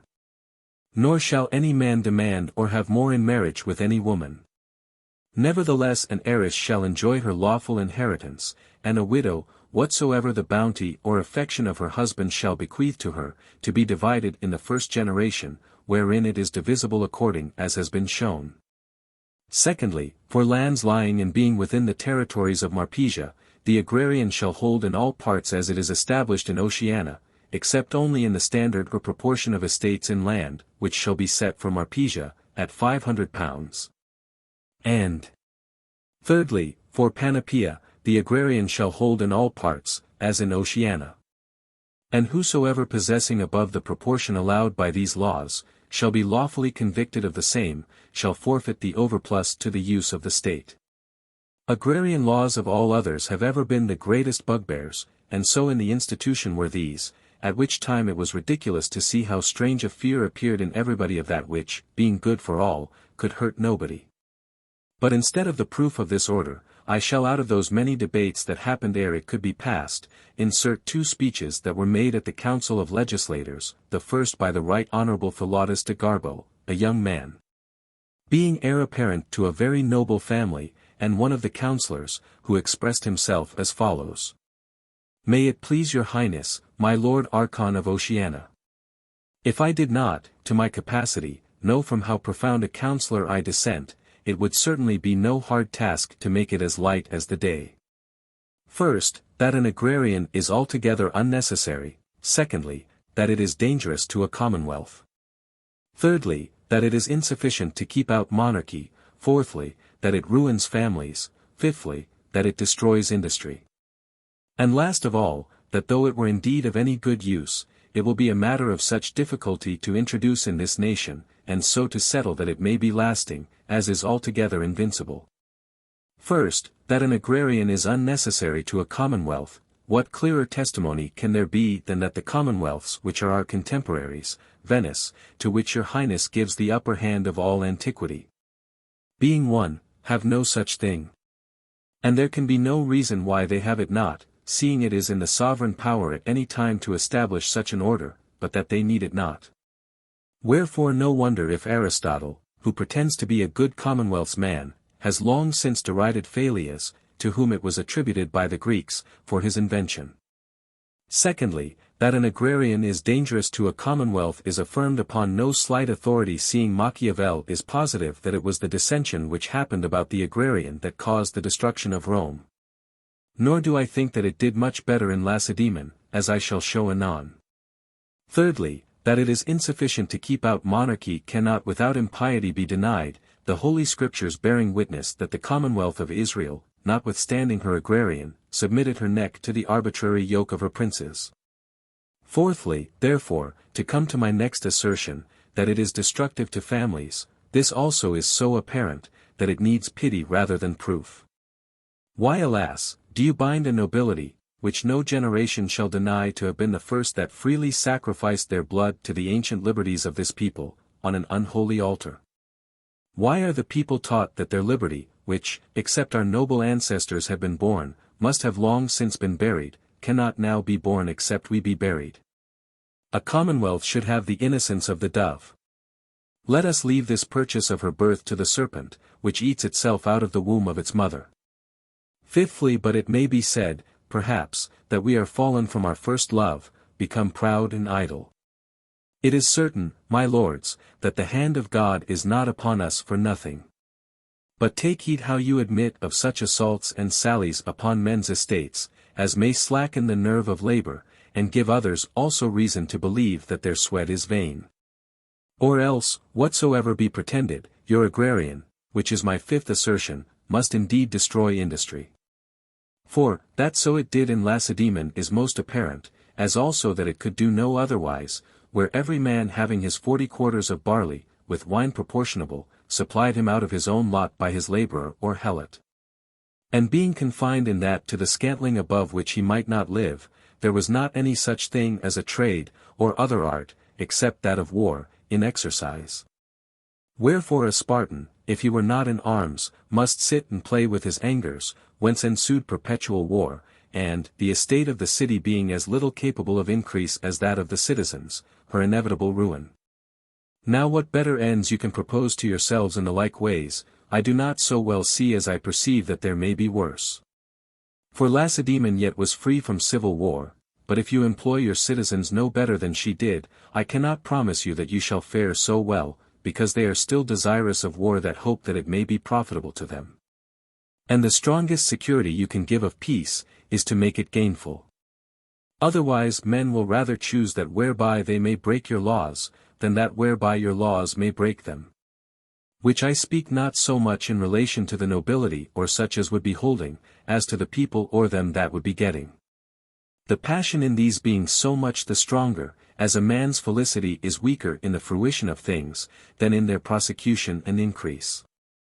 Truly, my lords, it is my fear, that by taking of more hands, and the best from industry, you will farther endamage it, than can be repaired by laying on a few, and the worst. While the nobility must be forced to send their sons to the plough, and, as if this were not enough, to marry their daughters also to farmers. Sixthly, but I do not see, to come to the last point, how it is possible that this thing should be brought about, to your good I mean, though it may to the destruction of many.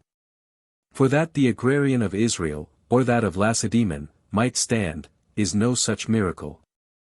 The lands, without any consideration of the former proprietor, being surveyed and cast into equal lots, which could neither be bought, nor sold, nor multiplied, so that they knew whereabout to have a man.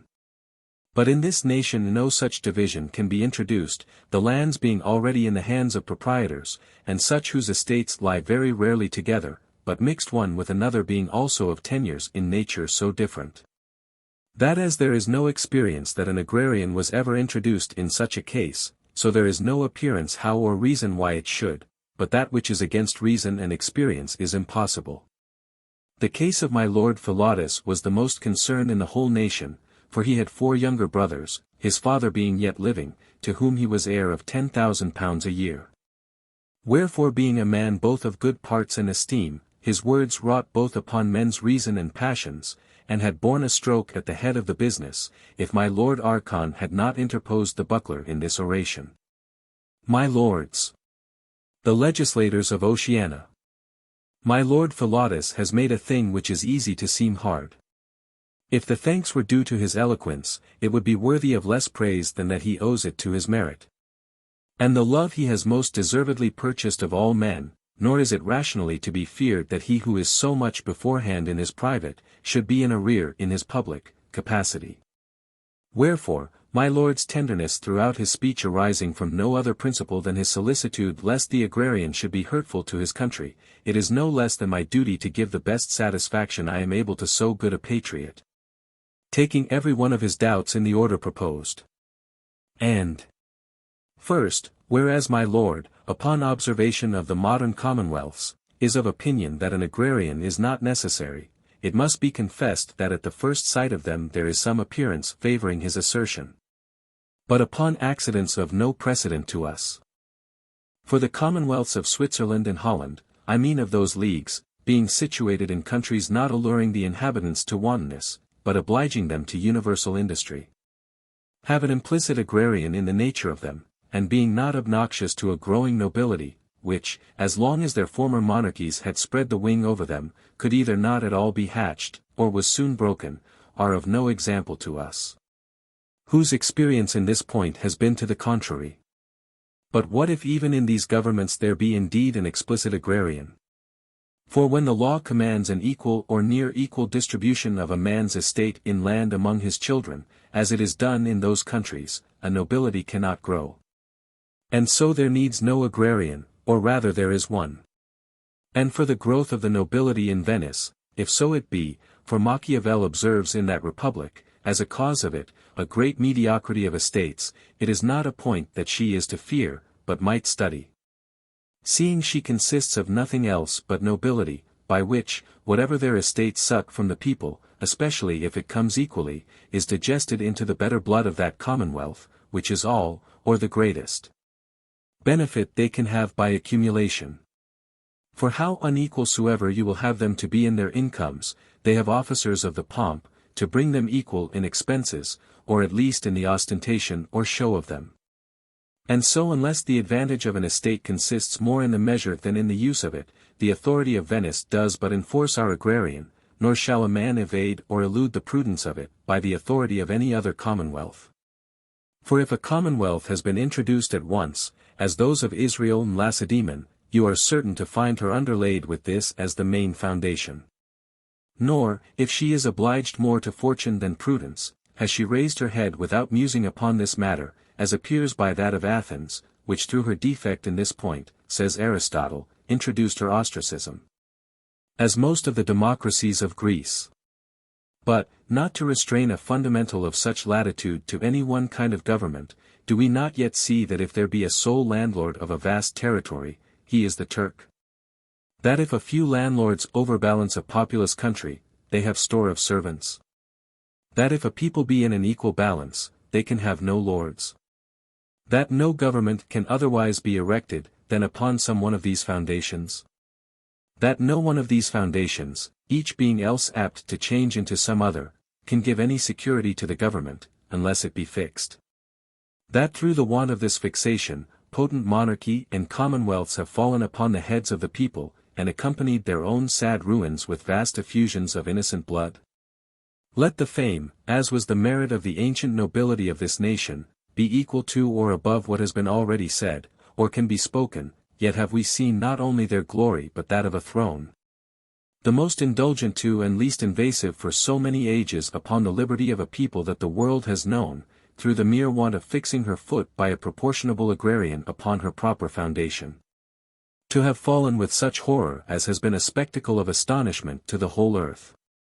And were it well argued from one calamity, that we ought not to prevent another? Nor is Aristotle so good a commonwealth's man for deriding the invention of Phalias as in recollecting himself, where he says that democracies, when a less part of their citizens overtop the rest in wealth, degenerate into oligarchies and principalities. And, which comes nearer to the present purpose, that the greater part of the nobility of Tarentum coming accidentally to be ruined, the government of the few came by consequence to be changed into that of the many. These things considered, I cannot see how an agrarian, as to the fixation or security of a government, can be less than necessary. And if a cure be necessary, it excuses not the patient, his disease being otherwise desperate, that it is dangerous. Which was the case of Rome, not so stated by Machiavel, where he says, that the strife about the agrarian caused the destruction of that commonwealth. As if when a senator was not rich, as Crassus held, except he could pay an army, that commonwealth could expect nothing but ruin whether in strife about the agrarian, or without it. Of late, says Livy, riches have introduced avarice, and voluptuous pleasures abounding have through lust and luxury begot a desire of lasting and destroying all good orders. If the greatest security of a commonwealth consists in being provided with the proper antidote against this poison, her greatest danger must be from the absence of an agrarian, which is the whole truth of the Roman example. For the laconic, I shall reserve the further explication of it, as my lord also did, to another place, and first see whether an agrarian proportion to a popular government be sufficient to keep out monarchy. My lord is for the negative, and fortified by the people of Israel electing a king. To which I say that the action of the people therein expressed is a full answer to the objection of that example, for the monarchy neither grew upon them, nor could, by reason of the agrarian, possibly have invaded them, if they had not pulled it upon themselves by the election of a king.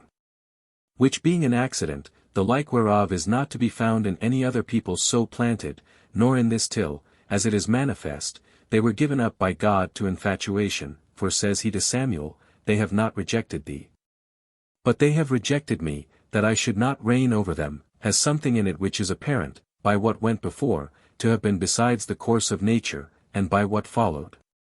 For the king having no other foundation than the calamities of the people, so often beaten by their enemies, that despairing of themselves they were contented with any change, if he had peace as in the days of Solomon, left but a slippery throne to his successor, as appeared by Rehoboam. And the agrarian, notwithstanding the monarchy thus introduced, so faithfully preserved the root of that commonwealth, that it shot forth oftener and by intervals continued longer than any other government. As may be computed from the institution of the same by Joshua, 1465 years before Christ, to the total dissolution of it, which happened in the reign of the Emperor Adrian, 135 years after the Incarnation. A people planted upon an equal agrarian, and holding to it, if they part with their liberty, must do it upon goodwill, and make but a bad title of their bounty. As to instance yet further in that which is proposed by the present order to this nation, the standard whereof is at £2,000 a year, the whole territory of Oceana being divided by this proportion, amounts to 5,000 lots. So the lands of Oceana being thus distributed, and bound to this distribution, can never fall to fewer than 5,000 proprietors. But 5,000 proprietors so seized will not agree to break the agrarian, for that were to agree to rob one another. Nor to bring in a king, because they must maintain him, and can have no benefit by him, nor to exclude the people, because they can have as little by that, and must spoil their militia. So the commonwealth continuing upon the balance proposed, though it should come into 5,000 hands, can never alter, and that it should ever come into 5,000 hands is as improbable as anything in the world that is not altogether impossible. My lord's other considerations are more private, as that, this order destroys families. Which is as if one should lay the ruin of some ancient castle to the herbs which usually grow out of them, the destruction of those families being that indeed which naturally produced this order. For we do not now argue for that which we would have, but for that which we are already possessed of, as would appear if a note were but taken of all such as have at this day above £2,000 a year in Oceana. If my lord should grant, and I will put it with the most, that they who are proprietors in land, exceeding this proportion, exceed not 300, with what brow can the interest of so few be balanced with that of the whole nation? Or rather, what interest have they to put in such a balance? They would live as they had been accustomed to do, who hinders them? They would enjoy their estates, who touches them? They would dispose of what they have according to the interest of their families, it is that which we desire. A man has one son, let him be called, would he enjoy his father's estate? It is his sons, and his sons' sons after him. A man has 5 sons, let them be called, would they enjoy their father's estate? It is divided among them. For we have 4 votes for one in the same family, and therefore this must be the interest of the family, or the family knows not its own interest. If a man shall dispute otherwise, he must draw his arguments from custom and from greatness, which was the interest of the monarchy, not of the family, and we are now a commonwealth. If the monarchy could not bear with such divisions because they tended to a commonwealth, neither can a commonwealth connive at such accumulations because they tend to a monarchy. If the monarchy might make bold with so many for the good of one, we may make bold with one for the good of so many, nay, for the good of all.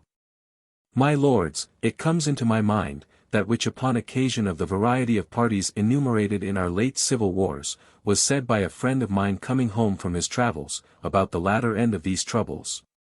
That he admired how it came to pass, that younger brothers, especially being so many more in number than their elder did not unite as one man against a tyranny, the like whereof has not been exercised in any other nation. And truly, when I consider that our countrymen are none of the worst natured, I must confess I marvel much how it comes to pass that we should use our children as we do our puppies, take one, lay it in the lap, feed it with every good bit, and drown 5. Nay, yet worse, forasmuch as the puppies are once drowned, whereas the children are left perpetually drowning. Really, my lords, it is a flinty custom. And all this for his cruel ambition, that would raise himself a golden pillar for his monument, though he has children, his own reviving flesh, and a kind of immortality. And this is that interest of a family, for which we are to think ill of a government that will not endure it. But quiet ourselves, the land through which the river Nilus wanders in one stream, is barren. But where it parts into 7, it multiplies its fertile shores by distributing, yet keeping and improving, such a propriety and nutrition, as is a prudent agrarian to a well-ordered commonwealth. Nor, to come to the 5th assertion, is a political body rendered any fitter for industry by having one gouty and another withered leg, than a natural. It tends not to the improvement of merchandise that there be some who have no need of their trading, and others that are not able to follow it. If confinement discourages industry, an estate in money is not confined, and lest industry should want whereupon to work, land is not engrossed or entailed upon any man, but remains at its devotion. I wonder whence the computation can arise, that this should discourage industry. £2,000 a year a man may enjoy in Oceana, as much in Panoplia, £500 in Marpesia, there be other plantations, and the Commonwealth will have more. Who knows how far the arms of our agrarian may extend themselves? And whether he that might have left a pillar, may not leave a temple of many pillars to his more pious memory? Where there is some measure in riches, a man may be rich, but if you will have them to be infinite, there will be no end of starving himself, and wanting what he has, and what pains does such a one take to be poor furthermore? If a man shall think that there may be an industry less greasy or more noble, and so cast his thoughts upon the Commonwealth, he will have leisure for her and she riches and honors for him. His sweat shall smell like Alexander's. My Lord Philotas is a young man who, enjoying his £10,000 a year, may keep a noble house in the old way, and have homely guests. And having but 2, by the means proposed, may take the upper hand of his great ancestors, with reverence to whom, I may say, there has not been one of them would have disputed his place with a Roman consul. My lord, do not break my heart. The nobility shall go to no other ploughs than those which we call our consuls. But, says he, it having been so with Lacedaemon, that neither the city nor the citizens were capable of increase, a blow was given by that agrarian, which ruined both. And what are we concerned with that agrarian, or that blow while our citizens and our city, and that by our agrarian, are both capable of increase? The Spartan, if he made a conquest, had no citizens to hold it, the Oceaner will have enow. The Spartan could have no trade, the Oceaner may have all. The agrarian in Laconia, that it might bind on knapsacks, forbidding all other arts but that of war, could not make an army of above 30,000 citizens. The agrarian in Oceana, without interruption of traffic, provides us in the 5th part of the youth an annual source or fresh spring of 100,000, besides our provincial auxiliaries, out of which to draw marching armies. And as many elders, not feeble, but men most of them in the flower of their age, and in arms for the defense of our territories. The agrarian in Laconia banished money, this multiplies it. That allowed a matter of 20 or 30 acres to a man, this 2,000 or 3,000, there is no comparison between them. And yet I differ so much from my lord, or his opinion that the agrarian was the ruin of Lacedaemon, that I hold it no less than demonstrable to have been her main support. For if, banishing all other diversions, it could not make an army of above 30,000, then, letting in all other diversions, it must have broken that army. Wherefore Lysander, bringing in the golden spoils of Athens, irrevocably ruined that commonwealth, and is a warning to us, that in giving encouragement to industry, we also remember that covetousness is the root of all evil. And our agrarian can never be the cause of those seditions threatened by my lord, but is the proper cure of them, as Lucan notes well in the state of Rome before the civil wars, which happened through the want of such an antidote. Why then are we mistaken, as if we intended not equal advantages in our commonwealth to either sex, because we would not have women's fortunes consist in that metal which exposes them to cut purses. If a man cuts my purse, I may have him by the heels or by the neck for it, whereas a man may cut a woman's purse, and have her for his pains in fetters. How brutish, and much more than brutish, is that commonwealth which prefers the earth before the fruits of the womb. If the people be her treasure, the staff by which she is sustained and comforted, with what justice can she suffer them, by whom she is most enriched, to be for that cause the most impoverished? And yet we see the gifts of God, and the bounties of heaven in fruitful families, through this wretched custom of marrying for money, become their insupportable grief and poverty. Nor falls this so heavy upon the lower sort, being better able to shift for themselves, as upon the nobility or gentry. For what avails it in this case, from whence their veins have derived their blood? While they shall see the tallow of a chandler sooner converted into that beauty which is required in a bride? I appeal, whether my lord Philotas or myself be the advocate of nobility. Against which, in the case proposed by me, there would be nothing to hold the balance. And why is a woman, if she may have but £1,500, undone? If she be unmarried, what nobleman allows his daughter in that case a greater revenue than so much money may command? And if she marry, no nobleman can give his daughter a greater portion than she has. Who is hurt in this case? Nay, who is not benefited? If the agrarian gives us the sweat of our brows without diminution, if it prepares our table, if it makes our cup to overflow, and above all this, in providing for our children, anoints our heads with that oil which takes away the greatest of worldly cares. What man, that is not besotted with a covetousness as vain as endless, can imagine such a constitution to be his poverty? Seeing where no woman can be considerable for her portion, no portion will be considerable with a woman. And so his children will not only find better preferments without his brokage, but more freedom of their own affections. We are wonderful severe in laws, that they shall not marry without our consent, as if it were care and tenderness over them. But is it not lest we should not have the other £1,000 with this son, or the other £100 a year more in jointure for that daughter? These, when we are crossed in them, are the sins for which we water our couch with tears, but not of penitence. Seeing whereas it is a mischief beyond any that we can do to our enemies, we persist to make nothing of breaking the affection of our children. But there is in this agrarian a homage to pure and spotless love, the consequence whereof I will not give for all your romances. An alderman makes not his daughter a countess till he has given her £20,000, nor a romance a considerable mistress till she be a princess. These are characters of bastard love. But if our agrarian excludes ambition and covetousness, we shall at length have the care of our own breed, in which we have been curious as to our dogs and horses. The marriage bed will be truly legitimate, and the race of the Commonwealth not spurious. But, impar magnanimus ausis, impart dolori, I am hurled from all my hopes by my Lord's last assertion of impossibility, that the root from whence we imagine these fruits should be planted or thrive in this soil. And why?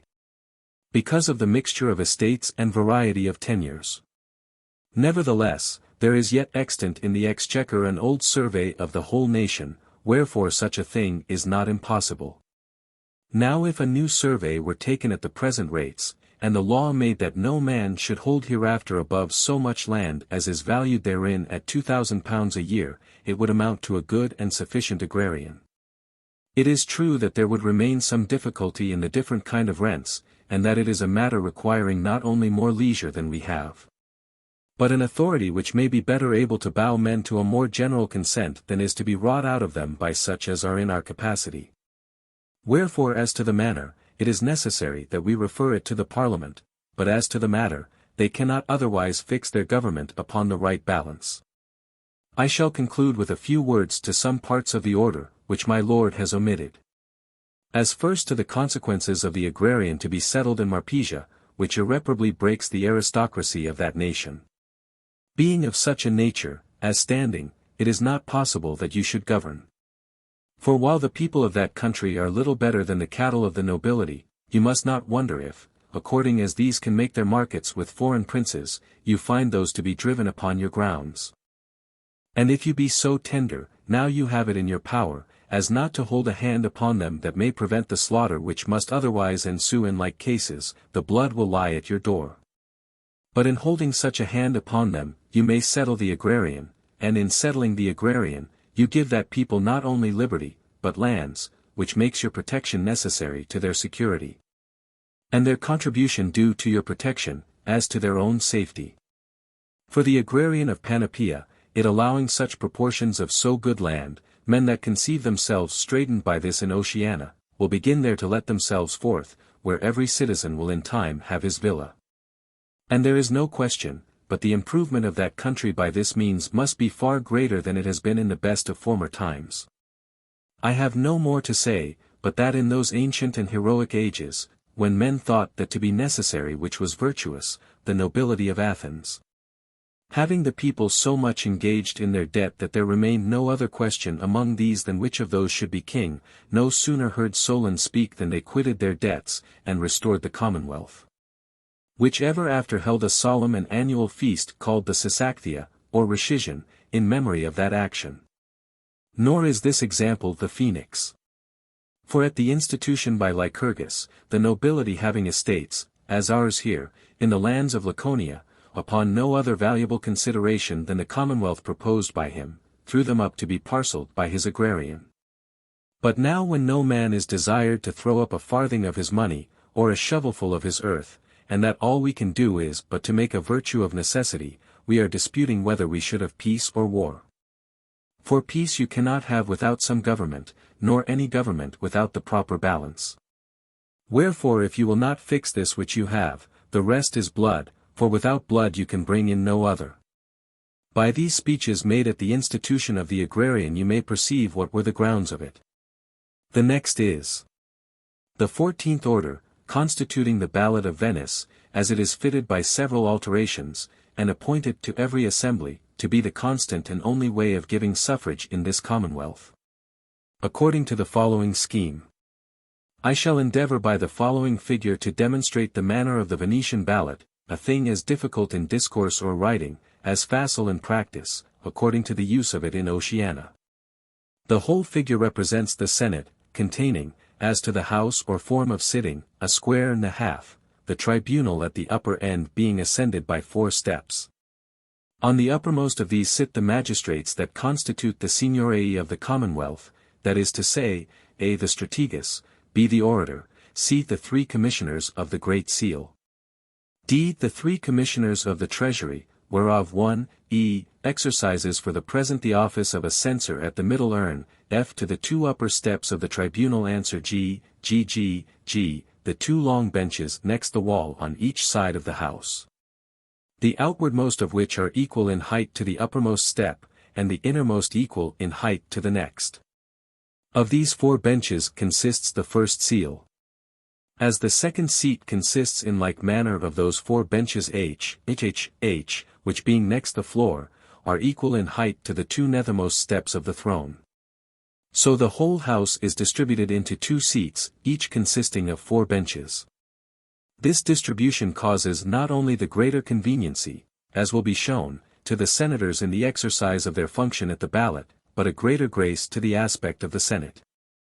In the middle of the outward benches stand 12 the chairs of the censors, those being their ordinary places, though upon occasion of the ballot they descend, and sit where they are shown by K at each of the outward urns L. Those M that sit with their tables, and the bowls N before them, upon the half space or second step of the tribunal from the floor, are the clerks or secretaries of the house. Upon the short seats O on the floor, which should have been represented by woolsacks, sit P, the 2 tribunes of the horse, Q, the 2 tribunes of the foot, and R are the judges, all which magistrates are assistants, but have no suffrage. This posture of the Senate considered, the ballot is performed as follows. First, whereas the gold balls are of several suits, and accordingly marked with several letters of the alphabet, a secretary presents a little urn, wherein there is 1 ball of every suit or mark, to the strategist and the orator. And look what letter the strategist draws, the same and no other is to be used for that time in the middle urn F. The like for the letter drawn by the orator is to be observed for the side urns L, that is to say if the strategist drew a ball with an A, all the gold balls in the middle urn for that day are marked with the letter A. And if the orator drew a B, all the gold balls in the side urn for that day are marked with the letter B, which done immediately before the ballot, and so the letter unknown to the ballotants, they can use no fraud or juggling.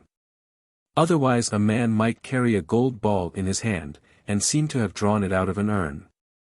He that draws a gold ball at any urn, delivers it to the censor or assessor of that urn, who views the character, and allows accordingly of his lot. The strategist and the orator having drawn for the letters, the urns are prepared accordingly by one of the commissioners and the two censors. The preparation of the urns is after this manner. If the Senate be to elect, for example, the list called the Tropic of Magistrates, which is this. 1. The Lord Strategist. 2. The Lord Orator. 3. The Third Commissioner of the Great Seal. 4. The Third Commissioner of the Treasury. 5. The First Censor. 6. The Second Censor. This list or schedule consists of 6 magistracies, and to every magistracy there are to be 4 competitors, that is, in all 24 competitors proposed to the House. They that are to propose the competitors are called electors, and no elector can propose above 1 competitor, wherefore for the proposing of 24 competitors you must have 24 electors.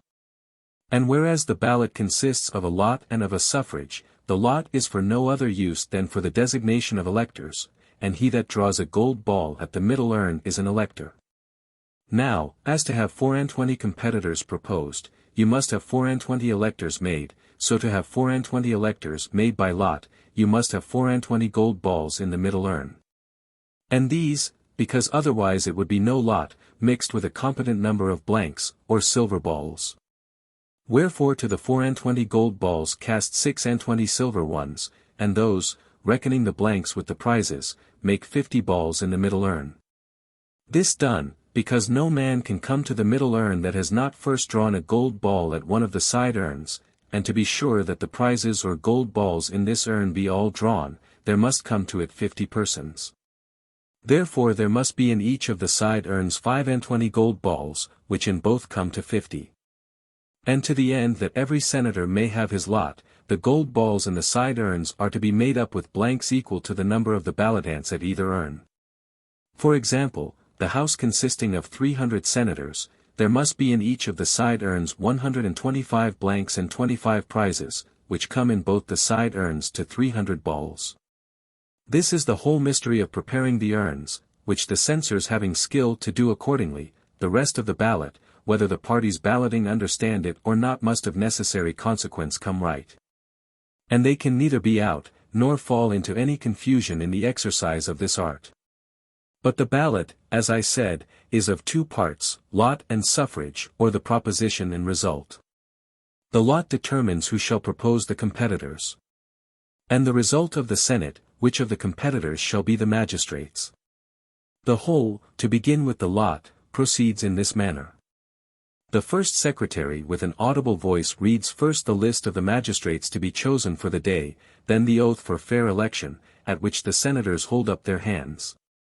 Which done, another secretary presents a little urn to the strategist, in which are 4 balls, each of them having one of these 4 inscriptions: first seat at the upper end, first seat at the lower end, second seat at the upper end, second seat at the lower end.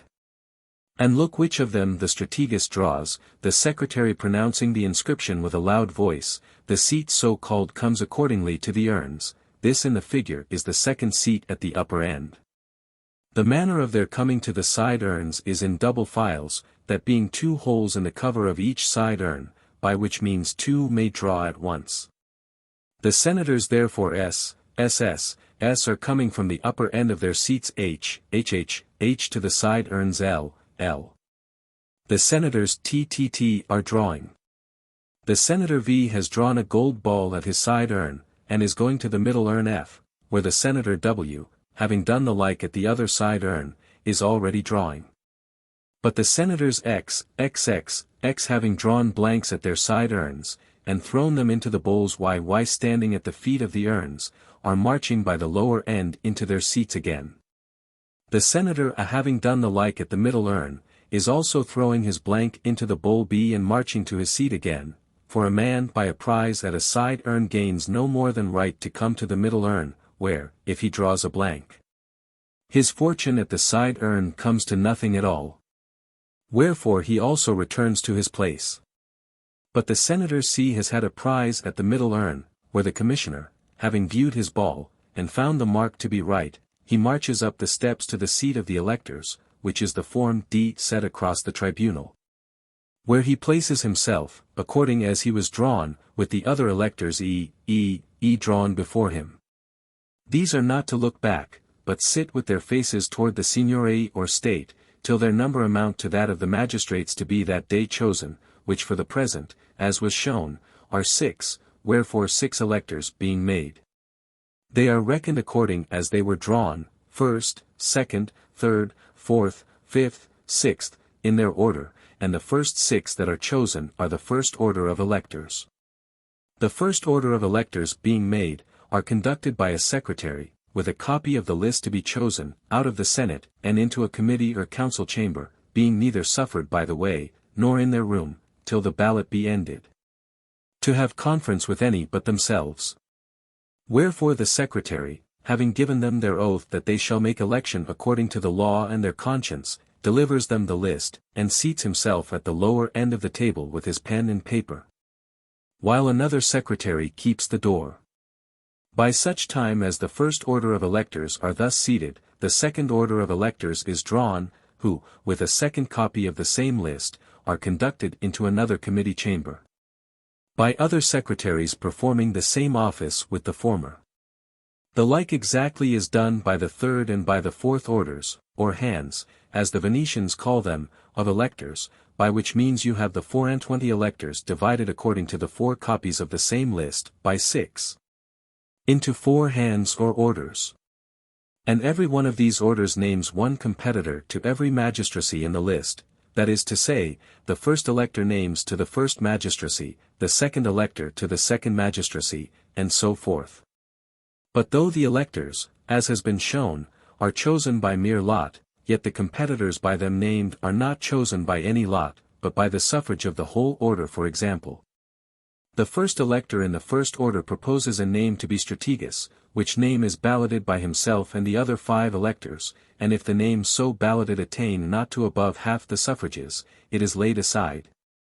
And the first elector names another to the same magistracy, and so in case this also fails, another, till one he has named, whether it be himself or some other, has attained to above half the suffrages in the affirmative. And the name so attaining to above half the suffrages in the affirmative is written to the first magistracy in the list by the secretary, which being done, the second elector of the first order names to the second magistracy till one of his nomination be chosen to the same. The like is done by the rest of the electors of the first order, till one competitor be chosen, and written to every magistracy in their list. Now the second, third, and fourth orders of electors doing exactly after the same manner, it comes to pass that one competitor to every magistracy being chosen in each order, there be in all 4 competitors chosen to every magistracy.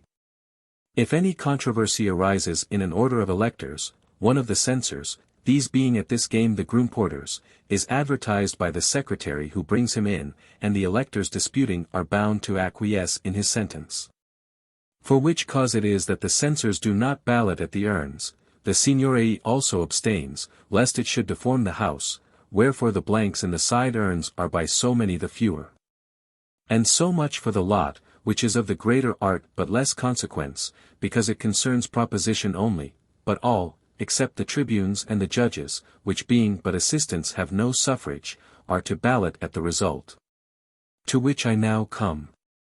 The 4 orders of electors having perfected their lists, the face of the house is changed, for the urns are taken away, and every senator and magistrate is seated in his proper place, saving the electors, who, having given their suffrages already, may not stir out of their chambers till the house have given theirs, and the rest of the ballot be performed. Which follows in this manner. The 4 lists being presented by the secretaries of each council of electors to the Signory, are first read, according to their order, to the House, with an audible voice.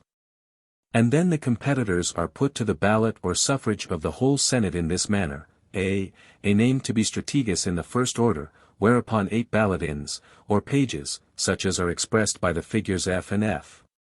Take 8 of the boxes represented, though rudely, by the figures G, and go 4 on the one and 4 on the other side of the house, that is, 1 to every bench, signifying a name to be the strategis in the first order.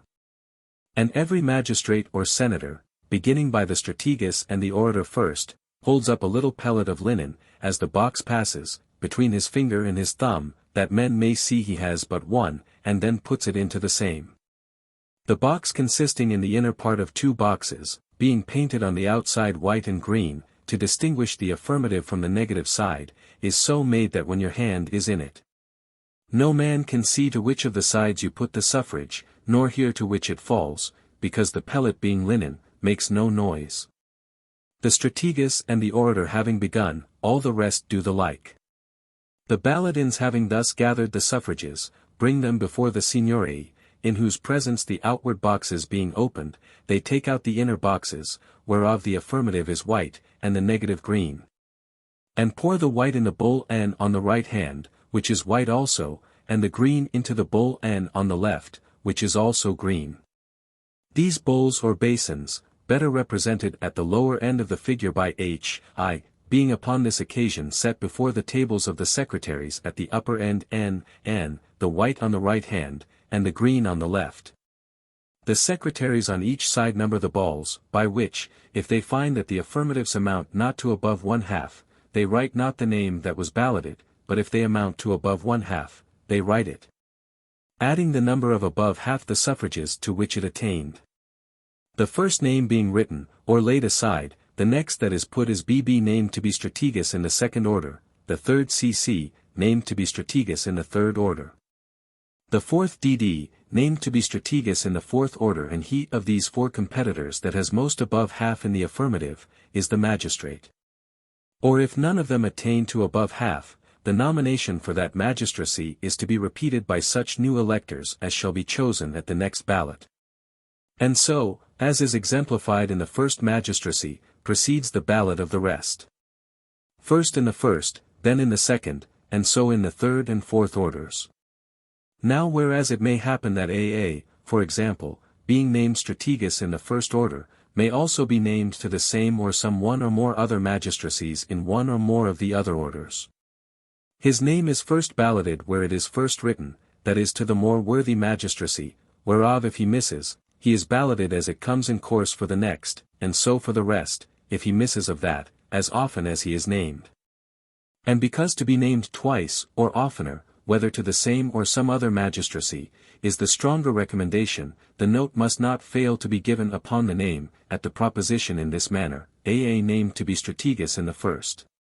And in the second order, or AA named to be strategis in the first and the third, in the first and the fourth, etc.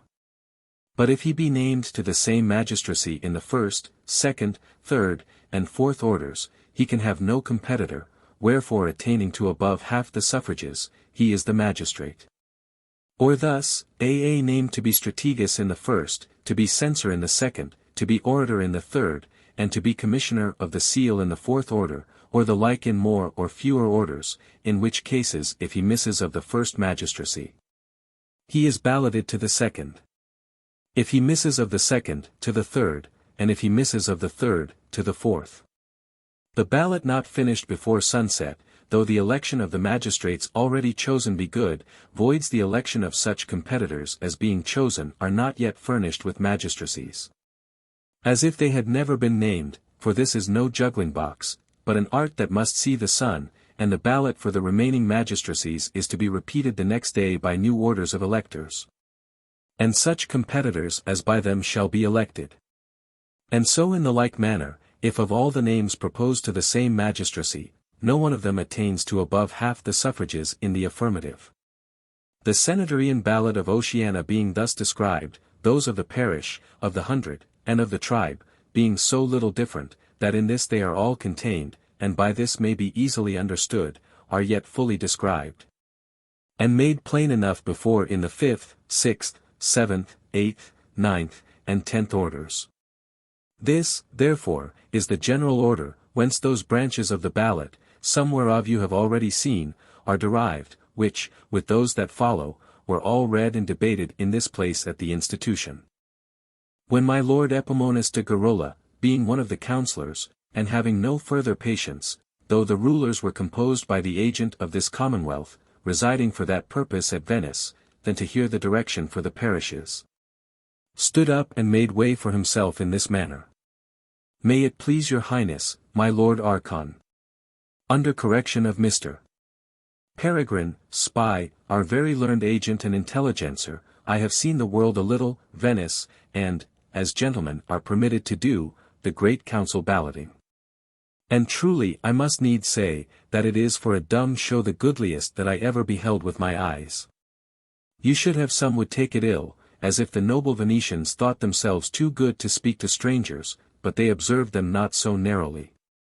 The truth is, they have nothing to say to their acquaintance. Or men that are in council sure would have tongues, for a council, and not a word spoken in it, is a contradiction. But there is such a putter with their marching and countermarching, as, though never a one of them draw a sword, you would think they were training. Which till I found that they did it only to entertain strangers, I came from among them as wise as I went thither. But in the Parliament of Oceana you had no balls nor dancing, but sober conversation. A man might know and be known, show his parts, and improve them. And now if you take the advice of this same fellow, you will spoil all with his whimsies. Mr. Speaker, cry you mercy, my Lord Archon, I mean, set the wisest man of your house in the great council of Venice, and you will not know him from a fool. Whereas nothing is more certain than that flat and dull fellows in the judgment of all such as used to keep company with them before, upon election into our house, have immediately chipped like barley in the vat, where it acquires a new spirit, and flowed forth into language, that I am as confident as I am here, if there were not such as delight to abuse us, is far better than Tully's. Or, let anybody but translate one of his orations, and speak it in the house, and see if everybody do not laugh at him. This is a great matter, Mr. Speaker. They do not cant it with your book learning, your orbs, your centers, your prime magnitudes, and your nebulones, things I profess that would make a sober man run stark mad to hear them. While we, who should be considering the honor of our country and that it goes now or never upon our hand, whether it shall be ridiculous to all the world, are going to 9 holes or tro madam for our business, like your dumb Venetian. Whom this same Sir Politic your resident, that never saw him do anything but make faces, would insinuate to you, at this distance, to have the only knack of state. Whereas if you should take the pains, as I have done, to look a little nearer, you would find these same wonderful things to be nothing else but mere natural fopperies, or capriccios as they call them in Italian, even of the meanest, of that nation. For, put the case you be travelling in Italy, ask your contadino, that is, the next country fellow you meet, some question, and presently he ballots you an answer with a nod, which is affirmative, or a shake with his head, which is the negative box, or a shrug with his shoulder, which is the boss solo di non sinceri. Good. You will admire Sandys for telling you, that Grotta di Cane is a miracle, and I shall be laughed at, for assuring you that it is nothing else but such a damp, continued by the neighborhood of certain sulphur mines, as through accidental heat does sometimes happen in our coal pits. But ingratitude must not discourage an honest man from doing good. There is not, I say, such a tongue-tied generation under heaven as your Italian, that you should not wonder if he makes signs. But our people must have something in their diurnals. We must ever and anon be telling them our minds, or if we be at it when we raise taxes, like those gentlemen with the finger and the thumb, they will swear that we are cut purses. Come, I know what I have heard them say, when some men had money that wrought hard enough for it, and do you conceive they will be better pleased when they shall be told that upon like occasions you are at mumchance or stoolball?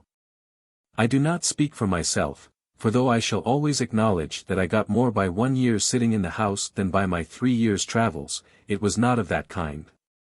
But I hate that this same spy, for pretending to have played at billiards with the most serene Commonwealth of Venice, should make such fools of us here, when I know that he must have had his intelligence from some corn cutter upon the Rialto. For a noble Venetian would be hanged if he should keep such a fellow company. And yet if I do not think he has made you all dote, never trust me, my Lord Archon is sometimes in such strange raptures. Well, good my lord, let me be heard as well as your apple squire. Venice has fresh blood in her cheeks, I must confess, yet she is but an old lady. And or has he picked her cabinet, these he sends you are none of her receipts, I can assure you. He bought them for a Julio at St. Mark's of a mountebank. She has no other wash, upon my knowledge, for that same envied complexion of hers but her marshes, being a little better scented, saving your presence, than a chamber pot. My lords, I know what I say, but you will never have done with it, that neither the Great Turk, nor any of those little Turks her neighbors, have been able to spoil her. Why you may as well wonder that weasels do not suck eggs in swans' nests. Do you think that it has lain in the devotion of her beads, which you that have puked so much at popery, are now at length resolved shall consecrate Parson, and be dropped by every one of his congregation, while those same whimsical intelligences your surveyors, you will break my heart, give the turn to your prima mobile. And so I think they will. For you will find that money is the prima mobile, and they will turn you thus out of some £300,000 or £400,000, a pretty sum for urns and balls, for boxes and pills, which these same quacksalvers are to administer to the parishes. And for what disease I marvel? Or how does it work? Out comes a constable, an overseer, and a churchwarden. Mr. Speaker, I am amazed. Never was there goose so stuck with lard as my Lord Epaminondas' speech with laughter, the Archon having much ado to recover himself in such a manner as might enable him to return these thanks. In your whole lives, my lords, were you never entertained with so much ingenuity, my Lord Epaminondas having at once mended all the faults of travellers? For, first, whereas they are abominable liars, he has not told you, except some malicious body has misinformed him concerning poor spy, one syllable of falsehood. And, secondly, whereas they never fail to give the upper hand in all their discourses to foreign nations, still jostling their own into the kennel, he bears an honour to his country that will not dissolve in Cephalonia, nor be corrupted with figs and melons, which I can assure you is an ordinary obligation.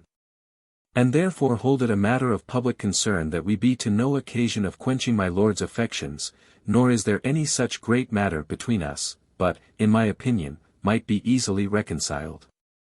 For though that which my lord gained by sitting in the house, I steadfastly believe, as he can affirm, was got fairly, yet dare I not, nor do I think, that upon consideration he will promise for other gamesters.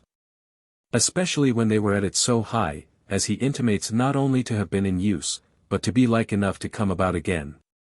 Wherefore say I, let them throw with boxes, for unless we will be below the politics of an ordinary, there is no such bar to cogging.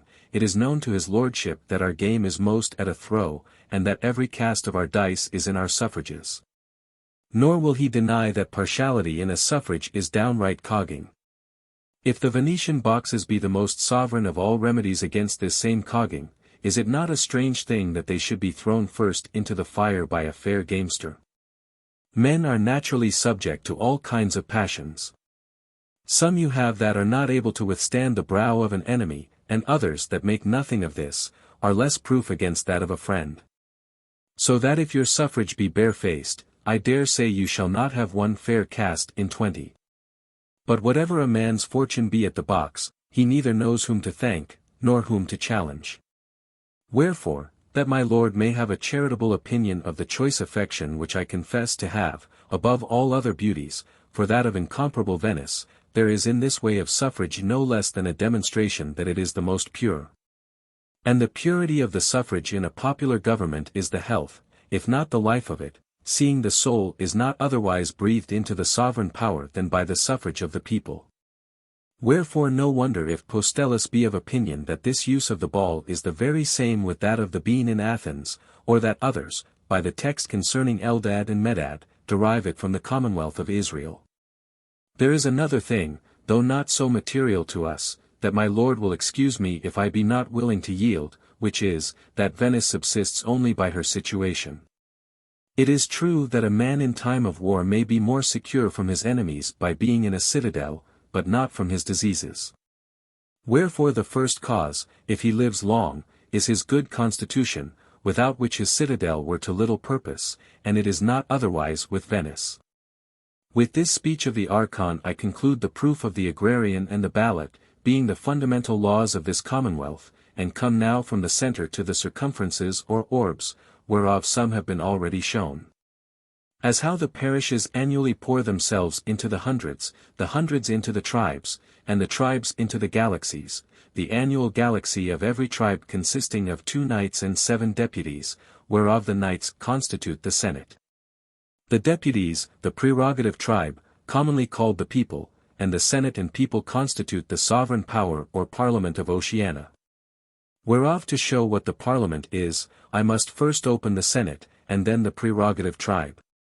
To begin with the Senate, of which, as a man is differently represented by a picture drawer and by an anatomist, I shall first discover the face or aspect, and then the parts, with the use of them. Every Monday morning in the summer at 7, and in the winter at 8, the great bell in the clock-house at the Pantheon begins, and continues ringing for the space of 1 hour. In which time the magistrates of the Senate, being attended according to their quality, with a respective number of the ballot-ins, doorkeepers, and messengers, and having the ensigns of their magistracies borne before them. As the sword before the strategist, the mace before the orator, a mace with the seal before the commissioners of the chancery, the like with the purse before the commissioners of the treasury, and a silver wand. Like those in use with the universities, before each of the censors, being chancellors of the same.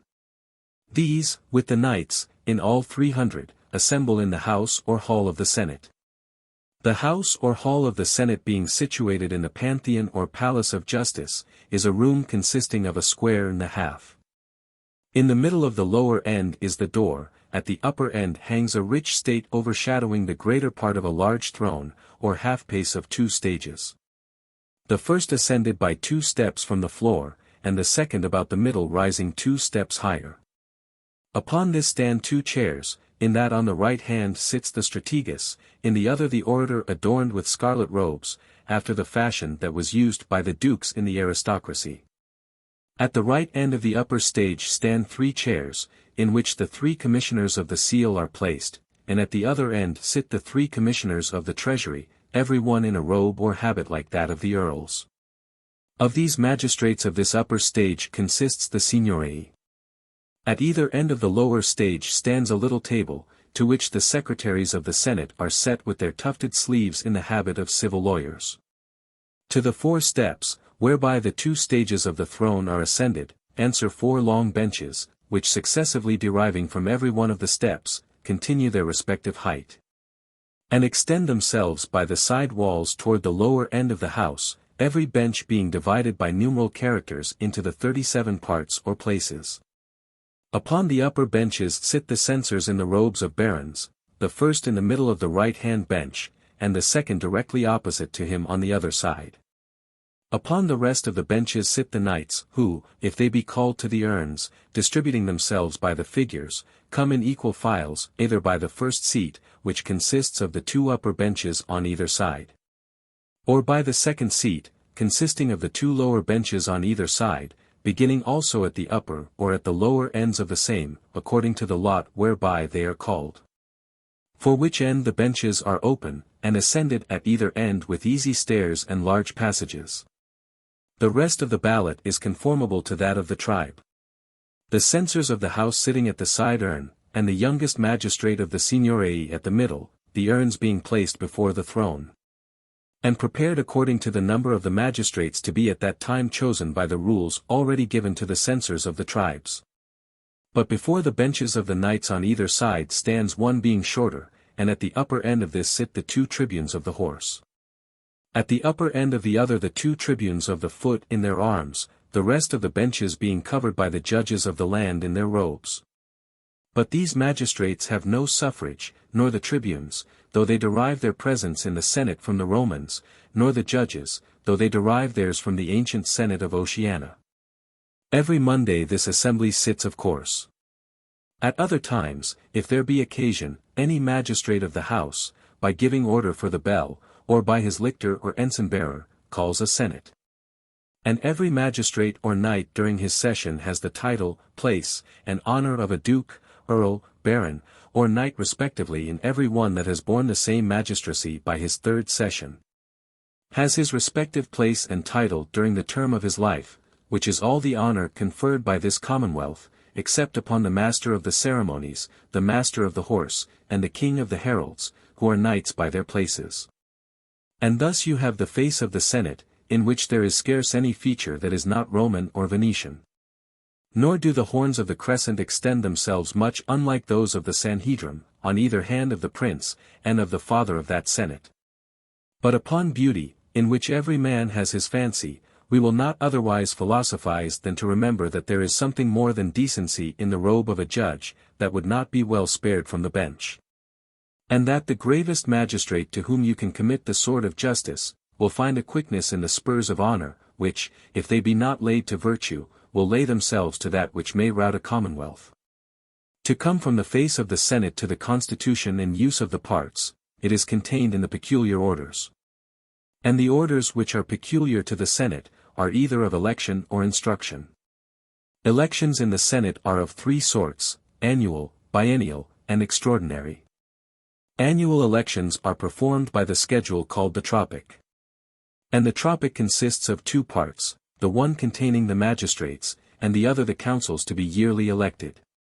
The schedule or tropic of the magistrates is as follows in the 15th order, requiring, that upon every Monday next ensuing the last of March, the knights of the annual galaxies taking their places in the Senate be called the third region of the same. And that the House having dismissed the first region, and received the third, proceed to election of the magistrates contained in the first part of the tropic, by the ensuing schedule. The Lord Strategos. The Lord Orator. The first censor. The second censor. Annual magistrates. The third commissioner of the seal. The third commissioner of the treasury. Triennial magistrates. The annual magistrates, provided that no one man bears above one of those honors during the term of one session, may be elected out of any region. But the triennial magistrates may not be elected out of any other than the third region only, lest the term of their session expire before that of their honor. And, it being unlawful for a man to bear magistracy any longer than he is thereto qualified by the election of the people, cause a fraction in the rotation of this Commonwealth. The strategos is first president of the Senate, and general of the army, if it be commanded to march. In which case there shall be a second strategos elected to be first president of the Senate, and general of the second army, and if this also be commanded to march, a third strategos shall be chosen, and so on. As long as the Commonwealth sends forth armies. The Lord Orator is the second and more peculiar president of the Senate, to whom it appertains to keep the House to orders. The censors, whereof the first, by consequence of his election, is Chancellor of the University of Clio, and the second of that of Calliope, are presidents of the Council for Religion and magistrates. To whom it belongs to keep the House to the order of the ballot. They are also inquisitors into the ways and means of acquiring magistracy, and have power to punish indirect proceedings in the same, by removing a knight or magistrate out of the House, under appeal to the Senate. The commissioners of the seal being three, whereof the third is annually chosen out of the third region, are judges in chancery. The commissioners of the treasury being three, whereof the third is annually chosen out of the third region, are judges in the exchequer, and every magistrate of this schedule has right to propose to the Senate. But the strategos with the 6 commissioners is the seigneurie of this Commonwealth, having right of session and suffrage in every council of the Senate, and power either jointly or severally to propose in all or any of them. I have little in this order to observe and prove, but that the strategos is the same honor both in name and thing that was borne, among others, by Philopoemen and Aratus in the Commonwealth of the Achaeans. The like having been in use also with the Aetolians. The orator, called otherwise the speaker, is, with small alteration, the same that had been of former use in this nation. These two, if you will, may be compared to the consuls in Rome, or the Sophites in Carthage, for their magistracy is scarce different. The censors derive their power of removing a senator from those of Rome, the government of the ballot from those of Venice, and that of animadversion upon the ambitious, or canvass for magistracy, from both. The signory, with the whole right and use of that magistracy to be hereafter more fully explained, is almost purely Venetian. The second part of the Tropic is directed by the 16th order, whereby the constitution of the councils being four. That is to say, the Council of State, the Council of War, the Council of Religion, and the Council of Trade, is rendered conformable in their revolutions to that of the Senate. As, first, by the annual election of 5 knights out of the first region of the Senate into the Council of State, consisting of 15 knights, 5 in every region. Secondly, by the annual election of 3 knights out of the third region of the Council of State, to be proposed by the provosts, and elected by that council, into the Council of War, consisting of 9 knights, 3 in every region. Not excluded by this election from remaining members also of the Council of State. The 4 tribunes of the people have right of session and suffrage in the Council of War. Thirdly, by the annual election of 4 knights out of the third region of the Senate into the Council of Religion, consisting of 12 knights, for in every region, of this council the censors are presidents. Fourthly, by the annual election of 4 knights out of the third region of the Senate into the Council of Trade, consisting of 12 knights, for in every region. And each region, in every one of these councils thus constituted, shall weekly and interchangeably elect one provost whose magistracy shall continue for 1 week. Nor shall he be re-elected into the same till every knight of that region in the same council has once borne the same magistracy. And the provosts being 1 in every region, 3 in every council, and 12 in all, beside their other capacities, shall assemble and be a council, or rather an academy apart. To certain ends and purposes to be hereafter further explained with those of the rest of the councils. This order is of no other use than the frame and turn of the councils, and yet of no small one, for in motion consists life, and the motion of a commonwealth will never be current unless it be circular. Men that, like my lord Epaminondas, not enduring the resemblance of this kind of government to orbs and spheres, fall on physicking and purging it, do no more than is necessary. For if it be not in rotation both as to persons and things, it will be very sick. The people of Rome, as to persons, if they had not been taken up by the wheel of magistracy, had overturned the chariot of the Senate. And those of Lacedaemon, as to things, had not been so quiet when the Senate trashed their business, by encroaching upon the result, if by the institution of the ephors they had not brought it about again. So that if you allow not a commonwealth her rotation, in which consists her equality, you reduce her to a party, and then it is necessary that you be physicians indeed, or rather farriers. For you will have strong patients, and such as must be haltered and cast, or yourselves may need bone-setters. Wherefore the councils of this commonwealth, both in regard of their elections, and, as will be shown, of their affairs, are uniform with the Senate in their revolutions. Not as whirlpits to swallow, but to bite, and with the screws of their rotation to hold and turn a business, like the vice of a smith, to the hand of the workman. Without engines of which nature it is not possible for the Senate, much less for the people, to be perfect artificers in a political capacity. But I shall not hold you longer from the 17th order, directing biennial elections, or the constitution of the orb of ambassador in ordinary, consisting of 4 residences, the revolution whereof is performed in 8 years. And preserved through the election of 1 ambassador in 2 years by the ballot of the Senate to repair to the court of France, and reside there for the term of 2 years. And the term of 2 years being expired, to remove from thence to the court of Spain, there to continue for the space of 2 years, and thence to remove to the state of Venice. And after 2 years' residence in that city to conclude with his residence at Constantinople for a like term of time, and so to return.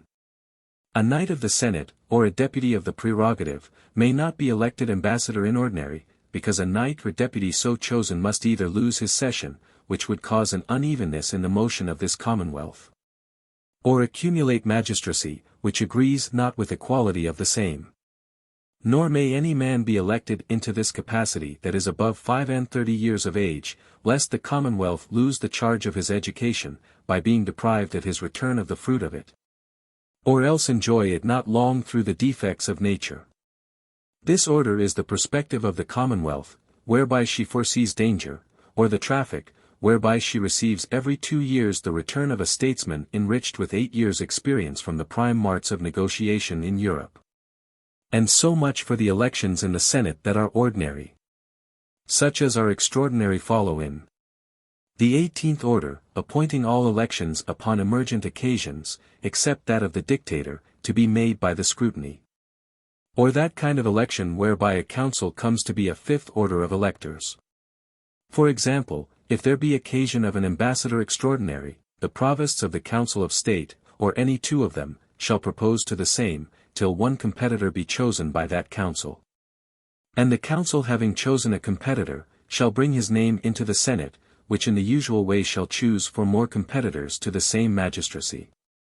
And put them, with the competitor of the council, to the ballot of the House, by which he of the 5 that is chosen is said to be elected by the scrutiny of the Council of State. A vice-admiral, a polemarch, or field officer, shall be elected after the same manner, by the scrutiny of the Council of War. A judge or sergeant-at-law, by the scrutiny of the commissioners of the seal. A baron, or considerable officer of the exchequer, by the scrutiny of the commissioners of the treasury. Men in magistracy, or out of it, are equally capable of election by the scrutiny. But a magistrate or officer elected by the scrutiny to a military employment, if he be neither a knight of the Senate nor a deputy of the prerogative, ought to have his office confirmed by the prerogative, because the militia in a commonwealth, where the people are sovereign, is not lawful to be touched in jussu populi.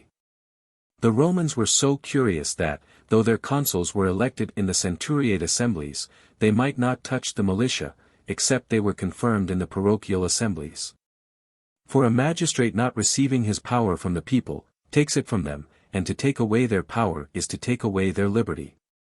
As to the election by the scrutiny, it is easily perceived to be Venetian, there being no such way to take in the knowledge, which in all reason must be best in every council of such men as are most fit for their turns, and yet to keep them from the bias of particular affection or interest under that pretence. For the cause why the great council in Venice scarce ever elects any other than the name that is brought in by the scrutiny, is very probable to be, that they may. This election is the last of those appertaining to the Senate. The councils being chosen by the orders already shown, it remains that we come to those whereby they are instructed, and the orders of instruction to the councils are 2, the first for the matter whereupon they are to proceed, and the second for the manner of their proceeding. The matter of the councils is distributed to them by the 19th order, distributing to every council such businesses as are properly to belong to their cognizance, whereof some they shall receive and determine, and others they shall receive, prepare, and introduce into the House, as, first, the Council of State is to receive all addresses, intelligences, and letters of negotiation, to give audience to ambassadors sent to, and to draw up instructions for such as shall be sent by, this Commonwealth, to receive propositions from, and hold intelligence with, the provincial councils, to consider upon all laws to be enacted, amended, or repealed, and upon all levies of men or money, war or peace, leagues or associations to be made by this Commonwealth, so far forth as is conducible to the orderly preparation of the same to be introduced by them into the Senate. Provided, that all such affairs, as otherwise appertaining to the Council of State, are, for the good of the Commonwealth, to be carried with greater secrecy, be managed by the Council of War, with power to receive and send forth agents, spies, emissaries, intelligencers, frigates, and to manage affairs of that nature, if it be necessary without communication to the Senate, till such time as it may be had without detriment to the business. But they shall have no power to engage the Commonwealth in a war without the consent of the Senate and the people. It appertains also to this council to take charge of the fleet as admiral, and of all storehouses, armories, arsenals, and magazines appertaining to this Commonwealth. They shall keep a diligent record of the military expeditions from time to time reported by him that was strategist or general, or one of the polemarchs in that action. Or at least so far as the experience of such commanders may tend to the improvement of the military discipline, which they shall digest and introduce into the Senate. And if the Senate shall thereupon frame any article, they shall see that it be observed, in the musters or education of the youth. And whereas the council of war is the sentinel or scout of this Commonwealth, if any person or persons shall go about to introduce debate into any popular assembly of the same, or otherwise to alter the present government, or strike at the root of it, they shall apprehend, or cause to be apprehended, seized, imprisoned, and examine, arraign, acquit, or condemn, and cause to be executed any such person or persons, by their proper power and authority and without appeal. The Council of Religion, as the arbiter of this Commonwealth in cases of conscience more peculiarly appertaining to religion, Christian charity, and a pious life, shall have the care of the national religion, and the protection of the liberty of conscience with the cognizance of all causes relating to either of them. And first as to the national religion, they shall cause all places or preferments of the best revenue in either of the universities to be conferred upon no other than such of the most learned and pious men as have dedicated themselves to the study of theology. They shall also take a special care that, by such augmentations as be or shall hereafter be appointed by the Senate, every benefice in this nation be improved at least to the value of £100 a year. And to the end that there be no interest at all, whereby the divines or teachers of the national religion may be corrupted, or corrupt religion, they shall be capable of no other kind of employment or preferment in this Commonwealth. And whereas a directory for the administration of the national religion is to be prepared by this council, they shall in this and other debates of this nature proceed in manner following: a question arising in matter of religion shall be put and stated by the council in writing, which writing the censors shall send by their beadles, being proctors chosen to attend them, each to the university whereof he is chancellor, and the vice-chancellor of the same receiving the writing, shall call a convocation of all the divines of that university being above 40 years of age. And the universities, upon a point so proposed, shall have no manner of intelligence or correspondence one with another, till their debates be ended. And they have made return of their answers to the Council of Religion by 2 or 3 of their own members, that they may clear their sense, if any doubt should arise, to the council, which done, they shall return, and the council, having received such information, shall proceed according to their own judgments, in the preparation of the whole matter for the Senate, that so the interest of the learned being removed, there may be a right application of reason to Scripture, which is the foundation of the national religion. Secondly, this council, as to the protection of the liberty of conscience, shall suffer no coercive power in the matter of religion to be exercised in this nation, the teachers of the natural religion being no other than such as voluntarily undertake that calling, and their auditors or hearers no other than are also voluntary. Nor shall any gathered congregation be molested or interrupted in their way of worship, being neither Jewish nor idolatrous, but vigilantly and vigorously protected and defended in the enjoyment, practice, and profession of the same. And if there be officers or auditors appointed by any such congregation for the introduction of causes into the Council of Religion, all such causes so introduced shall be received, heard, and determined by the same, with recourse had, if need be, to the Senate. Thirdly, every petition addressed to the Senate, except that of a tribe, shall be received, examined, and debated by this council, and such only as they, upon such examination and debate had, shall think fit, may be introduced into the Senate. The Council of Trade being the vena porta of this nation, shall hereafter receive instructions more at large. For the present, their experience, attaining to a right understanding of those trades and mysteries that feed the veins of this Commonwealth, and a true distinction of them from those that suck or exhaust the same, they shall acquaint the Senate with the conveniences and inconveniences, to the end that encouragement may be applied to the one, and remedy to the other. The Academy of the Provosts, being the affability of the Commonwealth, shall assemble every day toward the evening in a fair room, having certain withdrawing rooms thereto belonging. And all sorts of company that will repair thither for conversation or discourse, so it be upon matters of government, news, or intelligence, or to propose anything to the councils, shall be freely and affably received in the outer chamber. And heard in the way of civil conversation, which is to be managed without any other awe or ceremony than is thereto usually appertaining, to the end that every man may be free, and that what is proposed by one may be argued or discoursed by the rest, except the matter be of secrecy. In which case the provosts, or some of them, shall take such as desire audience into one of the withdrawing rooms. And the provosts are to give their minds that this academy be so governed, adorned, and preserved, as may be most attractive to men of parts and good affections to the Commonwealth, for the excellency of the conversation. Furthermore, if any man, not being able or willing to come in person, has any advice to give which he judges may be for the good of the Commonwealth, he may write his mind to the Academy of the Provosts, in a letter signed or not signed. Which letter shall be left with the doorkeeper of the Academy. Nor shall any person delivering such a letter be seized, molested, or detained, though it should prove to be a libel. But the letters so delivered shall be presented to the Provosts. And in case they be so many that they cannot well be perused by the Provosts themselves, they shall distribute them as they please to be read by the gentlemen of the Academy, who, finding anything in them material, will find matter of discourse. Or if they happen upon a business that requires privacy, return it with a note upon it to a provost. And the provosts by the secretaries attending shall cause such notes out of discourses or letters to be taken as they please, to the end that they may propose, as occasion serves, what any two of them shall think fit out of their notes so taken to their respective councils. To the end that not only the ear of the Commonwealth be open to all, but that men of such education being in her eve, she may upon emergent elections or occasions be always provided of her choice of fit persons. Every council being adorned with a state for the seignory, shall be attended by 2 secretaries, 2 doorkeepers, and 2 messengers in ordinary, and have power to command more upon emergencies, as occasion requires.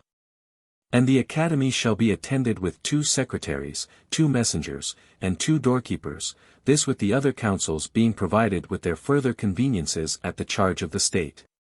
But whereas it is incident to commonwealths, upon emergencies requiring extraordinary speed or secrecy, either through their natural delays or unnatural haste, to incur equal danger, while holding to the slow pace of their orders, they come not in time to defend themselves from some sudden blow, or breaking them for the greater speed, they but haste to their own destruction.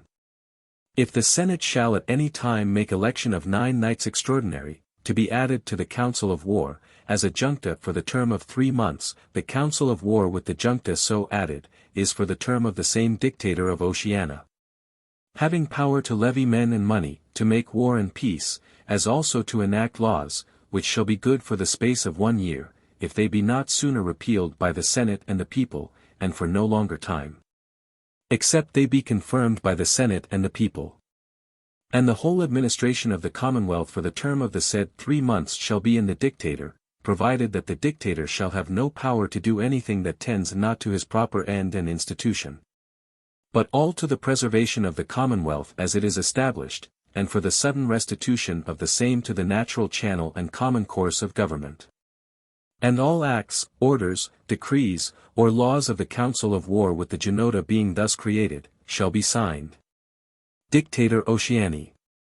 This order of instructions to the councils being, as in a matter of that nature is requisite, very large, I have used my best skill to abbreviate it in such manner as might show no more of it than is necessary to the understanding of the whole.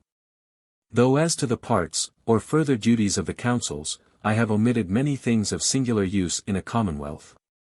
But it was discoursed at the council by the Archon in this manner. My lords, the legislators, your councils, except the dictator only, are proper and native springs and sources, you see, which, hanging a few sticks and straws, that, as less considerable, would otherwise be more troublesome, upon the banks of their peculiar channels, derive the full stream of business into the Senate, so pure, and so far from the possibility of being troubled or stained, as will undeniably appear by the course contained in the ensuing order, with any kind of private interest or partiality.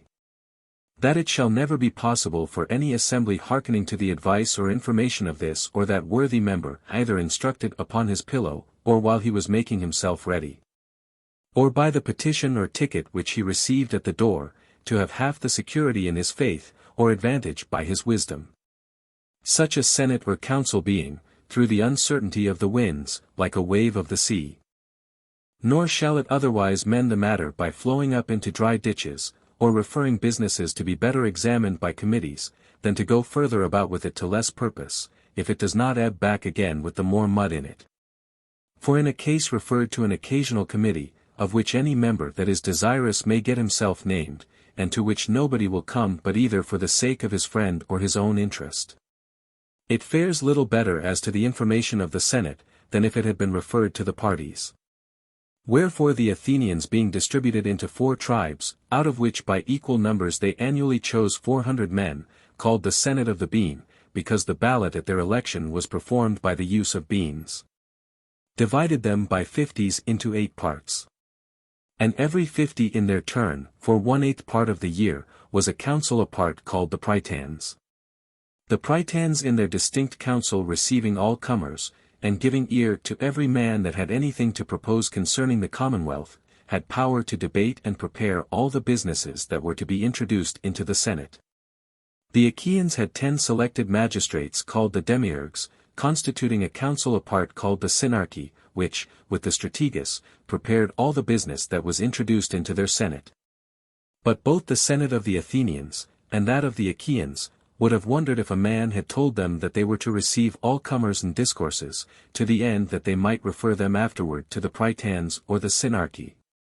Much less to an occasional committee, exposed to the catch that catch may of the parties interested. And yet Venice in this, as in most of her orders, excels them all by the constitution of her councils, that of the college, and the other of the Dieci, or council of 10.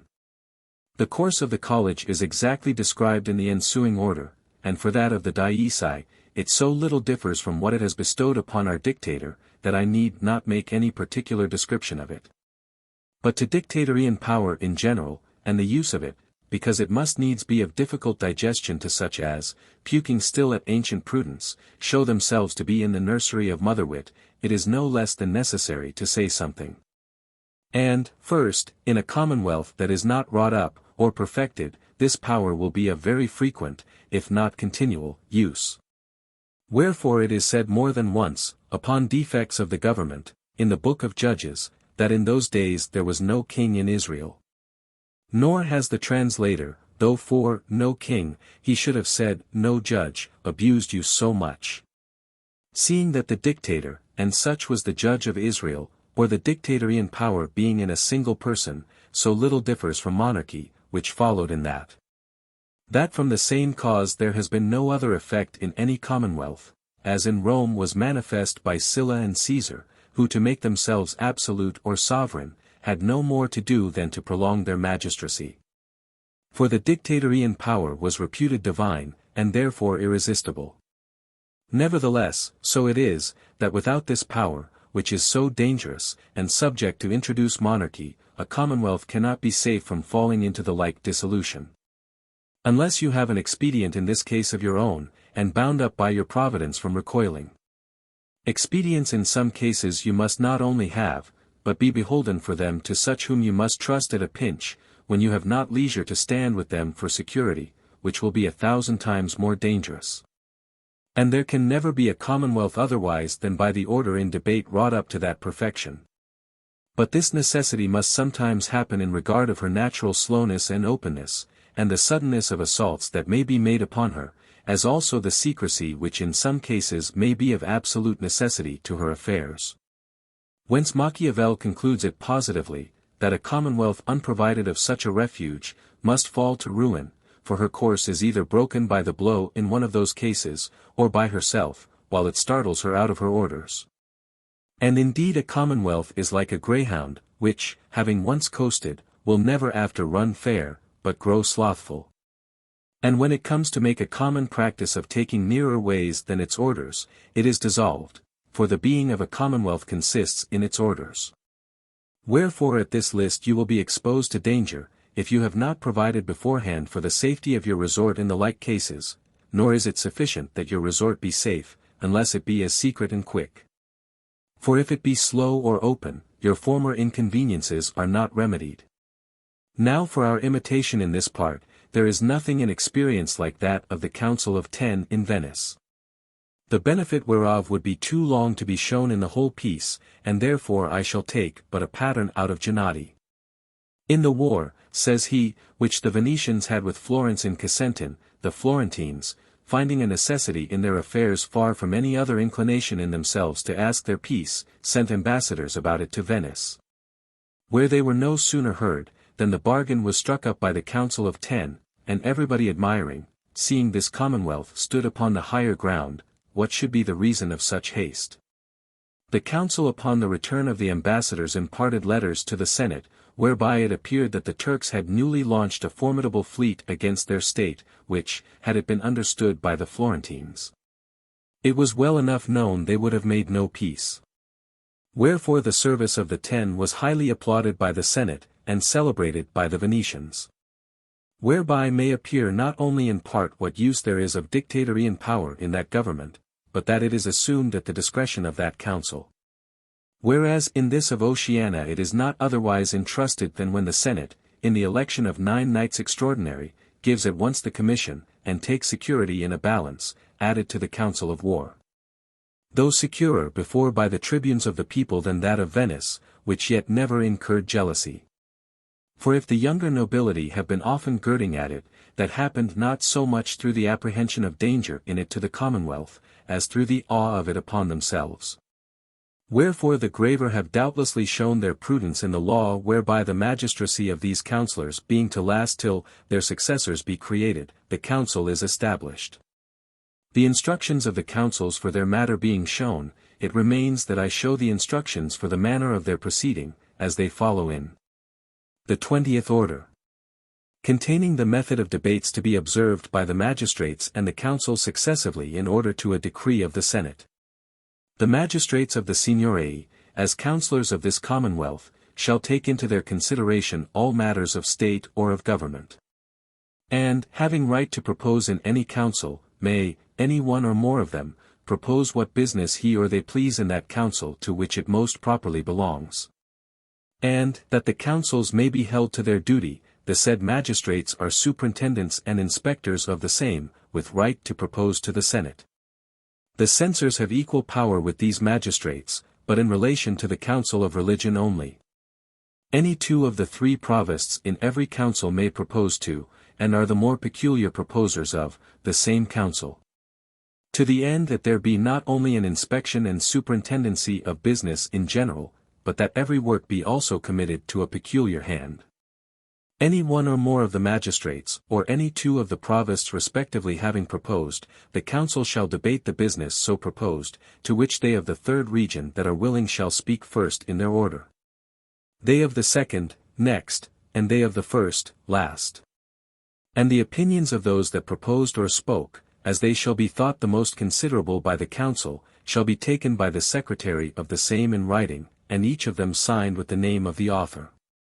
The opinions being thus prepared, any magistrate of the Signory, the censors, or any 2 of the provosts of that council, upon this occasion may assemble the Senate. The Senate being assembled, the opinions, for example, if they be 4, shall be read in their order, that is, according to the order or dignity of the magistrates or councillors by which they were signed. And being read, if any of the council introducing them will speak, they, as best acquainted with the business, shall have precedence. And after them the senators shall speak according to their regions, beginning by the 3rd first, and so continuing till every man that will has spoken. And when the opinions have been sufficiently debated, they shall be put all together to the ballot after this manner.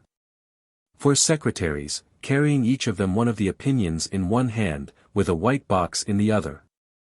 And each following the other, according to the order of the opinions, shall present his box, naming the author of his opinion to every senator.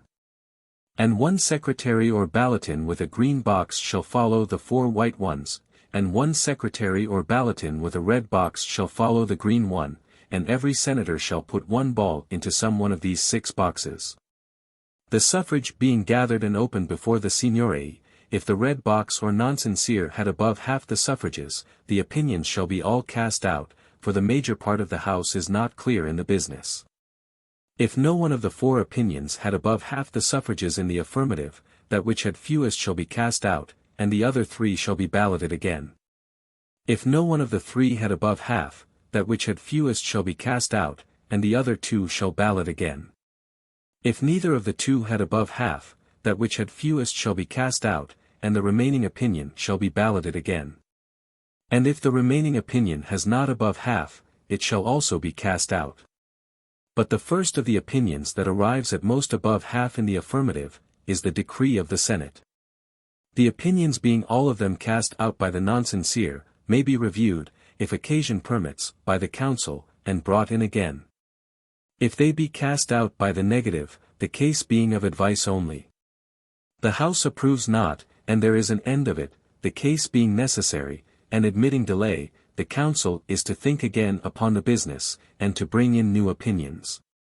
But the case being necessary, and not admitting delay, the Senate immediately electing the juncta shall create the dictator. And let the dictator, as the Roman saying is, take care that the Commonwealth receives no harm. This in case the debate concludes not in a decree.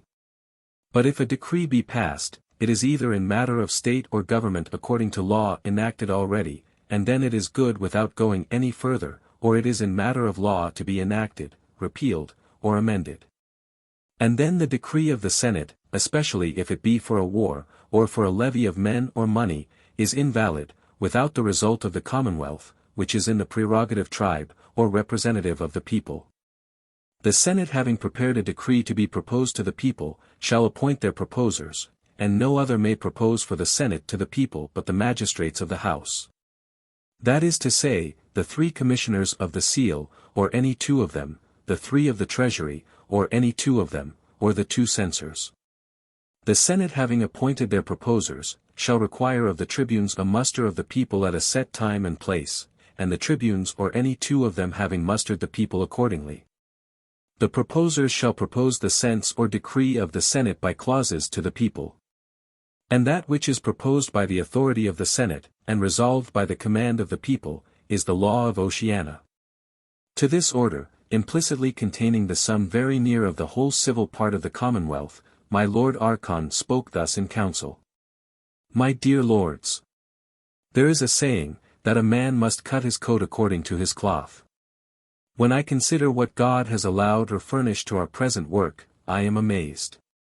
You would have a popular government, he has weighed it to you in the present balance, as I may say, to a dram, you have no more to do but to fix it. For the superstructures of such a government they require a good aristocracy, and you have, or have had a nobility or gentry the best studied, and the best writers, at least next that of Italy, in the whole world.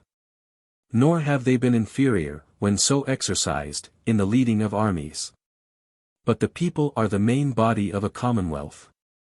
Show me from the treasuries of the snow, as it is in Job, to the burning zone a people whose shoulder so universally and so exactly fits the corslet. Nevertheless, it were convenient to be well provided with auxiliaries. There is Marpesia, through her fruitfulness, inexhaustible of men, and men through her barrenness not only inured to hardship, but in your arms.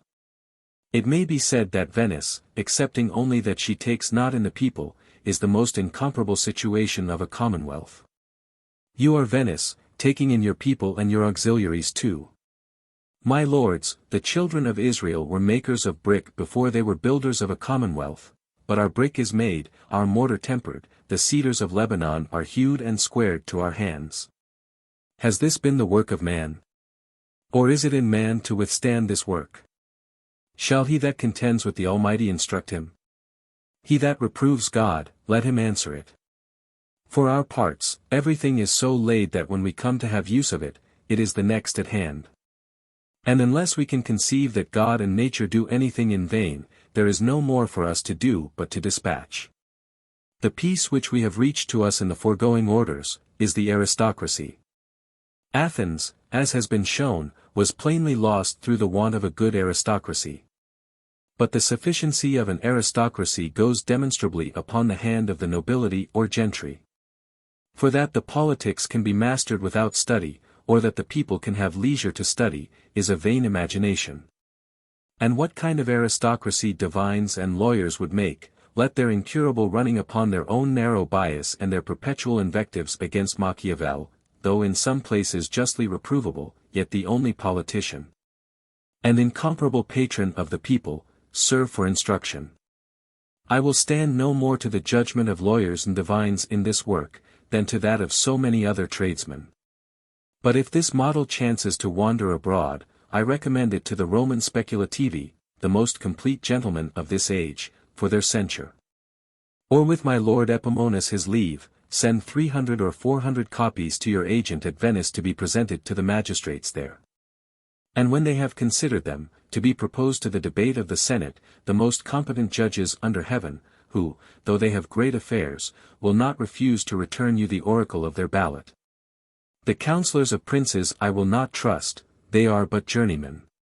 The wisdom of these later times in princes' affairs, says Verulamius, is rather fine deliveries and shiftings of dangers when they be near, than solid and grounded courses to keep them off. Their counsellors do not derive their proceedings from any sound root of government that may contain the demonstration, and assure the success of them, but are expedient mongers, givers of themselves to help a lame dog over a stile. Else how comes it to pass that the fame of Cardinal Richelieu has been like thunder, whereof we hear the noise, but can make no demonstration of the reason?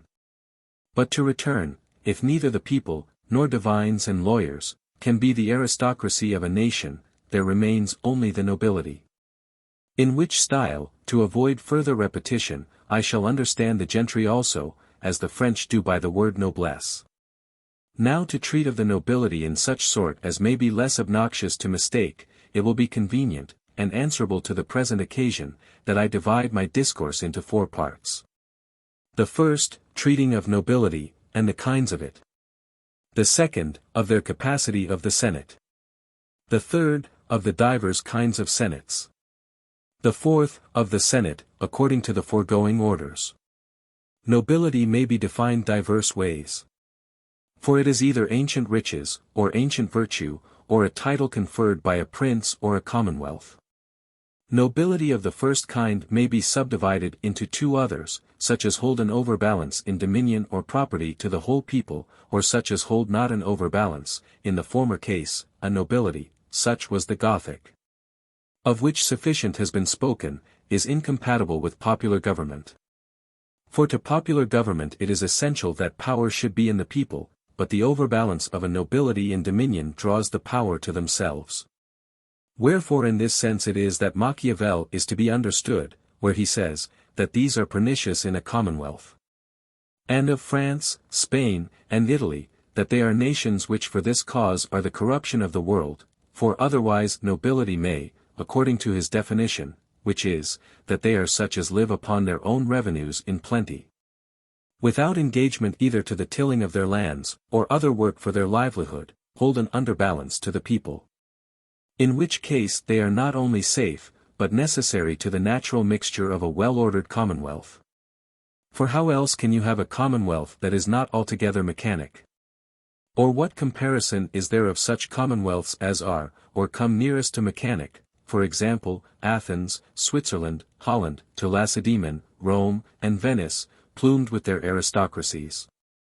Your mechanics, till they have first feathered their nests, like the fowls of the air whose whole employment is to seek their food, are so busied in their private concernments that they have neither leisure to study the public, nor are safely to be trusted with it, because a man is not faithfully embarked in this kind of ship, if he has no share in the freight. But if his share be such as gives him leisure by his private advantage to reflect upon that of the public, what other name is there for this sort of men, being a lure ace, but, as Machiavel you see calls them, nobility? Especially when their families come to be such as are noted for their services done to the commonwealth, and so take into their ancient riches ancient virtue, which is the second definition of nobility. But such a one as is scarce possible in nature without the former. For as the baggage, says Verulamius, is to an army, so are riches to virtue. They cannot be spared nor left behind, though they be impediments, such as not only hinder the march, but sometimes through the care of them lose or disturb the victory. Of this latter sort is the nobility of Oceana. The best of all others because they, having no stamp whence to derive their price, can have it no otherwise than by their intrinsic value. The third definition of nobility is a title, honor, or distinction from the people, conferred or allowed by the prince or the Commonwealth. And this may be two ways, either without any stamp or privilege, as in Oceana, or with such privileges as are inconsiderable, as in Athens after the battle of Plataea, whence the nobility had no right, as such, but to religious offices, or inspection of the public games, to which they were also to be elected by the people. Or with privileges, and those considerable ones, as the nobility in Athens before the battle of Plataea, and the patricians in Rome, each of which had right, or claimed it, to the Senate and all the magistracies. Wherein for some time they only by their stamp were current. But to begin higher, and to speak more at large of nobility in their several capacities of the Senate. The phylarchs, or princes of the tribes of Israel, were the most renowned, or, as the Latin, the most noble of the congregation, whereof by hereditary right they had the leading in judging. The patriarchs, or princes of families, according as they declared their pedigrees, had the like right as to their families. But neither in these nor the former was there any hereditary right to the Sanhedrim, though there be little question but the wise men and understanding, and known among their tribes, which the people took or elected into those or other magistracies. And whom Moses made rulers over them, must have been of these, seeing they could not choose but be the most known among the tribes, and were likeliest by the advantages of education to be the most wise and understanding. Solon having found the Athenians neither locally nor genealogically, but by their different ways of life, divided into 4 tribes, that is, into the soldiery, the tradesmen, the husbandmen, and the goatherds, instituted a new distribution of them, according to the sense or valuation of their estates, into 4 classes, the first, second, and third consisting of such as were proprietors in land, distinguished by the rate of their freeholds, with that stamp upon them, which making them capable of adding honor to their riches, that is to say, of the Senate, and all the magistracies, excluded the fourth, being the body of the people. And far greater in number than the former 3, from all other right, as to those capacities, except the election of these, who by this means became an hereditary aristocracy or senatorian order of nobility. This was that course which came afterward to be the destruction of Rome, and had now ruined Athens. The nobility, according to the inevitable nature of such a one, having laid the plot how to divest the people of the result, and so to draw the whole power of the Commonwealth to themselves. Which in all likelihood they had done, if the people, coming by mere chance to be victorious in the battle of Plataea, and famous for defending Greece against the Persians, had not returned with such courage as irresistibly broke the classes, to which of old they had borne a white tooth, brought the nobility to equal terms, and the Senate with the magistracies to be common to both. The magistracies by suffrage, and the Senate, which was the mischief of it, as I shall show anon in that constitution, by lot only. The Lacedaemonians were in the manner, and for the same cause with the Venetians at this day, no other than a nobility even according to the definition given of nobility by Machiavel. For they neither exercised any trade, nor labored their lands or lots, which was done by their helots, wherefore some nobility may be far from pernicious in a commonwealth by Machiavel's own testimony, who is an admirer of this. Though the servants thereof were more in number than the citizens. To these servants I hold the answer of Lycurgus, when he bade him who asked why he did not admit the people to the government of his commonwealth, to go home and admit his servants to the government of his family to relate, for neither were the Lacedaemonian servants, nor, further, capable of the government, unless, whereas the congregation had the result, he should have given them the debate also. Every one of these that attained to 60 years of age, and the major vote of the congregation, being equally capable of the Senate. The nobility of Rome, and their capacity of the Senate, I have already described by that of Athens before the battle of Plataea. Saving only that the Athenian was never eligible into the Senate without the suffrage of the people till the introduction of the lot, but the Roman nobility ever, for the patricians were elected into the Senate by the kings. By the consuls, or the censors, or if a plebeian happened to be conscribed, he and his posterity became patricians. Nor, though the people had many disputes with the nobility, did this ever come in controversy, which, if there had been nothing else, might in my judgment have been enough to overturn that commonwealth. The Venetian nobility, but that they are richer, and not military, resemble at all other points the Lacedaemonian, as I have already shown. These Machiavel accepts from his rule, by saying that their estates are rather personal than real, or of any great revenue in land, which comes to our account, and shows that a nobility or party of the nobility, not overbalancing in dominion, is not dangerous, but of necessary use in every commonwealth, provided it be rightly ordered.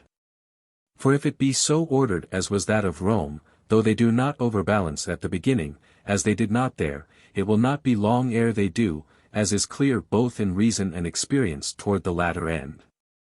That the nobility only be capable of the Senate is there only not dangerous, where there be no other citizens, as in this government and that of Lacedaemon.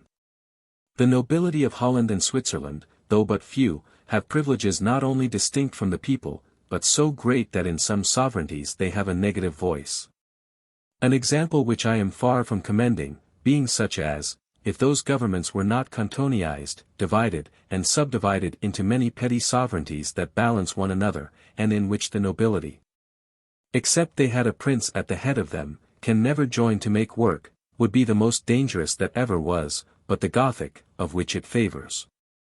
For in ancient commonwealths you shall never find a nobility to have had a negative but by the poll, which, the people being far more in number, came to nothing, whereas these have it, be they never so few by their stamp or order.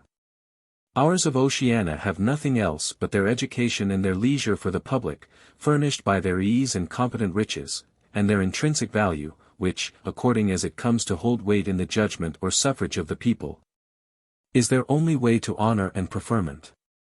Wherefore I would have your lordships to look upon your children as such, who, if they come to shake off some part of their baggage, shall make the more quick and glorious march. For it was nothing else but the baggage, sordidly plundered by the nobility of Rome, that lost the victory of the whole world in the midst of her triumph.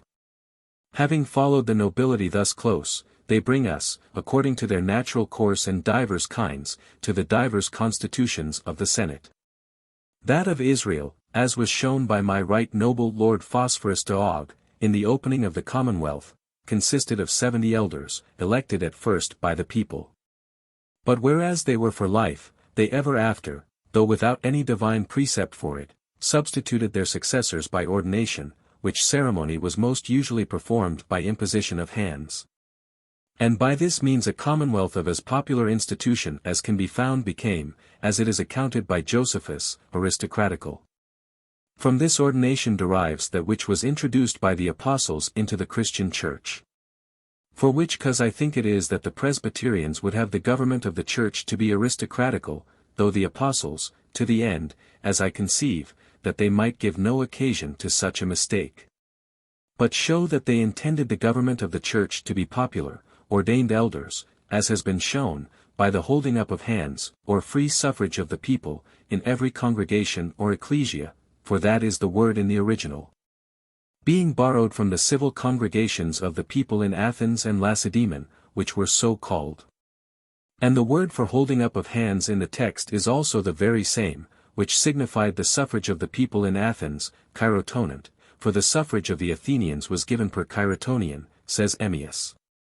The Council of the Bean, as was shown by my Lord Navarchus de Paralo in his full discourse, being the proposing Senate of Athens, for that of the Areopagites was adjudicatory, consisted of 400, some say 500 senators, elected annually. All at once, and by a mere lot without suffrage. Wherefore though the Senate, to correct the temerity of the lot, had power to cast out such as they should judge unworthy of that honor, this related to manners only, and was not sufficient to repair the commonwealth, which by such means became impotent. And forasmuch as her Senate consisted not of the natural aristocracy, which in a commonwealth is the only spur and rein of the people, it was cast headlong by the rashness of her demagogues or grandees into ruin. While her Senate, like the Roman tribunes, who almost always, instead of governing, were rather governed by the multitude, proposed not to the result only, but to the debate also of the people, who were therefore called to the pulpits. Where some vomited, and others drank, poison. The Senate of Lacedaemon, most truly discovered by my lord Laco de Scitoli, consisted but of 30 for life, whereof the 2 kings, having but single votes, were hereditary, the rest elected by the free suffrage of the people. But out of such as were 60 years of age. These had the whole debate of the Commonwealth in themselves, and proposed to the result only of the people. And now the riddle which I have heretofore found troublesome to unfold, is out.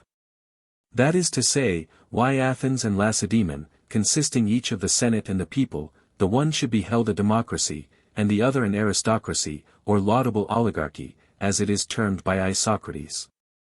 For that word is not, wherever you meet it, to be branded, seeing it is used also by Aristotle, Plutarch, and others, sometimes in a good sense. The main difference was that the people in this had the result only, and in that the debate and result, too. But for my part, where the people have the election of the Senate, not bound to a distinct order, and the result, which is the sovereign power, I hold them to have that share in the government, the Senate being not for life, whereof, with the safety of the Commonwealth, they are capable in nature, and such a government, for that cause, to be democracy. Though I do not deny but in Lacedaemon, the paucity of the senators considered, it might be called oligarchy, in comparison of Athens, or, if we look on their continuance for life, though they had been more, aristocracy. The Senate of Rome, whose fame has been heard to thunder in the eloquence of my lord Dolabella Dionio, consisting of 300, was, in regard of the number, less oligarchical than that of Lacedaemon.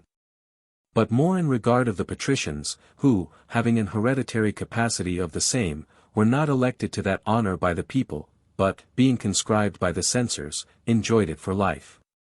Wherefore these, if they had their wills, would have resolved as well as debated, which set the people at such variance with them as dissolved the Commonwealth. Whereas if the people had enjoyed the result, that about the agrarian, as well as all other strife, must of necessity have ceased. The senates of Switzerland and Holland, as I have learnt of my lords Alpester and Glaucus, being bound up, like the sheaf of arrows which the latter gives, by leagues, lie like those in their quivers. But arrows, when they come to be drawn, fly from this way and from that, and I am contented that these concerned us not. That of Venice, by the faithful testimony of my most excellent Lord Lynceus de Stella, has obliged a world, sufficiently punished by its own blindness and ingratitude, to repent and be wiser, for whereas a commonwealth in which there is no senate, or where the senate is corrupt, cannot stand, the great council of Venice, like the statue of Nilus, leans upon an urn or water-pot, which pours forth the senate in so pure and perpetual a stream, as being unable to stagnate, is forever incapable of corruption. The fuller description of this senate is contained in that of Oceana, and that of Oceana in the foregoing orders. To every one of which, because something has been already said, I shall not speak in particular. But in general, your Senate, and the other assembly, or the prerogative, as I shall show in due place, are perpetual, not as lakes or puddles, but as the rivers of Eden. And are beds made, as you have seen, to receive the whole people, by a due and faithful vicissitude, into their current. They are not, as in the late way, alternate. Alternate life in government is the alternate death of it. This was the Gothic work, whereby the former government, which was not only a ship, but a gust, too, could never open her sails, but in danger to overset herself, neither could make any voyage nor lie safe in her own harbor. The wars of later ages, says Verulamius, seem to be made in the dark, in respect of the glory and honor which reflected on men from the wars in ancient times. Their shipping of this sort was for voyages. Ours dare not launch, nor lies it safe at home. Your Gothic politicians seem to me rather to have invented some new ammunition or gunpowder, in their king and parliament, than government. For what is become of the princes, a kind of people, in Germany? Blown up. Where are the estates, or the power of the people in France? Blown up. Where is that of the people in Aragon, and the rest of the Spanish kingdoms? Blown up. On the other side, where is the King of Spain's power in Holland? Blown up. Where is that of the Austrian princes in Switzerland? Blown up. This perpetual peevishness and jealousy, under the alternate empire of the prince and of the people, are obnoxious to every spark. Nor shall any man show a reason that will be holding in prudence, why the people of Oceana have blown up their king, but that their kings did not first blow up them. The rest is discourse for ladies. Wherefore your parliaments are not henceforth to come out of the bag of Aeolus, but by your galaxies, to be the perpetual food of the fire of Vesta. Your galaxies, which divide the house into so many regions, are 3. One of which constituting the 3rd region is annually chosen, but for the term of 3 years. Which causes the house, having at once blossoms, fruit half ripe, and others dropping off in full maturity, to resemble an orange tree, such as is at the same time an education or spring, and a harvest, too.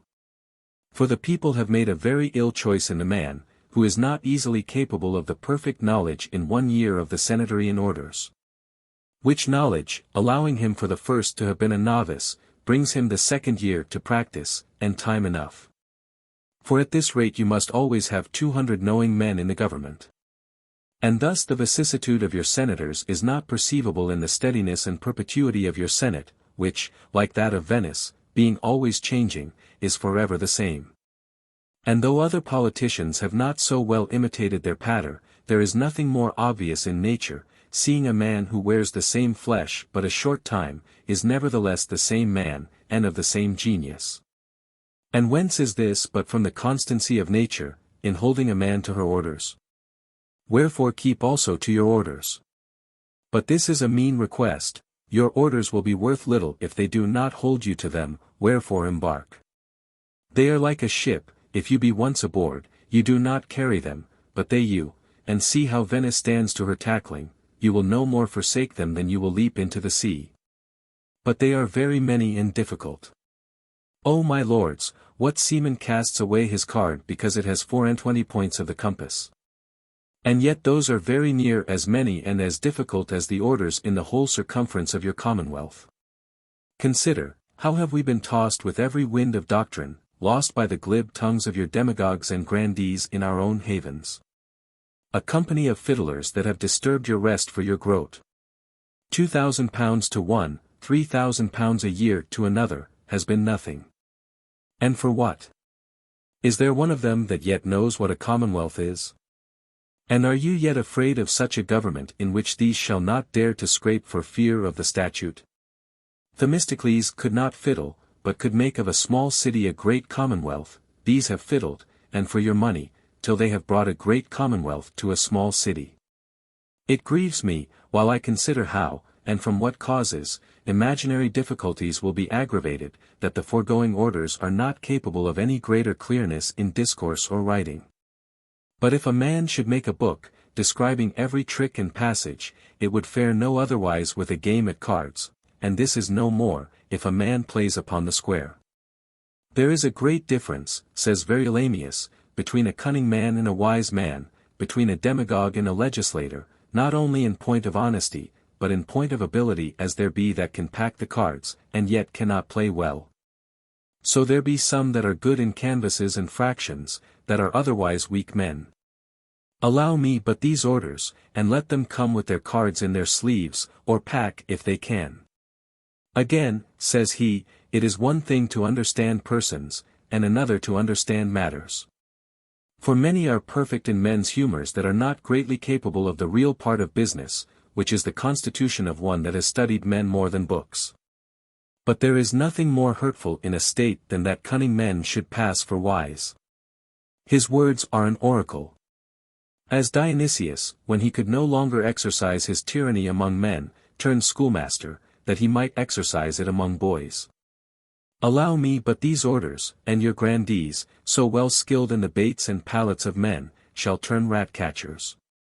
And whereas councils, as is discreetly observed by the same author in his time, are at this day, in most places, but familiar meetings, somewhat like the academy of our provosts, where matters are rather talked on than debated. And run too swift to order an act of council, give me my orders, and see if I have not puzzled your demagogues. It is not so much my desire to return upon haunts, as theirs that will not be satisfied. Wherefore if, notwithstanding what was said of dividing and choosing in our preliminary discourses, men will yet be returning to the question, why the Senate must be a council apart, though even in Athens, where it was of no other constitution than the popular assembly, the distinction of it from the other was never held less than necessary, this may be added to the former reasons, that if the aristocracy be not for the debate, it is for nothing. But if it be for debate, it must have convenience for it. And what convenience is there for debate in a crowd, where there is nothing but jostling, treading upon one another, and stirring of blood, than which in this case there is nothing more dangerous? Truly, it was not ill said of my lord Epaminondas, that Venice plays her game, as it were, at billiards or 9 holes. And so may your lordships, unless your ribs be so strong that you think better of football, for such sport is debate in a popular assembly as, notwithstanding the distinction of the Senate, was the destruction of Athens. This speech concluded the debate which happened at the institution of the Senate. The next assembly is that of the people or prerogative tribe. The face, or mean, of the prerogative tribe for the arms, the horses, and the discipline, but more especially for the select men, is that of a very noble regiment, or rather of 2. The one of horse, divided into 3 troops, besides that of the provinces, which will be shown hereafter, with their captains, cornets, and 2 tribunes of the horse at the head of them. The other of foot in 3 companies, beside that of the provinces, with their captains, ensigns, and 2 tribunes of the foot at the head of them. The first troop is called the Phoenix, the second the Pelican, and the third the Swallow. The first company the Cypress, the second the Myrtle, and the third the Spray. Of these again, not without a near resemblance of the Roman division of a tribe, the Phoenix and the Cypress constitute the first class, the Pelican and the Myrtle the second, and the Swallow with the Spray the third. Renewed every spring by the 120th order, directing, that upon every Monday next ensuing the last of March, the deputies of the annual galaxy arriving at the pavilion in the halo, and electing 1 captain and 1 cornet of the Swallow, triennial officers, by and out of the cavalry at the horse urn, according to the rules contained in the ballot of the 100. And 1 captain with 1 ensign of the Spray, triennial officers, by and out of the infantry at the foot urn, after the same way of balloting, constitute and become the 3rd classes of the prerogative tribe. 7 deputies are annually returned by every tribe, whereof 3 are horse and 4 are foot, and there be 50 tribes, so the Swallow must consist of 150 horse, the Spray of 200 foot. And the rest of the classes being 2, each of them in number equal, the whole prerogative, beside the provinces, that is, the knights and deputies of Marpesia and Panoplia, must consist of 1,050 deputies. And these troops and companies may as well be called centuries as those of the Romans, for the Romans related not, in so naming theirs, to the number. And whereas they were distributed according to the valuation of their estates, so are these, which, by virtue of the last order, are now accommodated with their triennial officers. But there be others appertaining to this tribe whose election, being of far greater importance, is annual, as follows in the 22nd order, whereby the first class having elected their triennial officers, and made oath to the old tribunes, that they will neither introduce, cause, nor to their power suffer debate to be introduced into any popular assembly of this government, but to their utmost be aiding and assisting to seize and deliver any person or persons in that way offending, and striking at the root of this Commonwealth, to the council of war, are to proceed with the other 2 classes of the prerogative tribe to election of the new tribunes, being 4 annual magistrates, whereof 2 are to be elected out of the cavalry at the horse urn, and 2 out of the infantry at the foot urn, according to the common ballot of the tribes. And they may be promiscuously chosen out of any classes, provided that the same person shall not be capable of bearing the tribunician honor twice in the term of 1 galaxy. The tribunes thus chosen shall receive the tribe, in reference to the power of mustering and disciplining the same, as commanders-in-chief, and for the rest as magistrates, whose proper function is prescribed by the next order. The tribunes may give leave to any number of the prerogative, not exceeding 100 at a time, to be absent, so they be not magistrates nor officers, and return within 3 months. If a magistrate or officer has a necessary occasion, he may also be absent for the space of 1 month, provided that there be not above 3 cornets or ensigns, 2 captains, or 1 tribune so absent at one time. To this the archon spoke at the institution after this manner. My lords, it is affirmed by Cicero, in his oration for Flaccus, that the commonwealths of Greece were all shaken or ruined by the intemperance of their comitia, or assemblies of the people. The truth is, if good heed in this point be not taken, a commonwealth will have bad legs. But all the world knows he should have accepted Lacedaemon, where the people, as has been shown by the oracle, had no power at all of debate, nor, till after Lysander, whose avarice opened a gulf that was not long ere it swallowed up his country, came it ever to be exercised by them. Whence that commonwealth stood longest and firmest of any other but this, in our days, of Venice, which, having underlaid herself with the like institution, owes a great, if not the greater, part of her steadiness to the same principle. The great council, which is with her the people, by the authority of my lord Epaminondas, never speaking a word. Nor shall any commonwealth, where the people in their political capacity is talkative, ever see half the days of one of these, but, being carried away by vainglorious men, that, as Overbury says, void more than they drink, swim down the stream. As did Athens, the most prating of these dames, when that same ranting fellow Alcibiades fell a demagoguing for the Cilician war. But whereas debate, by the authority and experience of Lacedaemon and Venice, is not to be committed to the people in a well-ordered government, it may be said that the order specified is but a slight bar in a matter of like danger. For so much as an oath, if there be no recourse upon the breach of it, is a weak tie for such hands as have the sword in them, wherefore what should hinder the people of Oceana, if they happen not to regard an oath from assuming debate, and making themselves as much an anarchy as those of Athens? To which I answer, take the common sort in a private capacity, and, except they be injured, ye shall find them to have a bashfulness in the presence of the better sort, or wiser men, acknowledging their abilities by attention, and accounting it no mean honor to receive respect from them. But if they be injured by them, they hate them, and the more for being wise or great, because that makes it the greater injury. Nor refrain they in this case from any kind of intemperance of speech, if of action. It is no otherwise with a people in their political capacity, ye shall never find that they have assumed debate for itself, but for something else. Wherefore in Lacedaemon where there was, and in Venice where there is, nothing else for which they should assume it, they have never shown so much as an inclination to it. Nor was there any appearance of such a desire in the people of Rome, who from the time of Romulus had been very well contented with the power of result either in the parochial assemblies, as it was settled upon them by him, or in the meetings of the hundreds, as it was altered in their regard for the worse by Servius Tullius, till news was brought, some 15 years after the exile of Tarquin, their late king, during which time the Senate had governed pretty well, that he was dead at the court of Aristodemus the tyrant of Cumae.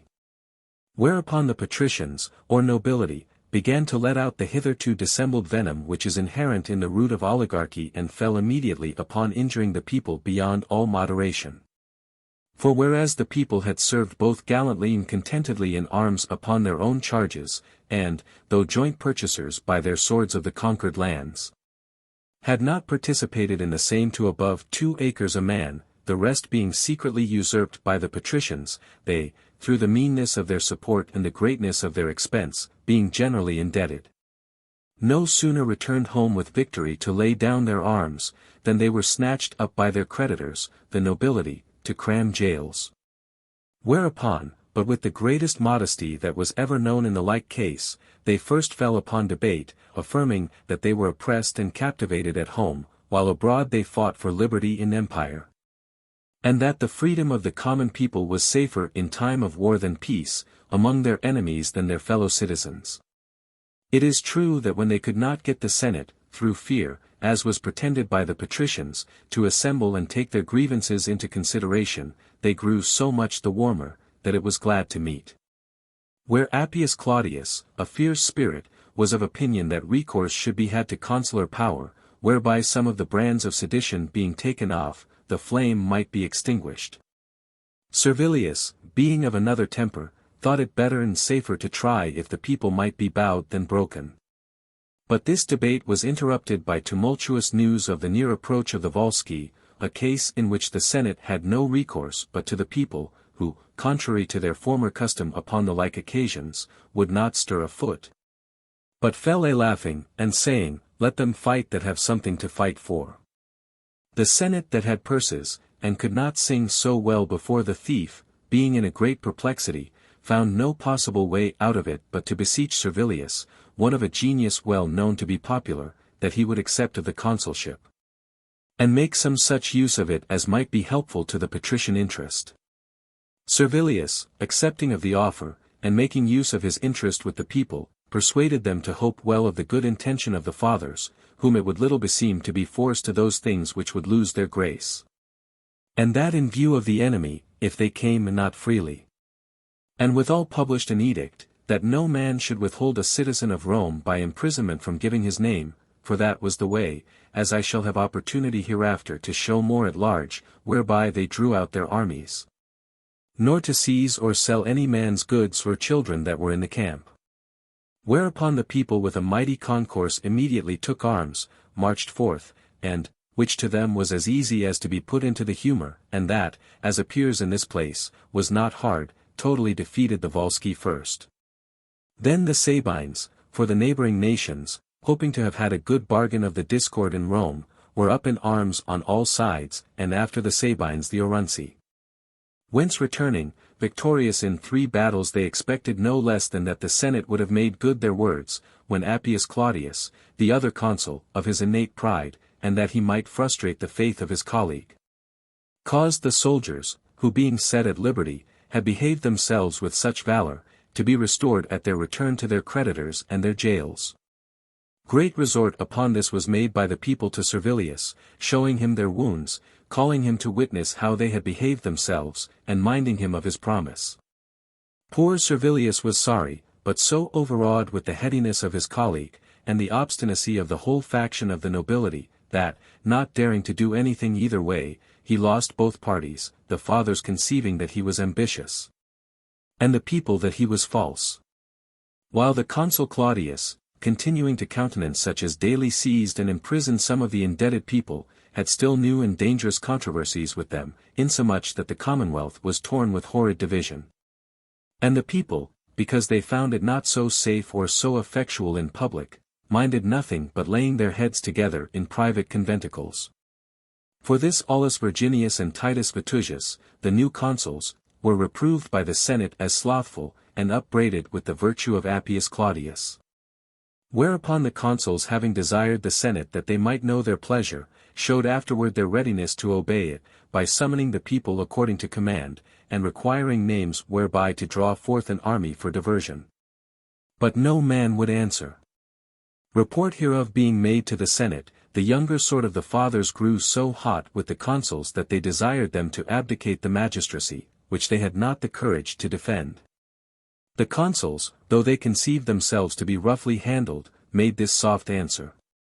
Fathers conscript, that you may please to take notice, it was foretold some horrid sedition is at hand, we shall only desire that they whose valor in this place is so great, may stand by us to see how we behave ourselves. And then be as resolute in your commands as you will. Your fatherhoods may know if we be wanting in the performance.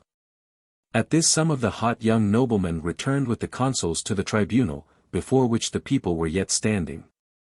And the consuls, having generally required names in vain, to put it to something, required the name of one that was in their eye particularly, on whom, when he moved not, they commanded a lictor to lay hands, but the people, thronging about the party summoned, forbade the lictor, who durst not touch him.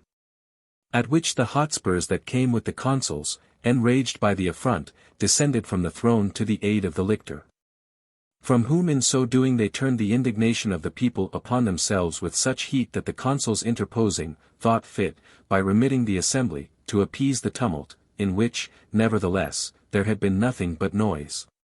Nor was there less in the Senate, being suddenly rallied upon this occasion, where they that received the repulse, with others whose heads were as addled as their own, fell upon the business as if it had been to be determined by clamor till the consuls, upbraiding the Senate that it differed not from the marketplace, reduced the house to orders. And the fathers, having been consulted accordingly, there were 3 opinions. Publius Virginius conceived that the consideration to be had upon the matter in question, or aid of the indebted and imprisoned people, was not to be further extended than to such as had engaged upon the promise made by Servilius. Titus Largius, that it was no time to think it enough, if men's merits were acknowledged, while the whole people, sunk under the weight of their debts, could not emerge without some common aid, which to restrain, by putting some into a better condition than others, would rather more inflame the discord than extinguish it. Appius Claudius, still upon the old haunt, would have it that the people were rather wanton than fierce. It was not oppression that necessitated, but their power that invited them to these freaks. The empire of the consuls since the appeal to the people, whereby a plebeian might ask his fellows if he were a thief, being but a mere scarecrow. Go to, says he, let us create the dictator, from whom there is no appeal, and then let me see more of this work, or him that shall forbid my lictor. The advice of Appius was abhorred by many. And to introduce a general rescission of debts with Largius, was to violate all faith. That of Virginius, as the most moderate, would have passed best, but that there were private interests, that constant bane of the public, which withstood it. So they concluded with Appius, who also had been dictator, if the consuls and some of the graver sort had not thought it altogether unseasonable, at a time when the Volsci and the Sabines were up again, to venture so far upon alienation of the people, for which cause Valerius, being descended from the Publicolas, the most popular family, as also in his own person of a mild nature, was rather trusted with so rigid a magistracy. Whence it happened that the people, though they knew well enough against whom the dictator was created, feared nothing from Valerius. But upon a new promise made to the same effect with that of Servilius, hoped better another time, and throwing away all disputes, gave their names roundly, went out, and, to be brief, came home again as victorious as in the former action. The dictator entering the city in triumph. Nevertheless, when he came to press the Senate to make good his promise, and do something for the ease of the people, they regarded him no more as to that point than they had done Servilius. Whereupon the dictator, in disdain to be made a stale, abdicated his magistracy, and went home. Here, then, was a victorious army without a captain, and a senate pulling it by the beard in their gowns. What is it, if you have read the story, for there is not such another, that must follow? Can any man imagine that such only should be the opportunity upon which this people could run away? Alas, poor men, the Aequi and the Volsci and the Sabines were nothing, but the fathers invincible. There they sat, some 300 of them armed all in robes, and thundering with their tongues, without any hopes in the earth to reduce them to any tolerable conditions. Wherefore, not thinking it convenient to abide long so near them, away marches the army, and encamps in the fields. This retreat of the people is called the secession of Mount Aventin, where they lodged, very sad at their condition, but not letting fall so much as a word of murmur against the fathers. The Senate by this time were great lords, had the whole city to themselves, but certain neighbors were upon the way that might come to speak with them, not asking leave of the porter. Wherefore their minds became troubled, and an orator was posted to the people to make as good conditions with them as he could, but, whatever the terms were, to bring them home, and with all speed. And here it was covenanted between the Senate and the people, that these should have magistrates of their own election, called the tribunes, upon which they returned. Part 4. The Corollary. For the rest, says Plutarch, closing up the story of Lycurgus, when he saw that his government had taken root, and was in the very plantation strong enough to stand by itself, he conceived such a delight within him. As God is described by Plato to have done when he had finished the creation of the world, and saw his own orbs move below him, for in the art of man, being the imitation of nature, which is the art of God, there is nothing so like the first call of beautiful order out of chaos and confusion, as the architecture of a well-ordered commonwealth. Wherefore Lycurgus, seeing in effect that his orders were good, fell into deep contemplation how he might render them, so far as could be effected by human providence, unalterable and immortal. To which end he assembled the people, and remonstrated to them, that for aught he could perceive, their policy was already such, and so well established, as was sufficient to entail upon them and theirs all that virtue and felicity whereof human life is capable, nevertheless that there being another thing of greater concern than all the rest, whereof he was not yet provided to give them a perfect account, nor could till he had consulted the oracle of Apollo, he desired that they would observe his laws without any change or alteration whatsoever till his return from Delphos. To which all the people cheerfully and unanimously engaged themselves by promise, desiring him that he would make as much haste as he could. But Lycurgus, before he went, began with the kings and the senators, and thence taking the whole people in order, made them all swear to that which they had promised, and then took his journey. Being arrived at Delphos, he sacrificed to Apollo, and afterward inquired if the policy which he had established was good and sufficient for a virtuous and happy life. By the way, it has been a maxim with legislators not to give checks to the present superstition, but to make the best use of it, as that which is always the most powerful with the people. Otherwise, though Plutarch, being a priest, was interested in the cause, there is nothing plainer than Cicero, in his book, De Divination, has made it, that there was never any such thing as an oracle, except in the cunning of the priests. But to be civil to the author, the god answered to Lycurgus that his policy was exquisite, and that his city, holding to the strict observation of his form of government, should attain to the height of fame and glory. Which oracle Lycurgus causing to be written, failed not of transmitting to his Lacedaemon. This done, that his citizens might be forever inviolably bound by their oath, that they would alter nothing till his return, he took so firm a resolution to die in the place, that from thenceforward, receiving no manner of food, he soon after performed it accordingly. Nor was he deceived in the consequence, for his city became the first in glory and excellency of government in the whole world. And so much for Lycurgus, according to Plutarch. My lord Archon, when he beheld not only the rapture of motion, but of joy and harmony, into which his spheres, without any manner of obstruction or interfering, but as if it had been naturally, were cast, conceived not less of exultation in his spirit, but saw no more necessity or reason why he should administer an oath to the Senate and the people that they would observe his institutions, than to a man in perfect health and felicity of constitution that he would not kill himself. Nevertheless, whereas Christianity, though it forbids violent hands, consists no less in self-denial than any other religion, he resolved that all unreasonable desires should die upon the spot. To which end that no manner of food might be left to ambition, he entered into the Senate with a unanimous applause, and having spoken of his government as Lycurgus did when he assembled the people, he abdicated the magistracy of Archon. The Senate, as struck with astonishment, continued silent, men upon so sudden an accident being altogether unprovided of what to say. Till the Archon withdrawing, and being almost at the door, divers of the knights flew from their places, offering as it were to lay violent hands on him, while he escaping, left the Senate with the tears in their eyes of children that had lost their father, and to rid himself of all further importunity, retired to a country house of his, being remote, and very private, insomuch that no man could tell for some time what was become of him. Thus the lawmaker happened to be the first object and reflection of the law made, for as liberty of all things is the most welcome to a people, so is there nothing more abhorrent from their nature than ingratitude. We, accusing the Roman people of this crime against some of their greatest benefactors, as Camillus, heap mistake upon mistake. For being not so competent judges of what belongs to liberty as they were, we take upon us to be more competent judges of virtue.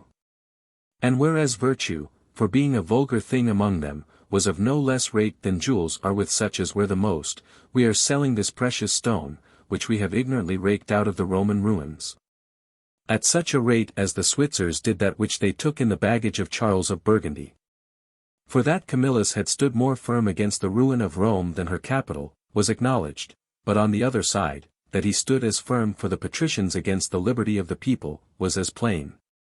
Wherefore he never wanted those of the people that would die at his foot in the field, nor that would withstand him to his beard in the city. An example in which they that think Camillus had wrong, neither do themselves right, nor the people of Rome, who in this signify no less than that they had a scorn of slavery beyond the fear of ruin, which is the height of magnanimity.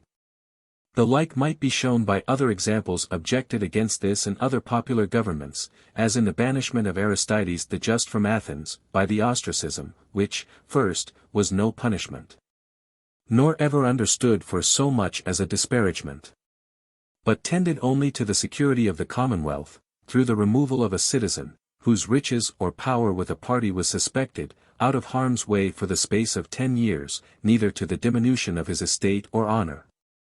And next, though the virtue of Aristides might in itself be unquestioned, yet for him under the name of the just to become universal umpire of the people in all cases, even to the neglect of the legal ways and orders of the Commonwealth, approached so much to the prince, that the Athenians, doing Aristides no wrong, did their government no more than right in removing him. Which therefore is not so probable to have come to pass, as Plutarch presumes, through the envy of Themistocles, seeing Aristides was far more popular than Themistocles, who soon after took the same walk upon a worse occasion. Wherefore as Machiavel, for anything since alleged, has irrefragably proved that popular governments are of all others the least ungrateful, so the obscurity, I say, into which my Lord Archon had now withdrawn himself caused a universal sadness and clouds in the minds of men upon the glory of his rising commonwealth. Much had been ventilated in private discourse, and the people, for the nation was yet divided into parties that had not lost their animosities, being troubled, bent their eyes upon the Senate, when after some time spent in devotion and the solemn action of thanksgiving, His Excellency Navarchus de Paralo in the tribe of Dorian, Lord Strategus of Oceana, though in a new commonwealth a very prudent magistrate, proposed his part or opinion in such a manner to the Council of State, that, passing the ballot of the same with great unanimity and applause, it was introduced into the Senate, where it passed with greater. Wherefore the decree being forthwith printed and published, copies were returned by the secretaries to the phylarchs, which is the manner of promulgation, and the commissioners of the seal, that is to say, the Right Honourable Phosphorus de Og in the tribe of Eudia, Dolabella Dionio in the tribe of Termi, and Lynceus de Stella in the tribe of Nubia, being elected proposers pro tempore, bespoke of the tribunes a muster of the people to be held that day 6 weeks, which was the time allowed for promulgation at the Halo. The satisfaction which the people throughout the tribes received upon promulgation of the decree, loaded the carriers with weekly letters between friend and friend, whether magistrates or private persons. But the day for proposition being come, and the prerogative upon the place appointed in discipline, Sanguine de Ringwood in the tribe of Saltum, captain of the Phoenix, marched by order of the tribunes with his troop to the piazza of the Pantheon, where his trumpets, entering into the great hall, by their blazon gave notice of his arrival. At which the sergeant of the house came down, and returning, informed the proposers, who descending, were received at the foot of the stairs by the captain, and attended to the coaches of state, with which Calcar de Gilvo in the tribe of Phalera, master of the horse, and the Baladins upon their great horses, stood waiting at the gate. The proposers being in their coaches, the train for the pomp, the same that is used at the reception of ambassadors, proceeded in this order. In the front marched the troop with the cornet in the van and the captain in the rear. Next the troop came the 20 messengers or trumpets, the Baladins upon the curvet with their usher in the van, and the master of the horse in the rear. Next the Baladins, Broncus de Rocco, in the tribe of Bestia, king of the heralds, with his fraternity in their coats of arms, and next to Sir Broncus, Borysthenes de Hollowwater in the tribe of Ave, master of the ceremonies. The mace and the seal of the chancery went immediately before the coaches, and on either side, the doorkeepers or guard of the Senate, with their poleaxes, accompanied with some 300 or 400 footmen belonging to the knights or senators. The trumpeters, Baladins, guards, postilions, coachmen and footmen, being very gallant in the liveries of the Commonwealth, but all, except the Baladins, without hats, in lieu whereof they wore black velvet calots, being pointed with a little peak at the forehead. After the proposers came a long file of coaches full of such gentlemen as used to grace the Commonwealth upon the like occasions. In this posture they moved slowly through the streets, affording, in the gravity of the pomp and the welcomeness of the end, a most reverend and acceptable prospect to the people all the way from the Pantheon. Being about half a mile, and arrived at the Halo, where they found the prerogative in a close body environed with scaffolds that were covered with spectators. The tribunes received the proposers, and conducted them into a seat placed in the front of the tribe, like a pulpit, but that it was of some length, and well adorned by the heralds with all manner of birds and beasts. Except that they were ill painted, and never a one of his natural color. The tribunes were placed at a table that stood below the long seat, those of the horse in the middle, and those of the foot at either end, with each of them a bowl or basin before him, that on the right hand being white, and the other green. In the middle of the table stood a third, which was red. And the housekeepers of the pavilion, who had already delivered a proportion of linen balls or pellets to every one of the tribe, now presented boxes to the balladins. But the proposers as they entered the gallery, or long seat, having put off their hats by way of salutation, were answered by the people with a shout, whereupon the younger commissioners seated themselves at either end. And the first, standing in the middle, spoke after this manner. My lords, the people of Oceana. While I find in myself what a felicity it is to salute you by this name, and in every face, anointed as it were with the oil of gladness. A full and sufficient testimony of the like sense, to go about to feast you with words, who are already filled with that food of the mind which, being of pleasing and wholesome digestion, takes in the definition of true joy, were a needless enterprise. I shall rather put you in mind of that thankfulness which is due, than puff you up with anything that might seem vain. Is it from the arms of flesh that we derive these blessings? Behold the Commonwealth of Rome falling upon her own victorious sword. Or is it from our own wisdom, whose counsels had brought it even to that pass, that we began to repent ourselves of victory? Far be it from us, my lords, to sacrifice to our own nets, which we ourselves have so narrowly escaped. Let us rather lay our mouths in the dust, and look up, as was taught the other day when we were better instructed in this lesson, to the hills with our gratitude. Nevertheless, seeing we read how God upon the neglect of his prophets has been provoked to wrath, it must needs follow that he expects honor should be given to them by whom he has chosen to work as his instruments. For which cause, nothing doubting of my warrant, I shall proceed to that which more particularly concerns the present occasion, the discovery of my Lord Archon's virtues and merit, to be ever placed by this nation in their true meridian. My lords, I am not upon a subject which persuades me to balk, but necessitates me to seek out the greatest examples.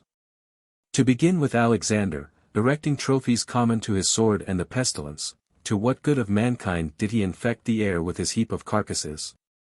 The sword of war, if it be any otherwise used than as the sword of magistracy, for the fear and punishment of those that do evil, is as guilty in the sight of God as the sword of a murderer. Nay more, for if the blood of Abel, of one innocent man, cried in the ears of the Lord for vengeance, what shall the blood of an innocent nation? Of this kind of empire, the throne of ambition, and the quarry of a mighty hunter, it has been truly said that it is but a great robbery. But if Alexander had restored the liberty of Greece, and propagated it to mankind, he had done like my Lord Archon, and might have been truly called the Great. Alexander cared not to steal a victory that would be given.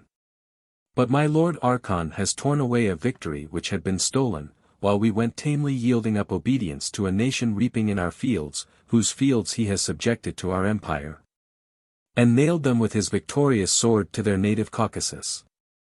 Machiavel gives a handsome caution, let no man, says he, be circumvented with the glory of Caesar, from the false reflection of their pens, who through the longer continuance of his empire in the name than in the family, changed their freedom for flattery. But if a man would know truly what the Romans thought of Caesar, let them observe what they said of Catiline. And yet by how much he who has perpetrated some heinous crime is more execrable than he who did but attempt it, by so much is Caesar more execrable than Catiline. On the contrary, let him that would know what ancient and heroic times, what the Greeks and Romans would both have thought and said of my Lord Archon, observe what they thought and said of Solon, Lycurgus, Brutus, and Publicola. And yet by how much his virtue, that is crowned with the perfection of his work, is beyond theirs, who were either inferior in their aim, or in their performance. By so much is my Lord Archon to be preferred before Solon, Lycurgus, Brutus, and Publicola. Nor will we shun the most illustrious example of Scipio, this hero, though never so little less, yet was he not the founder of a commonwealth.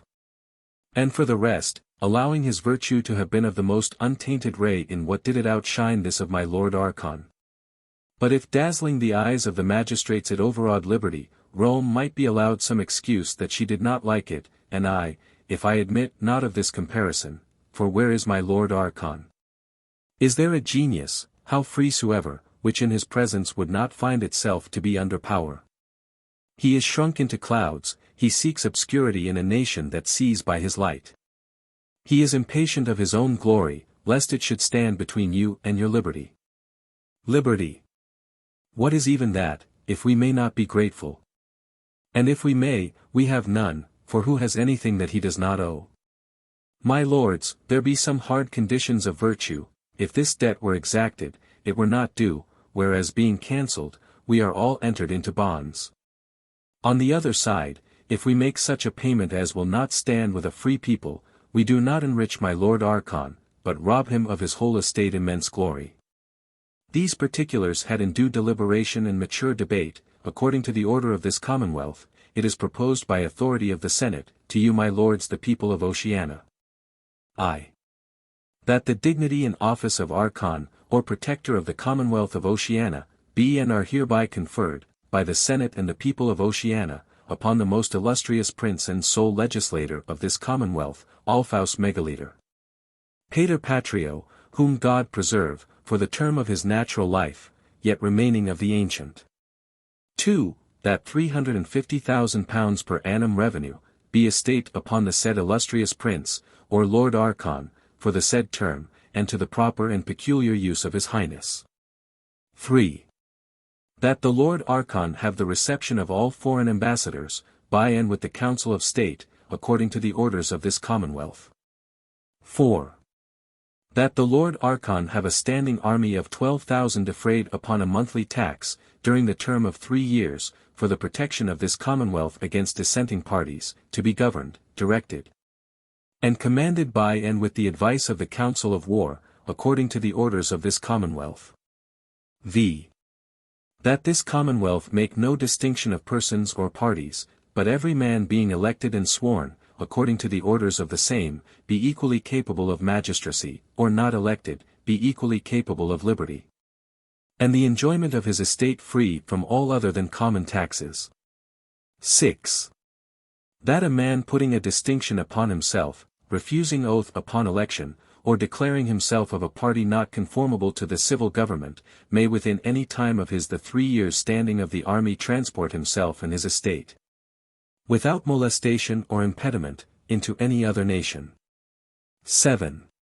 That in case there remains any distinction of parties not conforming to the civil government of this Commonwealth, after the 3 years of the standing army being expired, and the Commonwealth be thereby forced to prolong the term of the said army, the pay from henceforth of the said army be levied upon the estates of such parties so remaining unconformable to the civil government.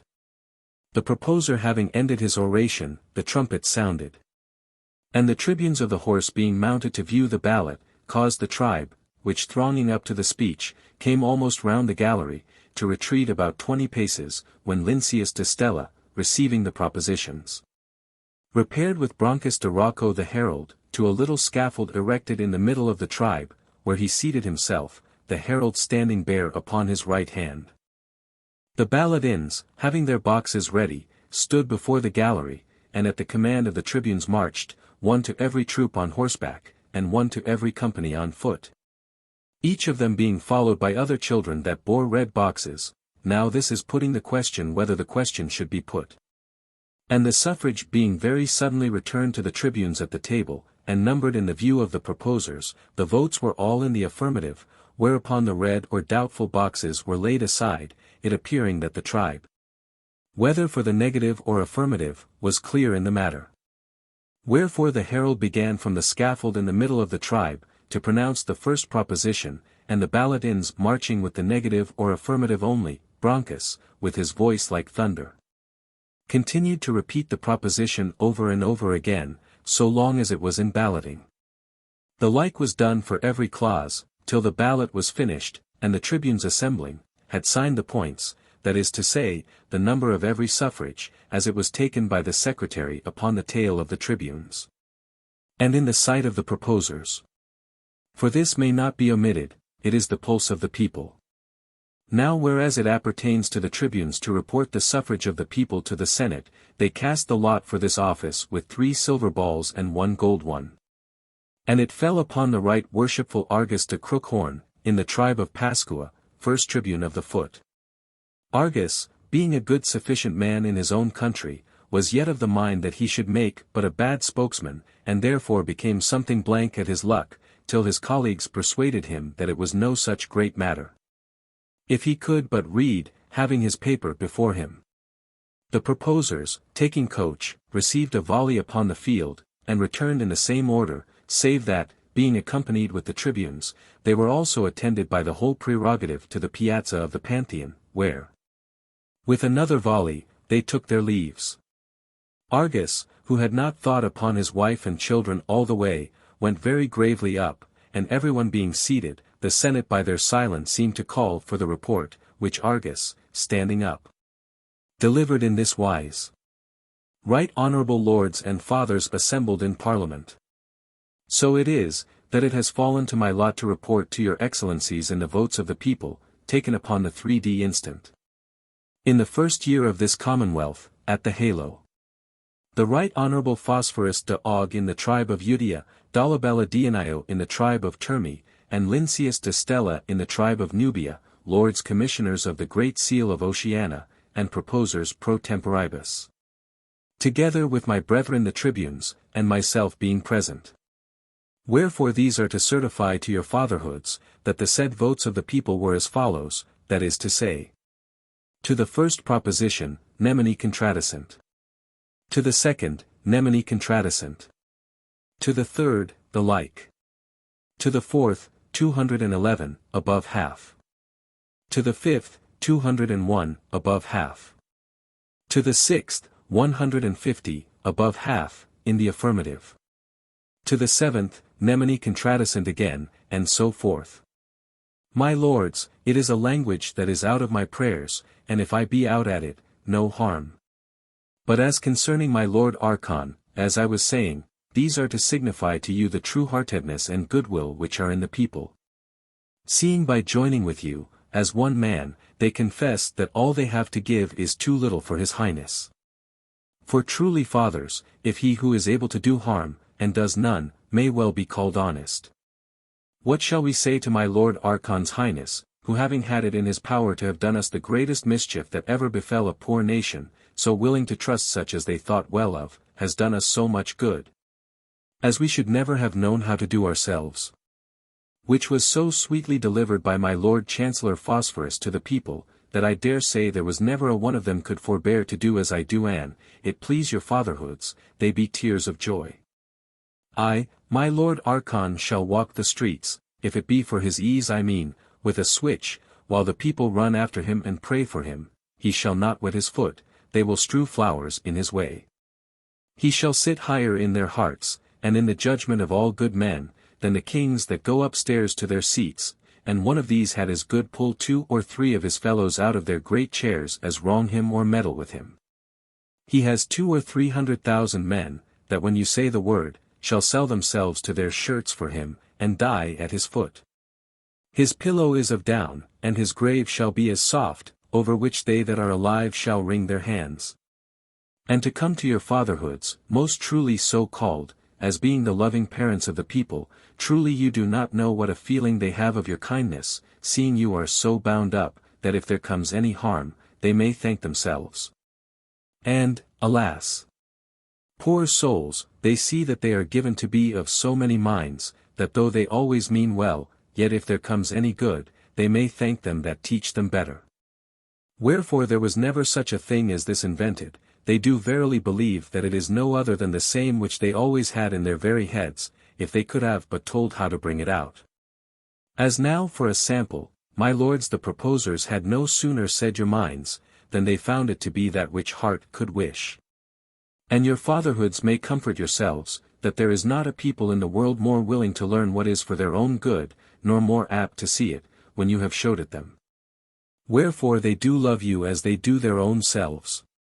Honor you as fathers, resolve to give you as it were obedience forever, and so thanking you for your most good and excellent laws, they do pray for you as the very worthies of the land, right honourable lords and fathers assembled in Parliament. Argus came off beyond his own expectation, for thinking right, and speaking as he thought, it was apparent by the House and the thanks they gave him, that they esteemed him to be absolutely of the best sort of orators. Upon which having a mind that till then misgave him, he became very crounce, and much delighted with that which might go down the next week in print to his wife and neighbours. Livy makes the Roman tribunes to speak in the same style with the consuls, which could not be, and therefore for aught in him to the contrary, Valero and Cannulius might have spoken in no better style than Argus. However, they were not created the first year of the Commonwealth, and the tribunes of Oceana are since become better orators than were needful. But the laws being enacted, had the preamble annexed, and were delivered to Broncus, who loved nothing in the earth so much as to go staring and bellowing up and down the town, like a stag in a forest, as he now did. With his fraternity in their coats of arms, and I know not how many trumpets, proclaiming the Act of Parliament. When, meeting my Lord Archon, whom from a retreat that was without affectation, as being for devotion only and to implore a blessing by prayer and fasting upon his labours, now newly arrived in town. The herald of the tribe of Bestia set up his throat, and having chanted out his lesson, passed as haughtily by him as if his own had been the better office, which in this place was very well taken. Though Broncus for his high mind happened afterward upon some disasters, too long to tell, that spoiled much of his embroidery. My Lord Archon's arrival being known, the Signory, accompanied by the tribunes, repaired to him, with the news he had already heard by the herald, to which my Lord Strategus added that his Highness could not doubt upon the demonstrations given.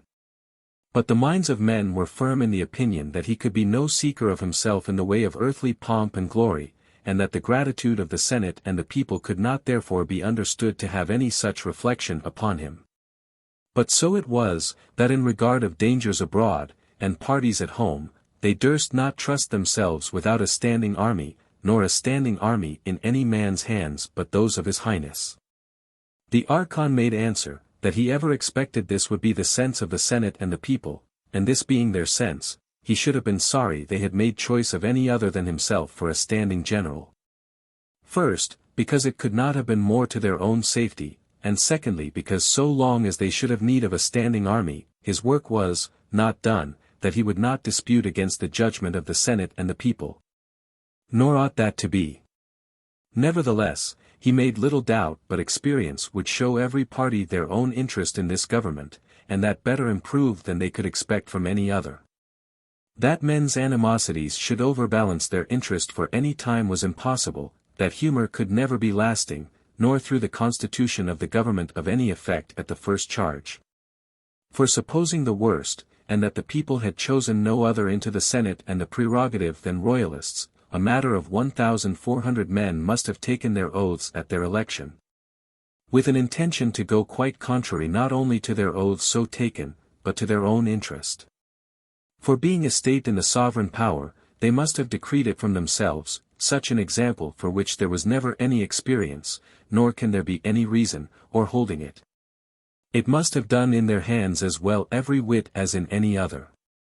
Furthermore, they must have removed the government from a foundation that apparently would hold, to set it upon another which apparently would not hold.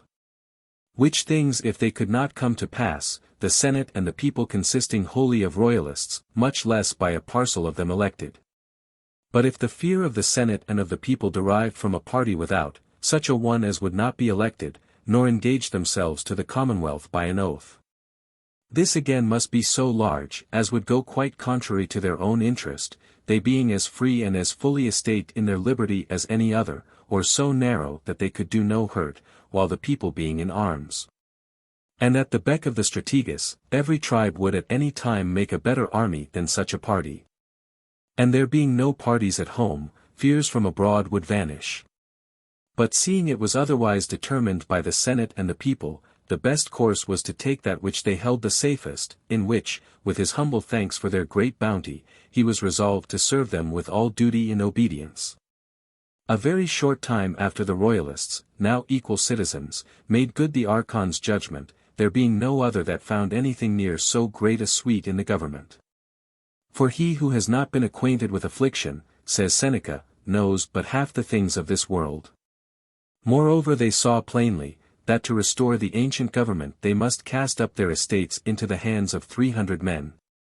Wherefore in case the Senate and the prerogative, consisting of 1,300 men, had been all royalists, there must of necessity have been, and be forever, 1,000 against this or any such vote. But the Senate, being informed by the Signory that the Archon had accepted of his dignity and office, caused a third chair to be set for his highness, between those of the strategist and the orator in the house, the like at every council. To which he repaired, not of necessity, but at his pleasure, being the best, and as Argus not vainly said, the greatest prince in the world. For in the pomp of his court he was not inferior to any, and in the field he was followed with a force that was formidable to all. Nor was there a cause in the nature of this constitution to put him to the charge of guards, to spoil his stomach or his sleep, insomuch, as being handsomely disputed by the wits of the Academy, whether my Lord Archon, if he had been ambitious, could have made himself so great, it was carried clear in the negative. Not only for the reasons drawn from the present balance, which was popular, but putting the case the balance had been monarchical. For there be some nations, whereof this is one, that will bear a prince in a commonwealth far higher than it is possible for them to bear a monarch. Spain looked upon the Prince of Orange as her most formidable enemy. But if ever there be a monarch in Holland, he will be the Spaniard's best friend. For whereas a prince in a commonwealth derives his greatness from the root of the people, a monarch derives his from one of those balances which nip them in the root. By which means the Low Countries under a monarch were poor and inconsiderable, but in bearing a prince could grow to a miraculous height, and give the glory of his actions by far the upper hand of the greatest king in Christendom. There are kings in Europe, to whom a king of Oceana would be put a petit companion. But the prince of this commonwealth is the terror and judge of them all. That which my Lord Archon now minded most was the agrarian, upon which debate he incessantly thrust the Senate and the Council of State, to the end it might be planted upon some firm root, as the main point and basis of perpetuity to the Commonwealth. And these are some of the most remarkable passages that happened in the first year of this government. About the latter end of the second, the army was disbanded, but the taxes continued at £30,000 a month, for 3 years and a half. By which means a piece of artillery was planted, and a portion of land to the value of £50 a year purchased for the maintenance of the games, and of the prize arms forever, in each 100. With the 11th year of the Commonwealth, the term of the excise, allotted for the maintenance of the Senate and the people and for the raising of a public revenue, expired. By which time the exchequer, over and above the annual salaries, amounting to £300,000 accumulating every year out of £1 million income, £700,000 in Banco, brought it with a product of the sum, rising to about £8,000. 000 in the whole, whereby at several times they had purchased to the Senate and the people £400,000 per annum solid revenue. Which, besides the lands held in Panoplia, together with the perquisites of either province, was held sufficient for a public revenue. Nevertheless, taxes being now wholly taken off, the excise, of no great burden, and many specious advantages not vainly proposed in the heightening of the public revenue, was very cheerfully established by the Senate and the people. For the term of 10 years longer, and the same course being taken, the public revenue was found in the 120th year of the Commonwealth to be worth £1 million in good land. Whereupon the excise was so abolished for the present, as withal resolved to be the best, the most fruitful and easy way of raising taxes, according to future exigencies. But the revenue being now such as was able to be a yearly purchaser, gave a jealousy that by this means the balance of the Commonwealth, consisting in private fortunes, might be eaten out. Whence this year is famous for that law whereby the Senate and the people, forbidding any further purchase of lands to the public within the dominions of Oceana and the adjacent provinces, put the agrarian upon the Commonwealth herself. These increases are things which men addicted to monarchy deride as impossible, whereby they unwarily urge a strong argument against that which they would defend. For having their eyes fixed upon the pomp and expense, by which not only every child of a king, being a prince, exhausts his father's coffers, but favorites and servile spirits, devoted to the flattery of those princes, grow insolent and profuse. Returning a fit gratitude to their masters, whom, while they hold it honorable to deceive, they suck and keep eternally poor, it follows that they do not see how it should be possible for a commonwealth to clothe herself in purple, and thrive so strangely upon that which would make a prince's hair grow through his hood, and not afford him bread. As if it were a miracle that a careless and prodigal man should bring £10,000 a year to nothing, or that an industrious and frugal man brings a little to £10,000 a year. But the fruit of one man's industry and frugality can never be like that of a commonwealth, first, because the greatness of the increase follows the greatness of the stock or principal. And, secondly, because a frugal father is for the most part succeeded by a lavish son, whereas a commonwealth is her own heir. This year a part was proposed by the Right Honourable Aureus de Woolsack in the tribe of Picus, first Commissioner of the Treasury, to the Council of State, which soon after passed the ballot of the Senate and the people. By which the lands of the public revenue, amounting to £1,000,000, were equally divided into £5,000 lots, entered by their names and parcels into a lot book preserved in the Exchequer. And if any orphan, being a maid, should cast her estate into the Exchequer for £1,400, the Treasury was bound by the law to pay her quarterly £200 a year, free from taxes, for her life, and to assign her a lot for her security. If she married, her husband was neither to take out the principal without her consent, acknowledged by herself to one of the commissioners of the Treasury, who, according as he found it to be free, or forced, was to allow or disallow of it. Nor any other way engage it than to her proper use. But if the principal were taken out, the Treasury was not bound to repay any more of it than £1,000, nor might that be repaid at any time, save within the first year of her marriage, the like was to be done by a half or quarter lot respectively. This was found to be a great charity to the weaker sex, and as some say, who are more skilful in the like affairs than myself, of good profit to the Commonwealth. Now began the native spleen of Oceana to be much purged, and men not to affect sullenness and pedantism. The elders could remember that they had been youths.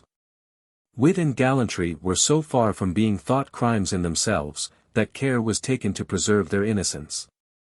For which cause it was proposed to the Council for Religion by the Right Honourable Cadiscus de Claro, in the tribe of Stamnam, first censor, that such women as, living in gallantry in view about the town, were of evil fame, and could not show that they were maintained by their own estates or industry, or such as, having estates of their own, were yet wasteful in their way of life, and of ill example to others, should be obnoxious to the animadversion of the Council of Religion, or of the censors, in which the proceedings should be after this manner. Notice should be first given of the scandal to the party offending, in private. If there were no amendment within the space of 6 months, she should be summoned and rebuked before the said council or censors. And, if after other 6 months it were found that neither this availed, she should be censured not to appear at any public meetings, games, or recreations, upon penalty of being taken up by the doorkeepers or guards of the Senate, and by them to be detained, till for every such offence £5 were duly paid for her enlargement. Furthermore, if any common strumpet should be found or any scurrility or profaneness represented at either of the theatres, the prelates for every such offence should be fined £20 by the said council, and the poet, for every such offence on his part, should be whipped. This law relates to another, which was also enacted the same year upon this occasion. The youth and wits of the Academy having put the business so home in the defence of comedies that the provosts had nothing but the consequences provided against by the foregoing law to object, prevailed so far that 2 of the provosts of the Council of State joined in a proposition, which after much ado came to a law, whereby £100,000 was allotted for the building of 2 theatres on each side of the piazza of the Halo, and 2 annual magistrates called prelates, chosen out of the knights, were added to the tropic, the one called the prelate of the Buskin, for inspection of the tragic scene called Melpomene, and the other the prelate of the Sock, for the comic called Talia, which magistrates had each £500 a year allowed out of the profits of the theatres, the rest, except £800 a year to 4 poets, payable into the exchequer. A poet laureate created in one of these theatres by the strategist, receives a wreath of £500 in gold, paid out of the said profits. But no man is capable of this creation that had not 2 parts in 3 of the suffrages at the Academy, assembled after 6 weeks' warning and upon that occasion. These things among us are sure enough to be censured, but not know the nature of a commonwealth, that they are free, and yet to curb the genius in a lawful recreation to which they are naturally is to tell a tale of a tub. I have heard the Protestant ministers in France, by men that were wise and of their own profession, much blamed in that they forbade dancing. A recreation to which the genius of that air is so inclining that they lost many who would not lose that, nor do they less than blame the former determination of rashness, who now gently connive at that which they had so roughly forbidden. These sports in Oceana are so governed, that they are pleasing for private diversion, and profitable to the public, for the theatres soon defrayed their own charge and now bring in a good revenue. All this is so far from the detriment of virtue, that it is to the improvement of it, seeing women that heretofore made havoc of their honour that they might have their pleasures are now incapable of their pleasures if they lose their honour. About the 140th year of the Commonwealth, the censors, according to their annual custom, reported the Pillar of Nilus, by which it was found that the people were increased very near 1/3. Whereupon the Council of War was appointed by the Senate to bring in a state of war, and the treasurers the state of the treasury. The state of war, or the pay and charge of an army, was soon after exhibited by the Council in this account. The field pay of a parliamentary army. The Lord Strategist, marching £10,000. Polemarchs.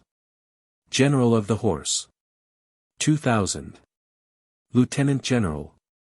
2,000. General of the Artillery. 1,000. Commissary General. 1,000. Major General. 1,000. Quartermaster General. 1,000. 2 adjutants to the Major General. 1,000. 40 colonels. 40,000. 100 captains of horse, at £500 a man. 50,000. 300 captains of foot, at £300 a man. 90,000. 100 cornets, at £100 a man. 10,000. 300 ensigns, at £50 a man. 15,000. 800 quartermasters, sergeants, trumpeters. Drummers, 20,000. 10,000 horse, at 2/6d per day each. 470,000. 30,000 foot, at 1s per day each. 500,000. Chirurgeons. 400. 40,000 auxiliaries, amounting to within a little as much. 1,100,000. The charge of mounting 20,000 horse. 300,000. The train of artillery, holding a 3d2. The whole 900,000. Sum totaled £3,514,400.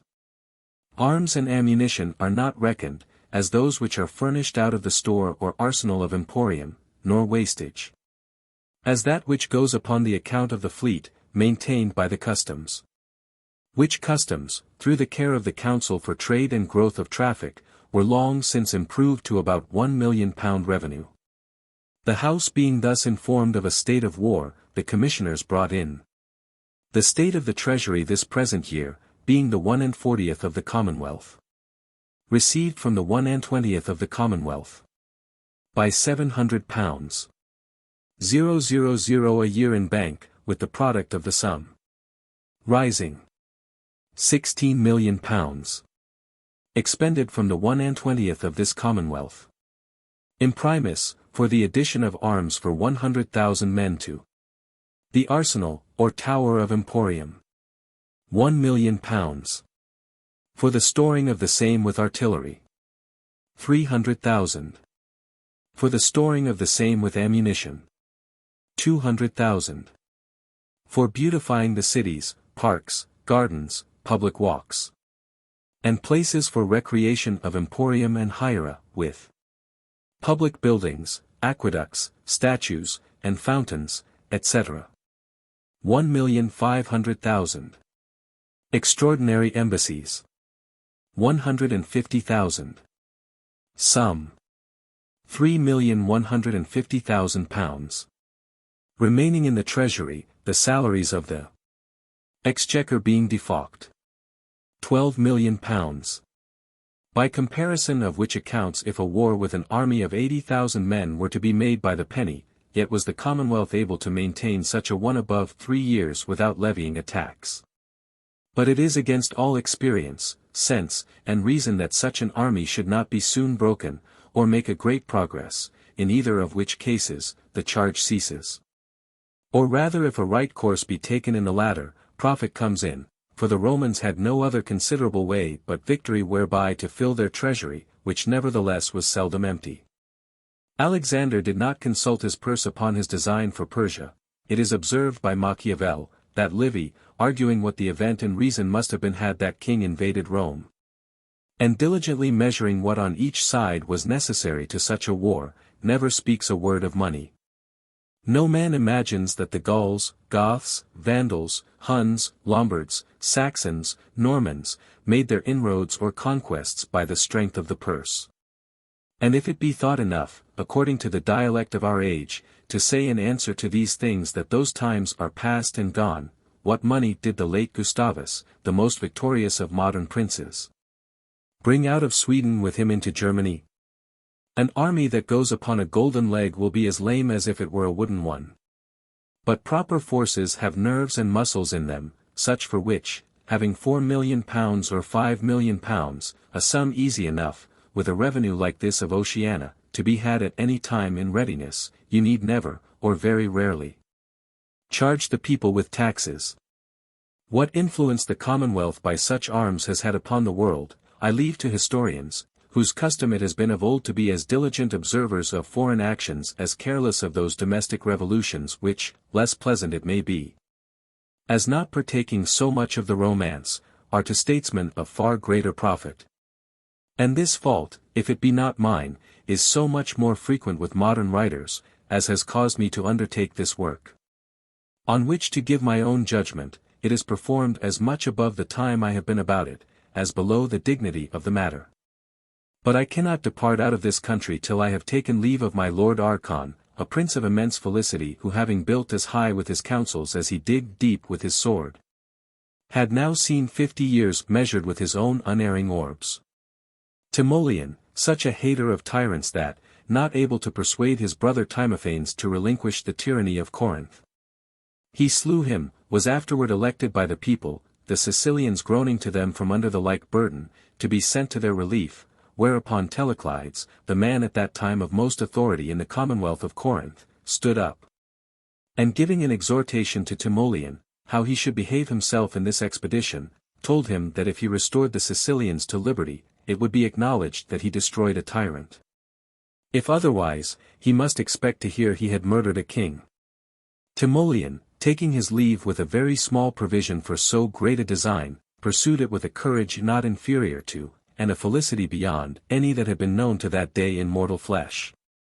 Having in the space of 8 years utterly rooted out of all Sicily those weeds of tyranny, through the detestation whereof men fled in such abundance from their native country that whole cities were left desolate, and brought it to such a pass that others, through the fame of his virtues and the excellency of the soil, flocked as fast from all quarters to it as to the garden of the world, while he, being presented by the people of Syracuse with his town house and his country retreat, the sweetest places in either, lived with his wife and children a most quiet, happy, and holy life.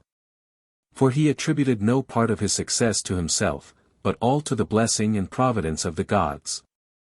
As he passed his time in this manner, admired and honored by mankind, Laphystius, an envious demagogue, going to summon him upon some pretence or other to answer for himself before the assembly, the people fell into such a mutiny as could not be appeased but by Timoleon, who, understanding the matter, reproved them, by repeating the pains and travel which he had gone through, to no other end than that every man might have the free use of the laws.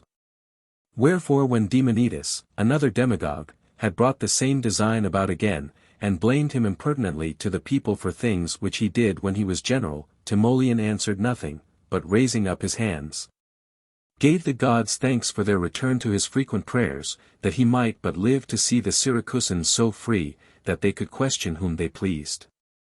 Not long after, being old, through some natural imperfection, he fell blind, but the Syracusans by their perpetual visits held him, though he could not see, their greatest object. If there arrived strangers, they brought him to see this sight. Whatever came in debate at the assembly, if it were of small consequence, they determined it themselves.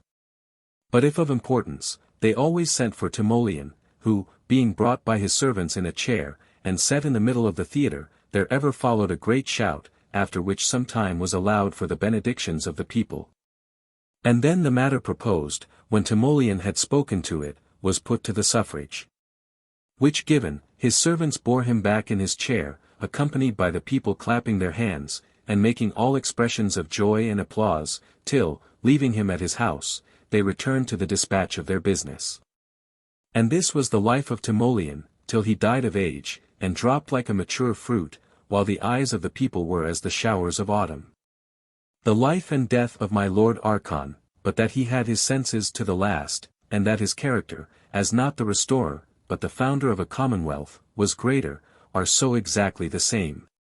That, seeing by men wholly ignorant of antiquity I am accused of writing romance, I shall repeat nothing, but tell you that this year the whole nation of Oceana, even to the women and children, were in mourning.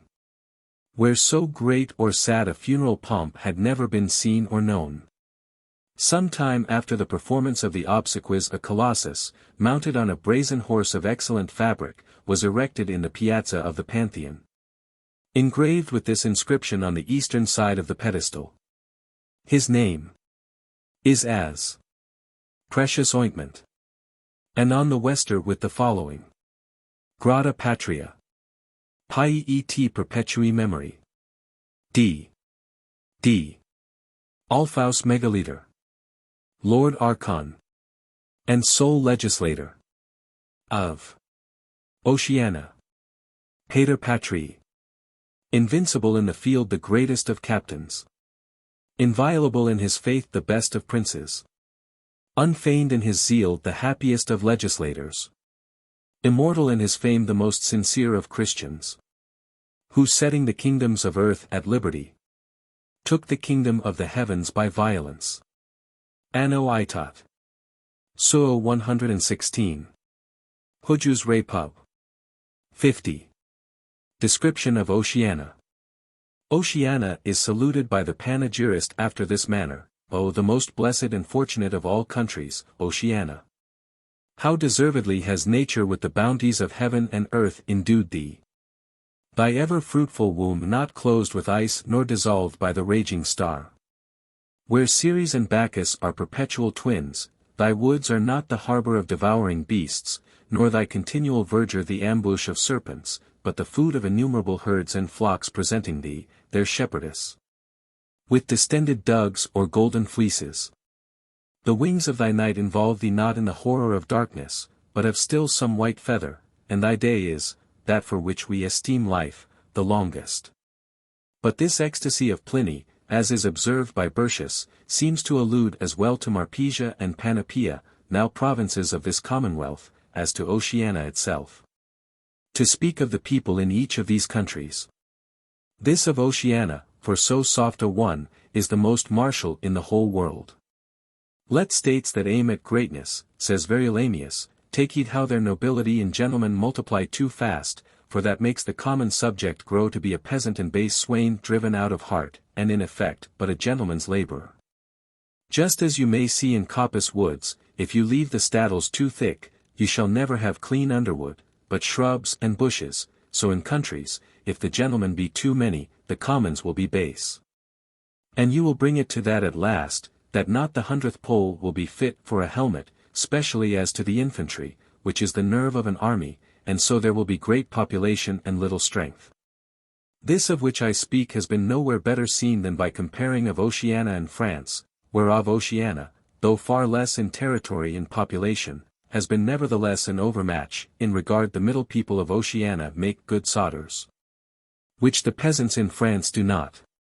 In which words Verulamius, as Machiavel has done before him, harps much upon a string which he has not perfectly tuned, and that is, the balance of dominion or property, as it follows more plainly. In his praise of the profound and admirable device of Panurgus, king of Oceana, in making farms and houses of husbandry of a standard, that is, maintained with such a proportion of land to them as may breed a subject to live in convenient plenty, and no servile condition, and to keep the plough in the hands of the owners, and not mere hirelings. And thus, indeed, says he, you shall attain to Virgil's character which he gives of ancient Italy. But the tillage, bringing up a good soldiery, brings up a good commonwealth. Which the author in the praise of Panurgus did not mind, nor Panurgus in deserving that praise, for where the owner of the plough comes to have the sword, too, he will use it in defense of his own. Whence it has happened that the people of Oceana, in proportion to their property, have been always free. And the genius of this nation has ever had some resemblance with that of ancient Italy, which was wholly addicted to commonwealths, and where Rome came to make the greatest account of her rustic tribes, and to call her consuls from the plough. For in the way of parliaments, which was the government of this realm, men of country lives have been still entrusted with the greatest affairs, and the people have constantly had an aversion to the ways of the court. Ambition, loving to be gay and to fawn, has been a gallantry looked upon as having something in it of the livery. And husbandry, or the country way of life, though of a grosser spinning, as the best stuff of a commonwealth, according to Aristotle, such a one being the most obstinate assertress of her liberty and the least subject to innovation or turbulency. Wherefore till the foundations, as will be hereafter shown, were removed, this people was observed to be the least subject to shakings and turbulency of any. Whereas commonwealths, upon which the city life has had the stronger influence, as Athens, have seldom or never been quiet, but at the best are found to have injured their own business by overdoing it. Whence the urban tribes of Rome, consisting of the tuba forensis, and libertines that had received their freedom by manumission, were of no reputation in comparison of the rustics. It is true that with Venice it may seem to be otherwise, in regard the gentlemen, for so are all such called as have a right to that government, are wholly addicted to the city life. But then the tuba forensis, the secretaries, cittadini, with the rest of the populace, are wholly excluded. Otherwise a commonwealth consisting but of one city would doubtless be stormy, in regard that ambition would be every man's trade. But where it consists of a country, the plough in the hands of the owner finds him a better calling, and produces the most innocent and steady genius of a commonwealth, such as is that of Oceana. Marpesia, being the northern part of the same island, is the dry nurse of a populous and hardy nation, but where the staddles have been formerly too thick, whence their courage answered not their hardiness, except in the nobility, who govern much after the manner of Poland, but that the king was not elective till the people received their liberty. The yoke of the nobility being broken by the Commonwealth of Oceana, which in grateful return is thereby provided with an inexhaustible magazine of auxiliaries. Panoplia, the soft mother of a slothful and pusillanimous people, is a neighbor island, anciently subjected by the arms of Oceana, since almost depopulated for shaking the yoke, and at length replanted with a new race. But, through what virtues of the soil or vice of the air soever it be, they come still to degenerate. Wherefore seeing it is neither likely to yield men fit for arms, nor necessary it should, it had been the interest of Oceana so to have disposed of this province, being both rich in the nature of the soil, and full of commodious ports for trade, that it might have been ordered for the best in relation to her purse, which in my opinion, if it had been thought upon in time, might have been best done by planting it with Jews, allowing them their own rights and laws. For that would have brought them suddenly from all parts of the world, and in sufficient numbers. And though the Jews be now altogether for merchandise, yet in the land of Canaan, except since their exile from whence they have not been landlords, they were altogether for agriculture. And there is no cause why a man should doubt, but having a fruitful country in excellent ports, too, they would be good at both. Panoplia, well peopled, would be worth a matter of £4,000,000 dry rents. That is, besides the advantage of the agriculture and trade, which, with a nation of that industry, come at least to as much more. Wherefore Panoplia, being farmed out to the Jews and their heirs forever, for the pay of a provincial army to protect them during the term of 7 years, and for £2,000,000 annual revenue from that time forward, besides the customs, which would pay the provincial army, would have been a bargain of such advantage, both to them and this Commonwealth, as is not to be found otherwise by either. To receive the Jews after any other manner into a Commonwealth were to maim it.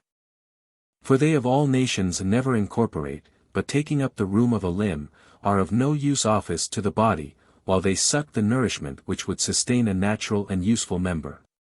If Panoplia had been so disposed of, that knapsack, with the Marpesian auxiliary, had been an inestimable treasure. The situation of these countries being islands, as appears by Venice how advantageous such a one is to the like government, seems to have been designed by God for a commonwealth.